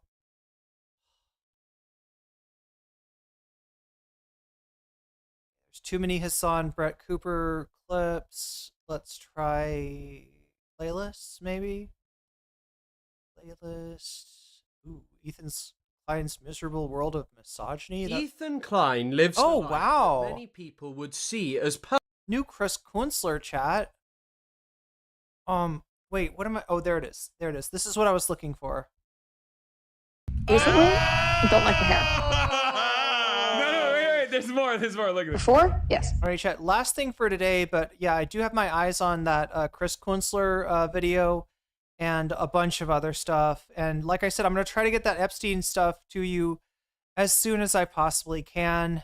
Again, I've streamed for way too long. We're going on 8 hours here. Okay. Let's just watch this because I want to make sure that I'm giving you all the bonus content that you have earned. And then I will, I don't know, fall asleep at 4:30 in the afternoon. I don't know, chat. Yeah, that's true. What? Oh, Ben Shapiro believes Epstein himself didn't run a blackmail operation. Wait, sorry, hold on. Blackmail, yeah. Come on. I think it would go nuclear if Reddit deleted his subreddit. He would go nuclear, but also I think it's totally on the table depending on how he wants to escalate in the future. I know he's digging his own subreddit's grave. Not the smartest guy. Instagram is a toxic stew. Yeah, it kind of seems like it. Oh my god. Not the smartest guys. I mean, hedged their bets. People who never at any point suggested to you that they don't have data to back up the speculation, that the speculation was in and of itself. So look at Destiny's or H3's, it's 95% lies, exaggerations, and copes. I mean, that's like what I experienced with people with Eris lying about me on Vosh's subreddit. The conclusion that if you speculate without evidence, that amounts to an conclusion to an investigation, they're going to be very upset today because it turns out that the DOJ and the FBI have concluded that Epstein didn't have a client list and died by suicide. According. Okay. Nothing to see here. I guess now we trust the government. I don't understand. Well, isn't he getting kind of worked? Why does he look like he's in a Yankee Candle commercial? He's partially done because like I don't think people understand how much like the independent media side of right-wing news and broadcasting has moved on from like they're purely and openly anti-Semitic. Yeah. They went from like if you're under the age of like 40 and you're right-wing, you're probably a vicious anti-Semite. It's crazy. So across the board, they're like even in some cases if you're Jewish, right? And a right-winger under 40, right? We have seen some people giving self-hate a whole new meaning. Small hat guy defending Israel again. Like that's his entire comment section is like that. And then also part of that is because like I think Asmongold just like took over that space for him where people were just like, I don't want this like nerdy. I want a guy that looks like me, right? That I can cool smell. Guy like smell. Yes, a guy that smells like me. Yeah. Smell through the camera, and not this like nerdy shit. That actually is like why people don't understand this. Everybody's like, "Wow, how did Asmongold the most like beautiful, wonderful guy of all time become like this like major internet sensation. What they don't understand is there's a lot of guys like that. No, is that he did smell through the screen, which nobody ever did before. And that's like a like breakthrough in the medium that like your lazy ass could learn a thing guys, or two. you don't have to be like that, You guys. can smell his ass. You don't have to be That's, like that. I mean, yeah. That should be applauded. Olfactory is a new sensation for a lot of people. Listen, your agent, your management's going to be calling you about this and being like, "Why aren't you up on this like tomorrow?" Does Asmongold get there discussions with him? There are, I think, at a certain point, there were women that had sex with him. I don't know. I don't know what he's up to in his private life. That's just not the way. That's just not the way, fellas. Like if you're an incel out there, don't go down that route. What do you? Do not go the Asmongold route, man. Yeah, I mean, they're already there. You gotta get out. You gotta get out of the house, dude. You gotta get out. Get out of the house, even if it's like really hot out right now. It is. It's actually good for you. Sweat it out. Cut your hair. It'll be fine, man. Take a Bring shower. memo detailing. Hassan having all the New York podcast guys on his stream. But you know what's missing? Maybe I'm wrong, chat. What about Felix? What about Felix? Has he talked? Yeah, he brought on Brace. Need to watch the one with Brace. Yeah, I think Brace was on one of the days. What about Felix, right? That's the chemistry that I crave, is the Felix and Hassan. Felix Stavy Hassan. Felix Adam Friedland Hassan, right? That's the meta right there. I don't know if Felix is busy or what. The findings obtained by Axios. Now again, Cetaphil, does this put to bed like all inquiries? Of course not. People can continue to speculate as much as they want, and I think there's still open questions here regarding how did Epstein make his money. Sure. But that's a very serious open question. And the speculation for a long time was he made his money from blackmail. Illicit. But the DOJ and the FBI again run by people like Dan Bongino and Cash Patel. Yeah, I love that these guys think that anyone gives a about Dan Bongino or Cash Patel. Yeah, it's like he's like I need my shoe polish. Like Crash Patel. Eyebrows thicker than his sister's, if you ask me. What's up with her? She's still putting out content? Let's react to his sister. Classically Abby. Oh, dude. I mean, she's the GOAT. Yeah. She's the method. She was so much the GOAT that, like, they literally found Femme Shapiro in a vat and then made her... I know. What's up with that girl? How is she? She's exactly like Ben Shapiro. Yeah, but she's like... She was popping off, and she left the Daily Wire after she started popping off. I was gonna say, I feel like I never got the sense that her heart was in it, which is why she did like really boring, like she wasn't about.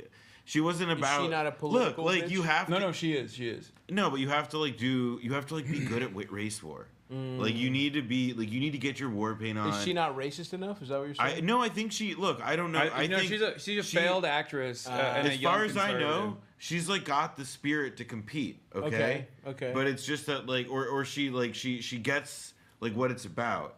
But she doesn't have the spirit. She just doesn't have the spirit to compete. She's withdrawn. Have the spirit. Okay. But she sees the game. Maybe she's like playing in a support role now. Yeah. You know. So she went solo. What does she have, like a Substack or some shit? I don't know. No. She's also. I mean, look, man. No, she's still fairly successful. Outdid Ben Shapiro and so many of the people. I think she was like the biggest. I think when she was, am I wrong? When she was on Daily Wire, I think she had the biggest audience, right? And then she left, and Candace Owens had the biggest audience, and then Candace Owens left, and there's like no audience left to watch any of the fucking. I don't know how Daily Wire is going to survive. I want to see Brett and Shabiobo in the same room. Yeah, we've never seen it. Successful. Like she has her own. Wait, she still makes content? Yeah. What's her Brett Cooper? That's interesting. That's a woman's name. That's Brett. Men's name on a woman. She literally looks like sexy Ben Shapiro. Yeah, I agree. Like she does. She looks like Ben Shapiro went through an AI. You know the story. Holy shit, dude. What the? But she's whoa. What's that? What's the gay flag over Anne Frank? Oh, that's awesome. Elon's trans child fights Trump with drag, and Anne Frank was a lesbian. What? Awesome. I mean, this AI wife question mark. Oh, so she's just doing the same shit. Yeah, yeah. The feminist attorney against Sabrina Carpenter. Like, so she does a lot of like pop culture stuff for the girly pops. But she's joined Fox News. Oh shit, good for her. Conservative Jizzy. No, blonde on Fox News. I mean, it's crazy how much she looks like. Look. I mean, like, I thought she knew the meta, right? I mean, this is the meta. Like, bands go independent. They, you know, if you can somehow, you know, put out your own music, right? I mean, obviously the platforms don't pay you for as much for stream as they should, but like, I mean, that's the way musically, right? You would think that just owning your own YouTube channel, taking your entire audience from the Daily Wire to there, which I think she has. I mean, I don't know. Does she need Fox News? She can get, you know, promotion from just doing, like, how many right-wing YouTubers would love to collab with Brett? I don't see how she needs Fox News. I feel like they need, I mean, they must be paying her a lot, is all I'm going to say. She must be getting a big check from there, because I don't think that, I don't think she's getting as much out of that platform, which, you know, it is a platform, and yeah, you know, like, she wants to cultivate that, that, you know, 64 to 80-year-old audience, then, you know, yeah, Fox News is the right place for you. But yeah, she must be getting some kind of check, some kind of huge check from them, because it's like that she's doing a lot more for keeping Fox News relevant than they are promoting her. Sexy Ben Shapiro. Yeah, she's attractive. I think because of her, does she make you want to fuck Ben Shapiro, Stavvy? Is that what you're saying? Is that what he's saying with his fucking shirt open like that? I'll be convinced to get the fucking sex god, Stavros Halkias, Ben Shapiro, Greek sex god. I think because I've constantly got women rubbing oil onto his chest, and you know what I'm saying? This guy just like feeding him grapes, you know, fanning him with giant leaves. Oh, this is what it took. I think looking at a picture like chat. that. Where's the video where she talks about me? I want to show it to Stavros. I want to flex on Stav. Oh, yeah. Come on. Oh wait, no. Does she? I don't fucking. I don't need this. I don't know what she says. Hold on. Let's see if we can find. Let's see. Someone in the chat has it, and it's like Sneeko responding to it and freaking the out. Oh, he's mad because she wants to. You're putting together puzzle pieces that shouldn't. Oh, I'm not crazy, right? Like, she looks too much like Ben Shapiro. Yeah. It's freaking me out. I can't look at this anymore. It's hurting my brain seeing how much she looks like Ben Shapiro. It's wow, weird. You actually did look like. Do you guys know who Hasan Piker is? The need to humiliate people, sometimes you need to make an example out of them. I had heard of Hasan before, but I never watched a single one of his videos. So I really had no idea who this guy was. But apparently He's been talking about me. Triggered him. And he made a whole video about me. I picked out some of my favorite moments. Let's talk about Brenda Shapiro. I love when they have like a fake room too. They created like in a studio. They were like, this is what a Zoomer room looks like, and then she's got like one leg up, and this is so bad.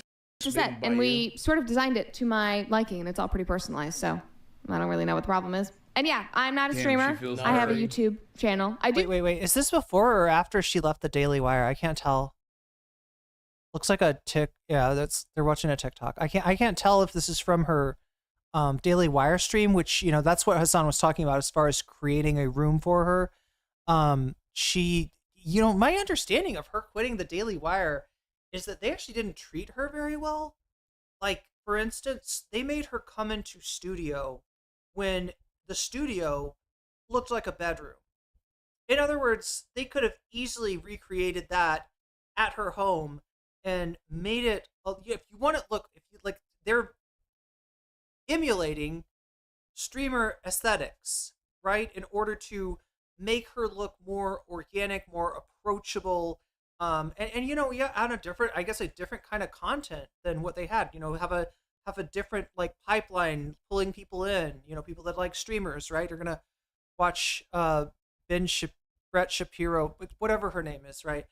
They're gonna watch her, Brett Cooper, and you know, they're gonna perceive her as more authentic or whatever, right? But like, you could just like at that point just give her $10,000 to refurbish her room, right?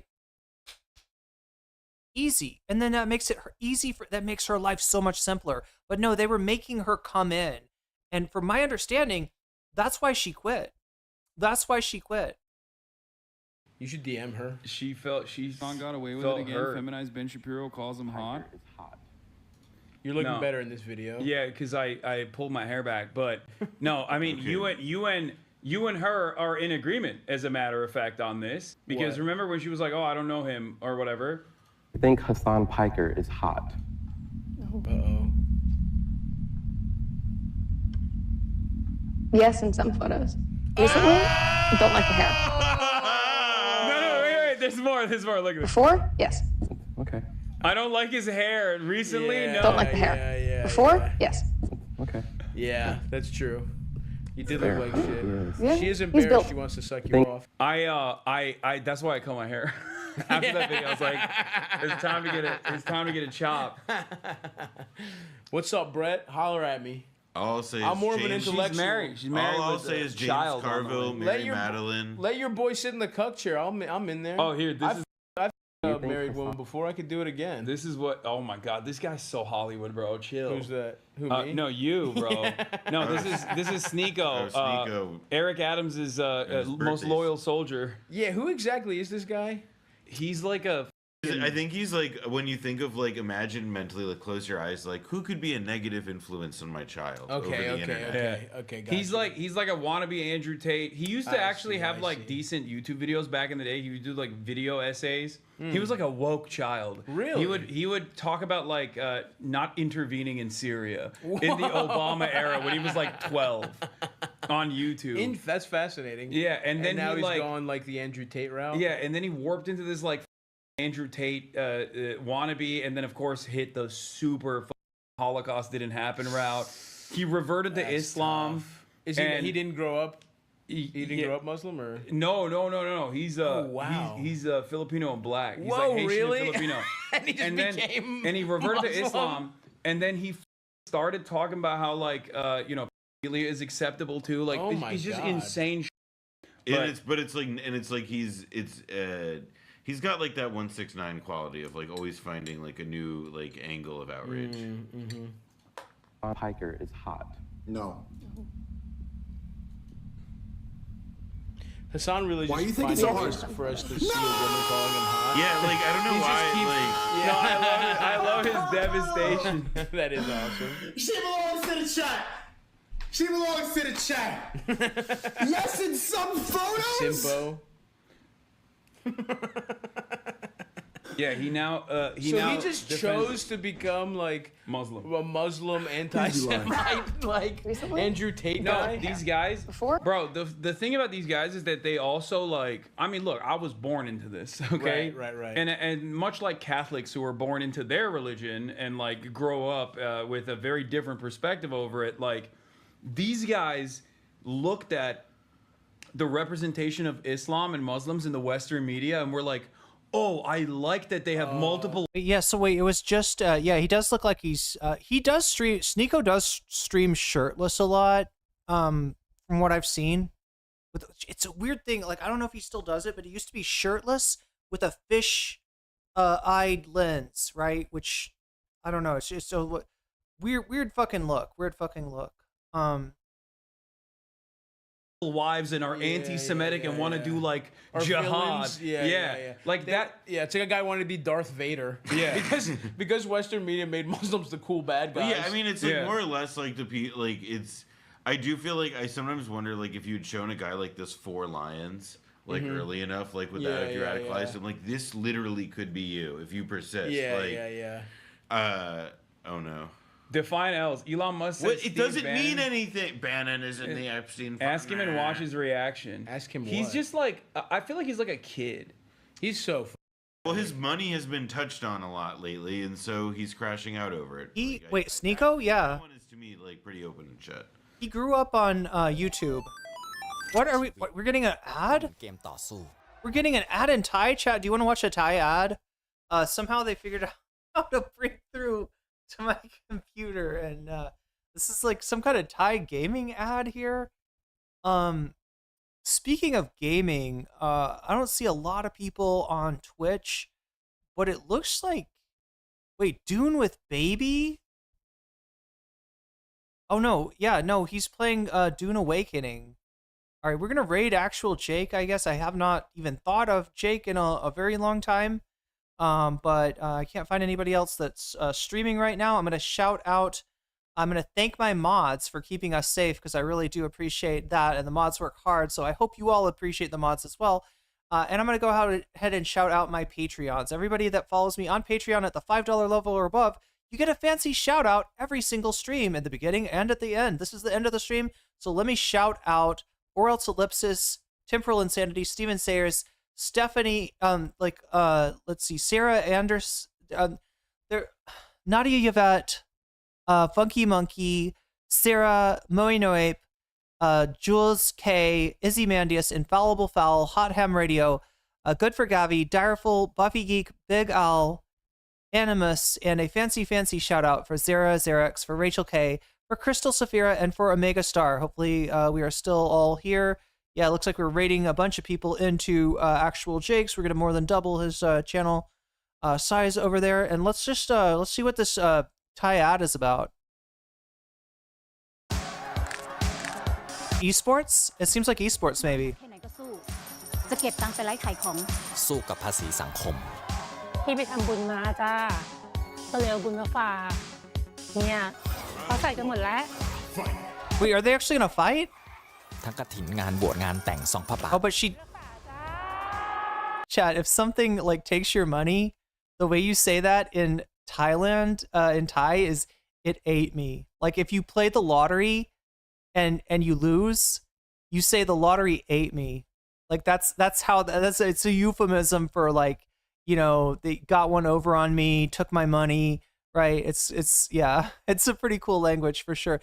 Thank you everybody for being here. Thank you for supporting me. I appreciate you so much. I still, like I said, I feel like I owe you some more Epstein content, so I'll try to get that to you as soon as I can. There's a lot of stuff to cover, so I'll probably be back tomorrow with another stream. It's a Thai holiday. It's a Thai holiday weekend, right? Thursday was a holiday. Friday was a holiday.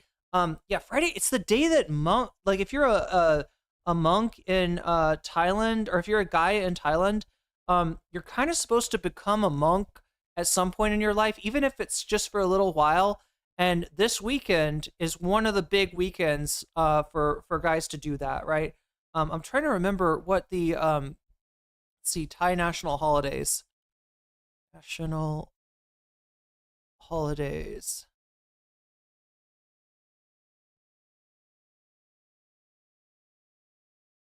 Okay, so we've already done Songkran. Labor Day is actually May 1st, like it should be. There's a bunch of other stuff here. Wait. July 10th. Oh, yeah. Asarna Bucha? It's July 11th. And wait, it's not showing me.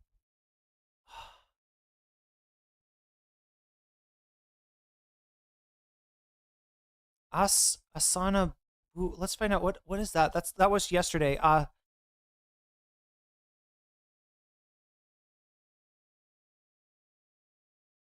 Asana Uch.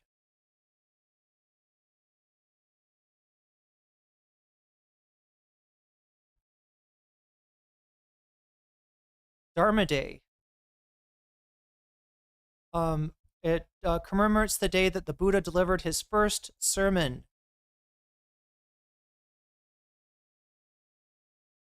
So yeah, first sermon by the Buddha is was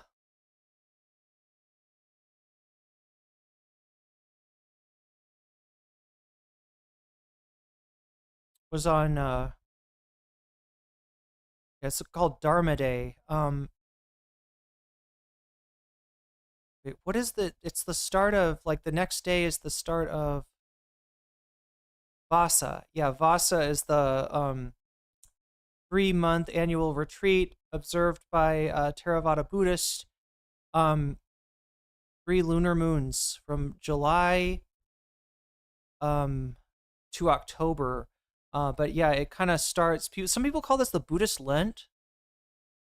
some people call it Rain's Retreat because it's the end of the rainy season. I mean, not yet, but going into October. Mahayana celebrates this too.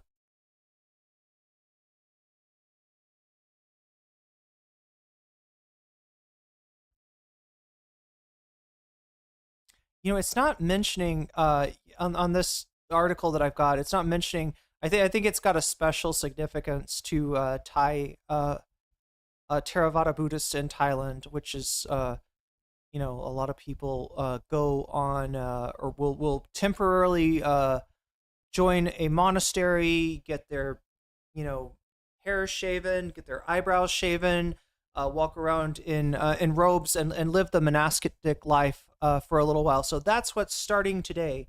Anyway, chat, much love to everybody.